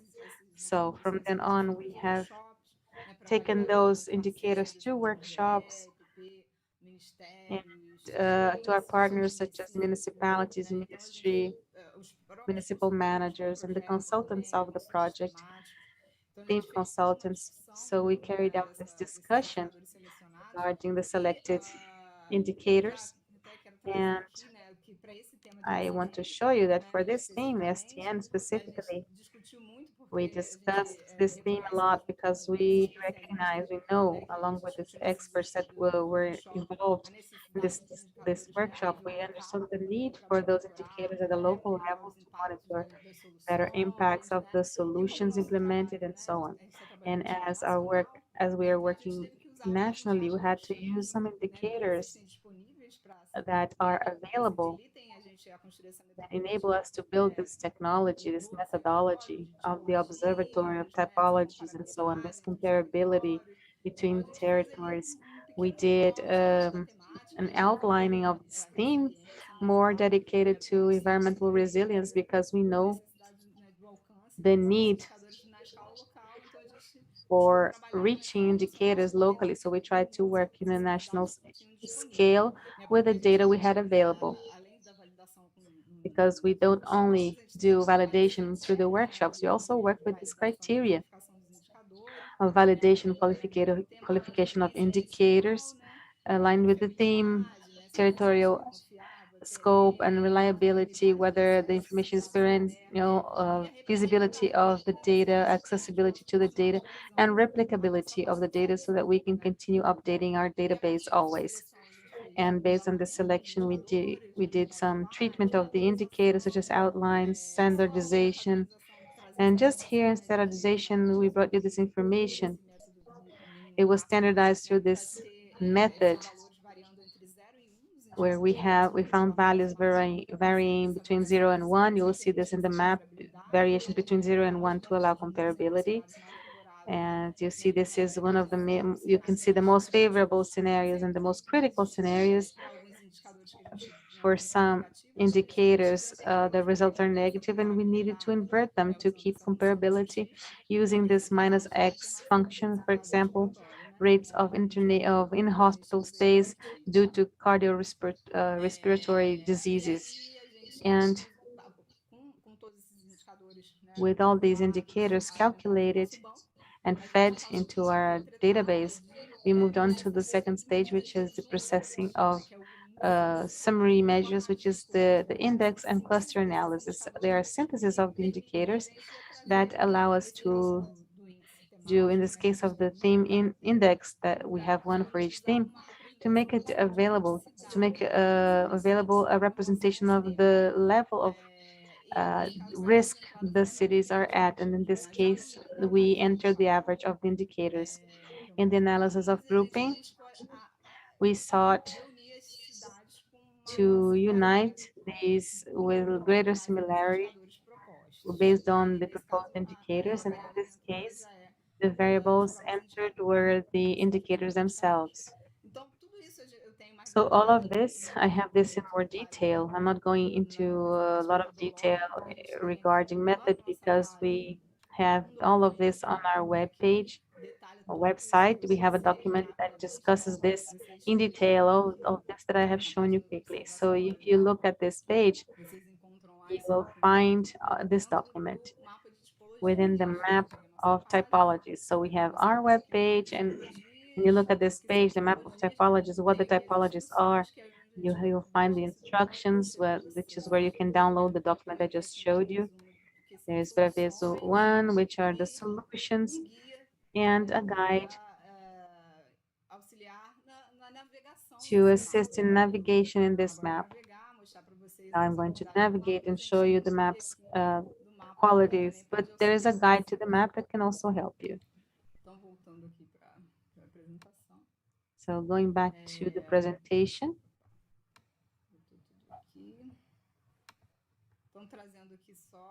So this is to show you the overview of the tools we're going to discuss to work with today.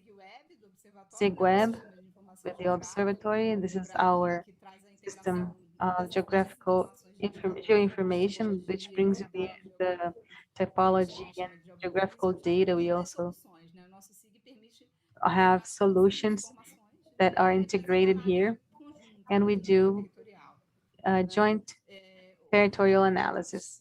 A MapBot, which is the other tool that is embedded in the map that we included to facilitate the access to all of this information by users, especially those who are not very familiar with the GIS system. So we have this robot that enables access and makes interaction more human.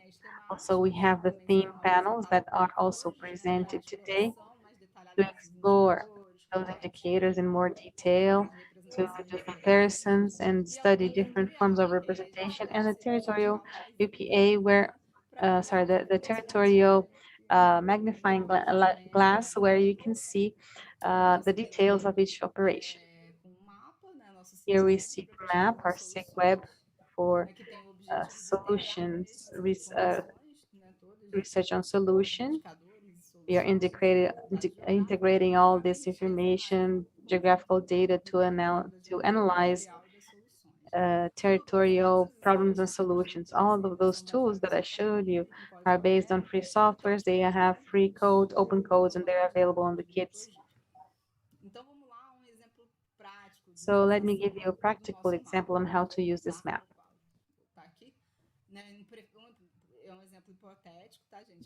This is an example of a hypothetical use. The mayor of São Gonçalo in Rio wants to a solution to recover the ecological functions of rivers that were impacted by human activities. So navigating on this map, on the themes screen, we look at the theme of the seminar, and the map filters the solutions. And here on the solutions menu, you can see the list of the SBNs available on our database. And if you type in your keyword, two solutions are shown. One of them is interesting for me, filtering gardens to recover riverside vegetation. So this solution takes me to the map and we can see where this was implemented, whether this solution was done in the region of Recife. This one was in Recife to recover the river Capibaribe, as we heard in the morning. We heard a detailed explanation about this function. And here under typologies, we have the details on territory, for example, biome. We can see that this is a part of the Atlantic forest. You can see this is implemented in this biome. Here you can see the metadata. So you can see the source. The source here in this case is IBGE 2019. And we know that São Gonçalo is also in the Mata Atlântica, the Atlantic forest biome. So precipitation, information on precipitation can also assist in the implementation of the solution. This is data by the meteorological system, and we can see that rainfall in this region is 1,300 to 1,800 millimeters. So we're going to São Gonçalo to see what this is actually like. The idea of the map is to allow those comparisons so that managers can know the details of their own regions. Here you see that rainfall is between 800 and 1,300 millimeters. It's not the same class, but it's close. And the manager can get to know the region where this solution was implemented and get to know more about their own regions and other information on temperature, water quality, the land use and coverage. We can see in these red areas, we can see urban pressure, anthropic pressure in this river that is being recovered, and an artificial lake to be recovered. As you can see, when you look at Recife, the land use and coverage in the area of the implementation of the solution, you can see that this is also an area of strong impact of urban occupation. So the manager can identify similarities between the territories and more geographical similarities that we can observe with these biophysical data. And they're going to look at, you can see more detail with the summary measures and indicators. For example, the cluster analysis that brings this summary of indicators based on similarity among them, which we see that Recife is part of group 1, which has these characteristics of indicators, and we have a summary for each group with the main characteristics. In this case, group 1 has high values of climate disasters, low percentage of green fields. So there is a whole apparatus of information for the manager to know the area where the solution was implemented and to compare with his area. Now, considering São Gonçalo, we see that this is also part of group 1. It has the same characteristics of possibility to climate disasters and low conservation. One of the indicators that is very critical here that appears in a box is the occurrence of disasters. So for us to see this information from the indicators, we can carry the indicators separately. So for the region where we find the municipality of São Gonçalo is the Rio de Janeiro. It's a critical area. It is in dark red, which is the most critical level. When compared to Recife,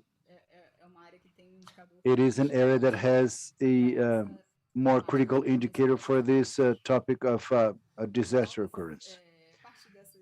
So from this information, the manager identifies a potential to apply this solution in his region, and he may, in the map, click on the solution and find more information about that solution. There is a summary of the main characteristics, and when he when you click in the Know More, it goes all the way to the our page in the observatory, where we have a full detail of the solution. You see the status of maturity, that the solution is already mature, the SDGs related to them, a text of characterization of the place, of the problem, and a study case or case study of the Recife in special. Here in the case studies, we have general information and information on how to replicate the solution.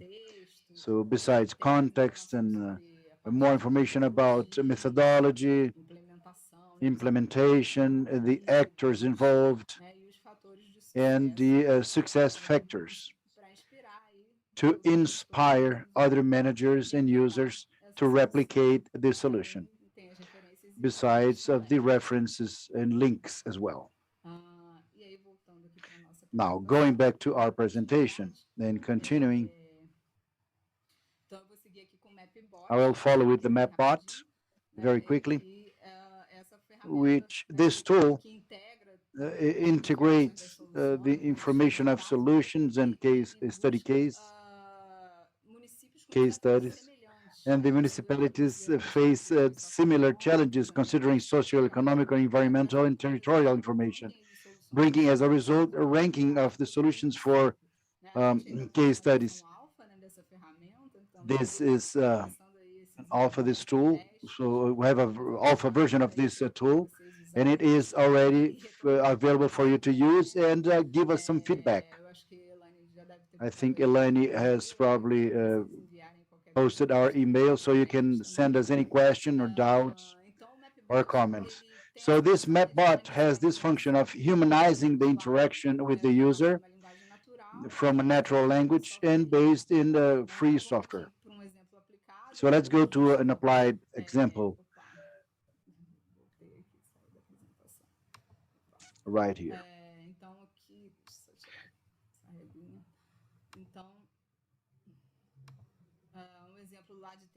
The example of Teresina, there was a public manager who decided to research NBS to research the natural springs in the peri-urban area of Teresina. So we go to the Mapbot. Actually, it froze.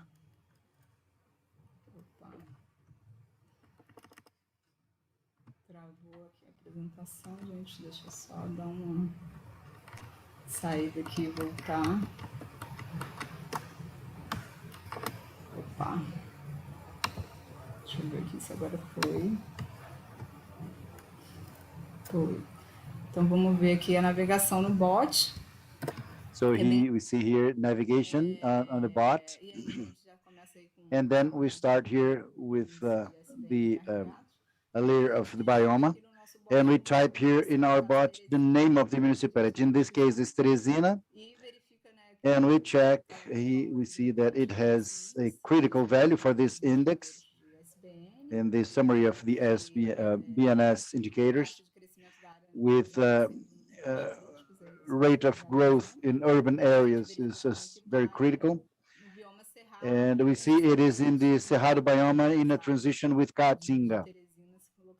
This area of Teresina is within this biome, in this transition of biomas. So following in the flow of the bot, if we click on yes, it is researching the municipalities. I don't know if you can see, but it shows similar municipalities, and it brings a list of municipalities based in the similarity algorithms. It finds an NBS of Recife. It means that this filtering gardens solution is not what he is exactly looking for, because the situation is different. So they continue in the flow of the bot, and the next research is about the case studies. So if you click on yes, it will bring a list of the case studies filtered for this area. So the list you can see the list, or you can type a keyword to ease this search. In this case, we say springs, which is the subject of the research, and it will find the solution for restoring the springs in urban areas that was applied in Brasilia, which is also part of the Cerrado bioma. There is a better index in our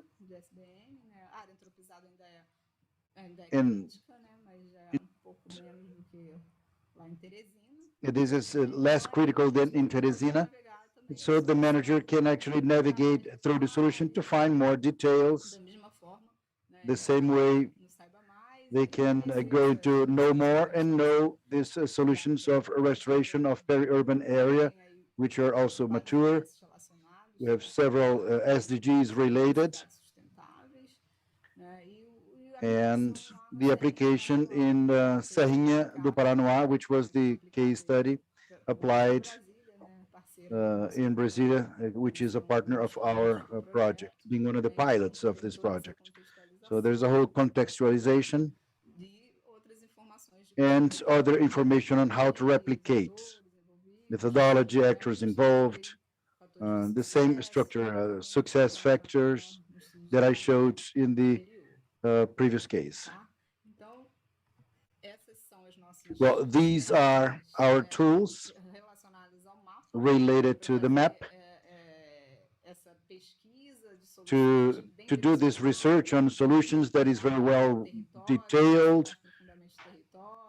We can know the territory better, and you can follow up with the transition for the sustainable development of cities.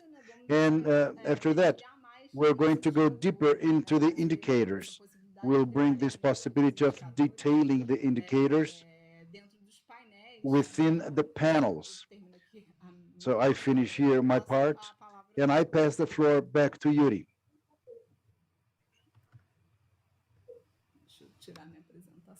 Let me remove my presentation.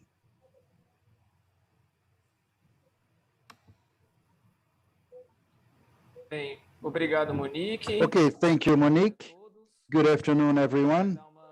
We are going to take a quick look on these panels.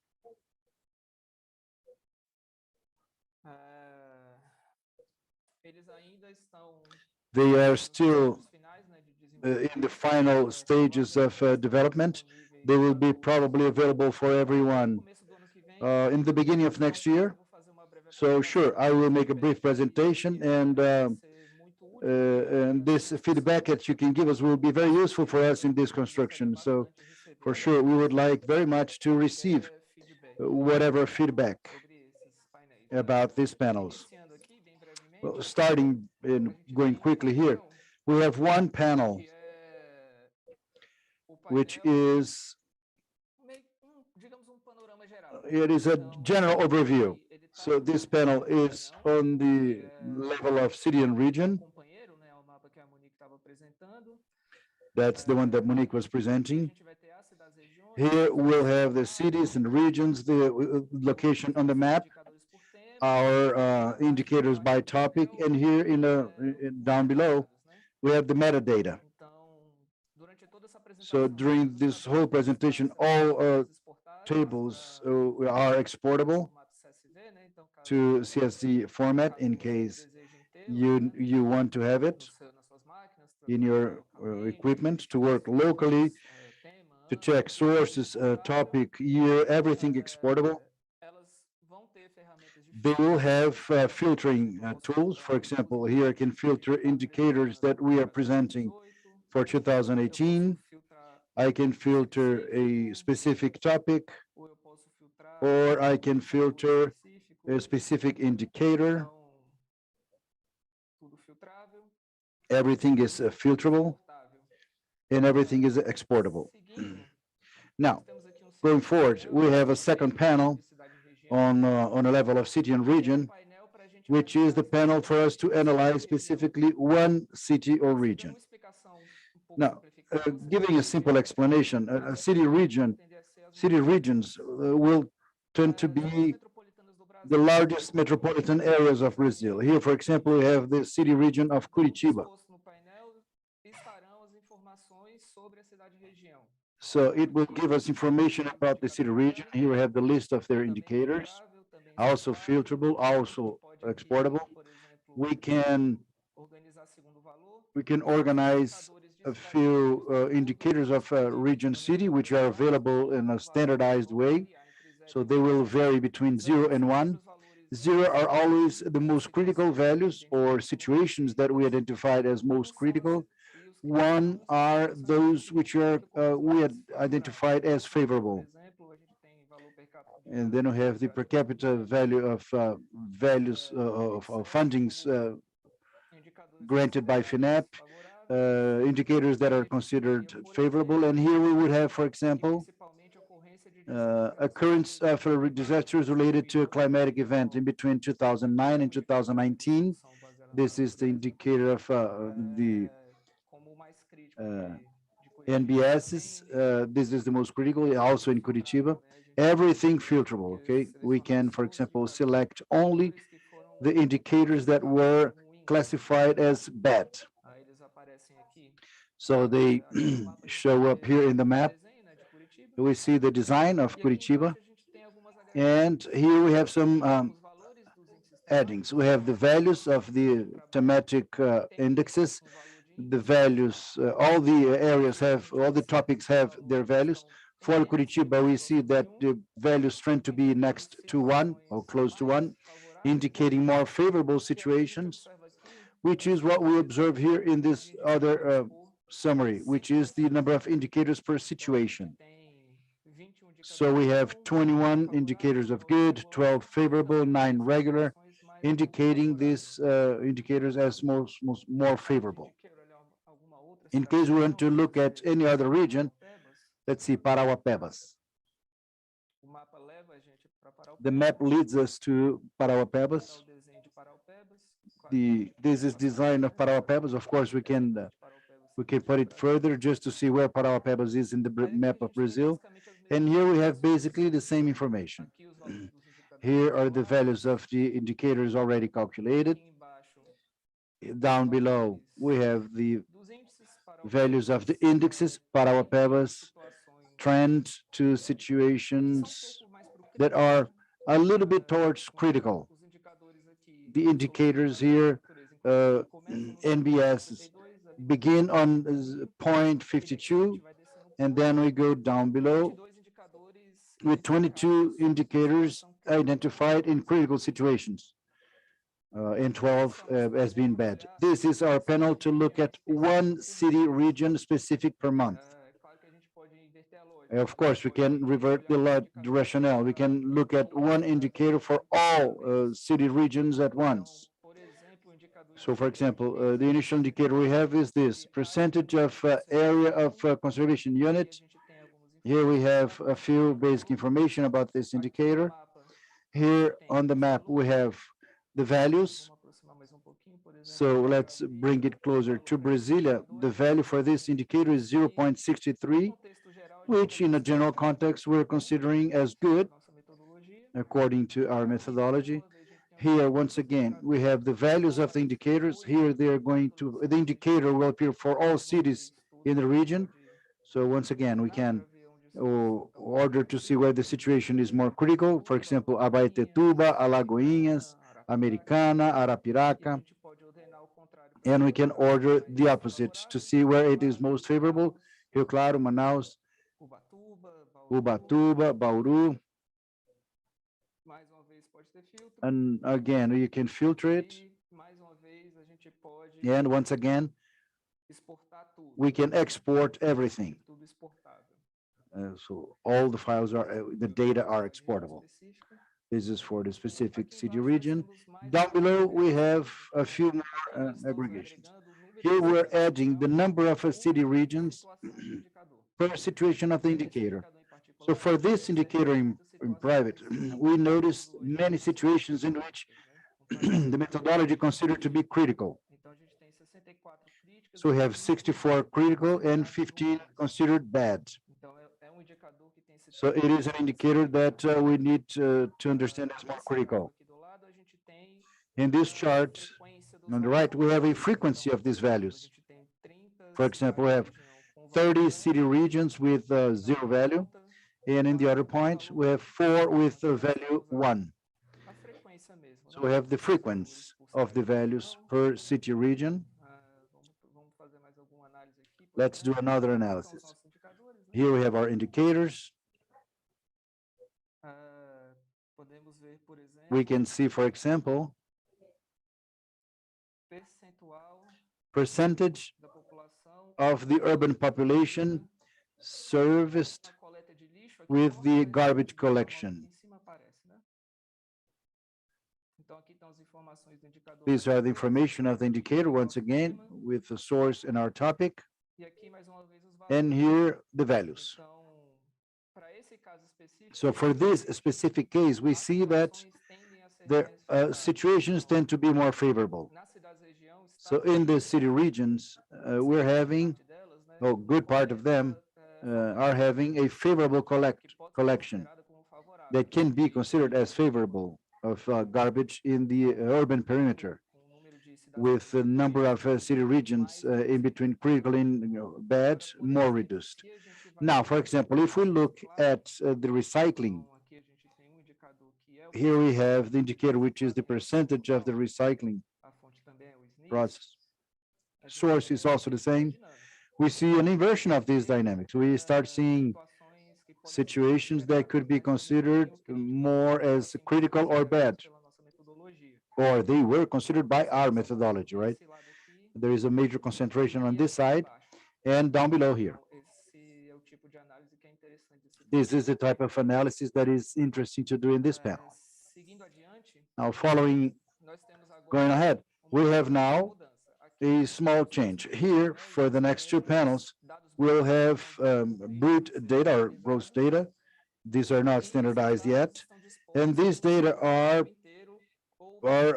placed to Brazil, or at least everywhere where this is possible. Of course, we have a major difficulty to obtain data or consistent data for all municipalities, but every time it is possible, they are here in these next 2 panels, in this way here. This panel is a panel that comes beyond our topics and beyond the challenges that we are following. It comes with an SDG. This can be, you can select the indicator per year or per city region, in case you're interested.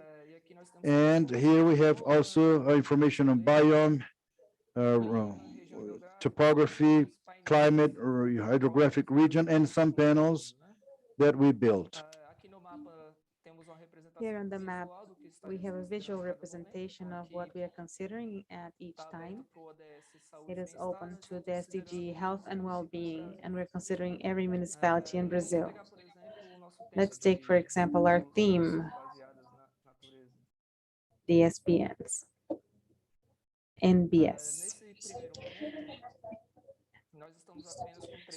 At the first look, we have only 3 indicators for each municipality that are loaded so far.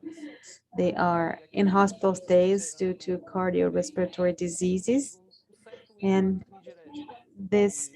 from this we can see there is a certain indirect impact from the fact that from our inability to apply NBS. So this is this indicator here is the anthropized area, which is the gray area, the area with agricultural intervention, pasture, and so on. And we have green areas, forests, fields. So the general trend that we see, this indicator here is per 1,000 inhabitants. So in 2010, there were 13.66 in Brazil in average in hospital stays per 1,000 inhabitants. Then 25% of the area was anthropized, 55% of the area is green. This data is a data of use and coverage provided by IBGE, and we downloaded their info for 2010 and 2018, for example. So here we can see the increase in the anthropized area 2% increase, accompanied by a reduction in green areas of about 2% as well. So with a reduction of 2 per 1,000 in hospital stays due to cardiorespiratory diseases. So here we have a table showing the indicators. Once again, this is all exported, and in case we are interested in doing a specific analysis that's not here, it does not contain any of these 3 indicators. For example, you can click here and this indicator is not shown. So if you want to analyze specifically per biome, for example, let's take Cerrado. Here it is. In the Cerrado biome, you'll see this biome is predominantly enterprise area, 37% green area, and the trends continue. There is a growth of a little over 3% of enterprise area between 2010 and 2018, with a reduction of green areas. So of course, we can refine this search until we reach the municipality of our interest. For example, let's say Goiás. In the state of Goiás, let's take a look at Anápolis. Here, the map will show you directly, it will lead you straight to Anápolis, and here you can see the municipality. In this case, I think it makes sense for us to look at in-hospital stays due to cardiorespiratory diseases that here in Anápolis dropped. The rates dropped from between 2010 to 2015. There were 15 in hospital stays down to 8. And this is an enterprised city, 80% enterprise and 6% green areas. And this tends to grow. We will have more people and less green areas. So those are the analysis possible to do using this panel. And on our final panel, once again, we will invert the dynamics. We're going to assess only one indicator simultaneously to looking at every place. So here, for example, we will continue our analysis considering cardiorespiratory diseases in hospital stays. So we're considering 2018 and refining this calculation, this indicator, choosing by a biome, looking at the specific municipality. And this panel is interesting because it shows many results at once. Here, once again, there is the metadata because we're talking about one single indicator, and here are the exposed results. So we can simultaneously look at regions and biomes. So we can look at the data per climate zone or water resources, cities and regions. Finally, we can look at the geographical compartment and the 100 municipalities with the highest indicators. So in 2018, municipality we find had the largest number of cardiorespiratory disease-related inhabitants. We see this was the highest rate per 1,000 inhabitants. And here in the end, we see a frequency of municipalities per value, 0, 2, 4, and so on, with a number of municipalities. This chart is interesting for us to have an idea of the distribution, how it happens, how it takes place. So very few, 0, then 2, 6, 8, 10, and in the cases where there are more cases, you'll see lower values. Of course, here you see some that are outliers, what could be considered outliers. And finally, the gross values, of course, all exportable. So all the values we could see previously can be brought to this chart. in case you want to export this data and work locally with Excel, for example, or some other kind of software, with the name of the municipality, the year, the indicator. Here we simplified this a little bit because there are many indicators loaded, and this we simplified them as number and denominator, because each indicator will be calculated in a specific way. And finally, we have the calculated value. Those are our panels. This is the work that we are doing here, and we hope to make this available soon, in the beginning of the next year, probably in January. And this is my part of the presentation, and I give the floor to Claudio Welli, who is going to present our territorial magnifying glass. Thank you. Thank you, technical team of the CGEE, for participating in this event and bringing us some tools being improved for integrated urban planning. In fact, our work is mainly directed at city management, and in a simplified manner, we could call those areas metropolitan. And in this case, we're talking about the metropolitan magnifying glass. We're going to talk with statistics of these cities, including in the observatory's pilot projects, basically in the stage, basically aimed at two cities, working with two cities that have shown results, proposals, and innovative solutions this morning, Brasilia and Recife. And within those aspects, I selected a few that I consider important in the case for the application of this, the solution, the case of Brasilia. We're working with climate governance and social engagement, and in Recife, sectorial plans to adaptation to climate change and the georeferences management system, integrated georeference management system. And those methods or tools, let's say, can be applied to other cities and metropolitan areas. The statistics grid is no news. It is used in many countries in the world. But what is important is that this is a tool that has become globalized, if you will. It is available in a global scale.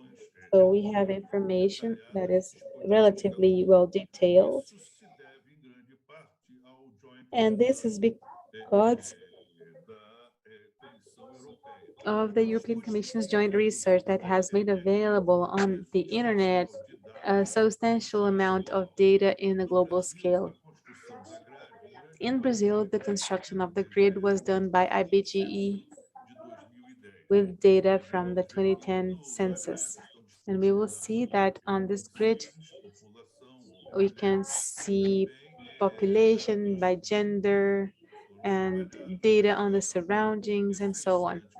This is important. It's important to consider that the surrounding data was adapted to the grid. In Brazil, this grid has different resolutions. It can reach 200 meters to urban areas, up to 500 kilometers if you consider a global scale.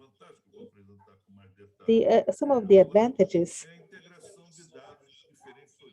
are the integration of data from different origins, biophysical, geosocioeconomic, and smaller units that will not suffer variation a long time. Data census shows a new division of census procedures, and we can compare the census information, comparing data from, for example, using the 200-meter scale.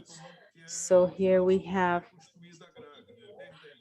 the grid from the image, from satellite image to the grid, and how the data, for example, on population, is added onto the grid and results on a grid with information, with a highly geo-referenced information.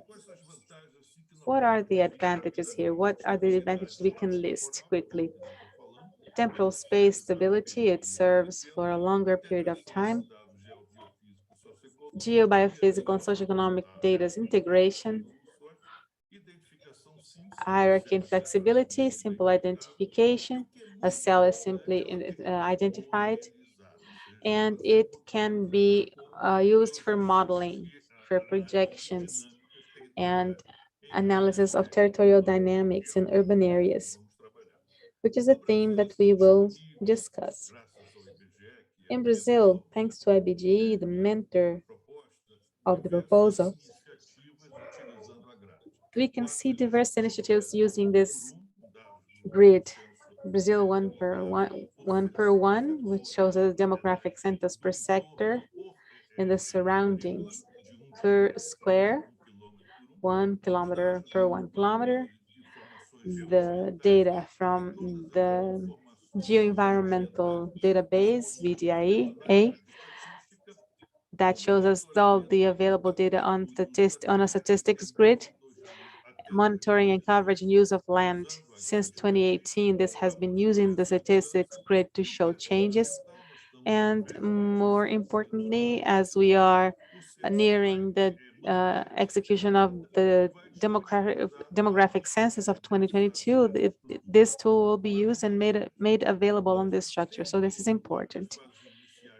Since the initial stages of the project of the observatory, we have been using the grid. Here are two examples in the use of the national scale grid with a resolution of 10 kilometers. And for example, we have the quilombos as shown differently from IBGE, and a map of rainfall with different scenarios according to region, which is provided by INP. So this image shows us the trends. In this project, in the territorial magnifying glass, we see some basic concepts. One is the intra-urban form and typology. The second is the metropolitan territorial dynamics. The third is urban diversity and inequality in the chosen areas. And finally, the theme we are discussing today, vulnerability to climate change. Today, we have data available on the structure of the observatory, the following data on households, total population, men and women, provided by IBGE. The situation in the surroundings of those home areas, urban areas, 2010, this data is available. We did maps on forested areas, covered areas, urban areas, and so on. So information on land cover and use from 2000 to 2018 in a scale of 1 per 1 kilometers, altimeters, and declivity. This observatory built this database on the information of the topo data by INPE. This information on different heights and declivity. We did a comparative analysis between IBGE 2010 and 2019 about subnormal agglomerates, the expansion of urbanized area from 2005 to 2015. Next year, we will have data up to 2020, more recent data on all of Brazil. The areas of conservation units 2019 based on ICMBio data, and intra-urban typology by IBGE elaborated by the geography coordination in 2017. Now I'm going to show you some illustrative maps using the grid to allow us to understand better what are the potential uses of this tool. Here in this morning, we talked about the specific case of Recife. Here we see not only the municipality of Recife, but the metropolitan area. And we see that there's a problem that's not restricted only to the municipality of Recife. The entire metropolitan area, where the greatest part of the population is concentrated, This is on zones of low height, which are subject to the impacts of the sea level rise and other impacts. Another set of data based on the grid is the expansion of the subnormal agglomerates, which are the precarious households or homes according to the IBGE data. So here we see how the advancement of those subnormal agglomerates have expanded since 2010 to 2019, and those spots are expanding, especially in the suburban area of the city. And here, just using the grid, we can see the typology, the hydro-urban typology carried out by IBGE that shows the variation between better living conditions and worse living conditions. This helps understand the characteristics of this urban area, which is a littoral city with a very large with a large population. Here, we also use this denomination, which is not just the area used to. We're using the definition given by Regin, meaning the region of influence and density, which is the urban concentration, the arrangement, the population arrangement that happens in Brasilia. Those are the municipalities that surround the federal district. So we see a simple comparison. In Brazil, the problem is not altimetrics. There is a problem of declivity in those two municipalities at the north of the polygon, Planaltina and Padre Bernardo, that are demographic voids so far, but they're facing some problems that can offer obstacles to the expansion, urban expansion. Here is Brasilia. Earlier we talked about Brasilia, and one of the important aspects is that Brasilia, despite being the capital of the country, it is a city that counts on an important, significant presence of agriculture. Although it is a city that is strongly urbanized, we see, due to the presence of the agricultural area, that it is very expressive in the whole of the federal district. And here we can use this this table. We're here working with this metropolitan area, and it's easy to notice that between 2000 and 2018, there was a significant expansion of the area, the artificial area of Brasilia, and also the agricultural area, which also grew significantly.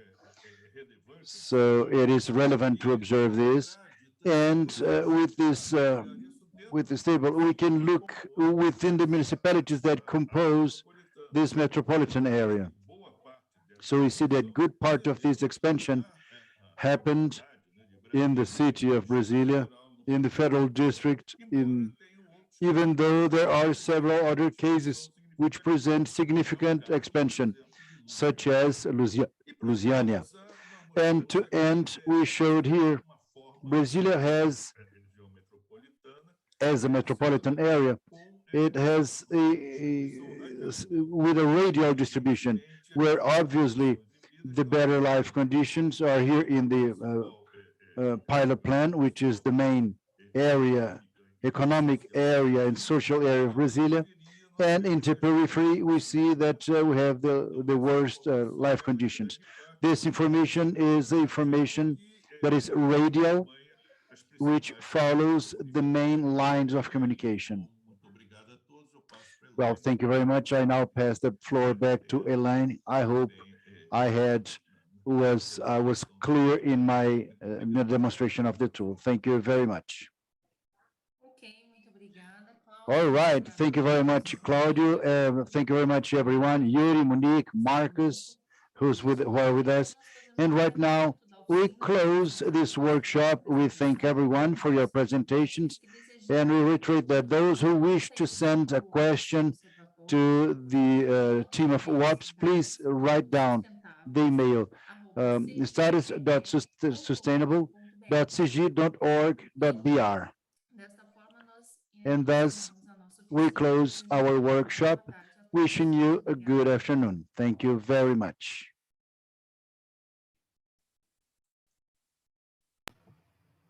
Parabéns, certo, viu, pessoal? Foram muito bem. Obrigada, pessoal. Obrigada, Valeu. gente.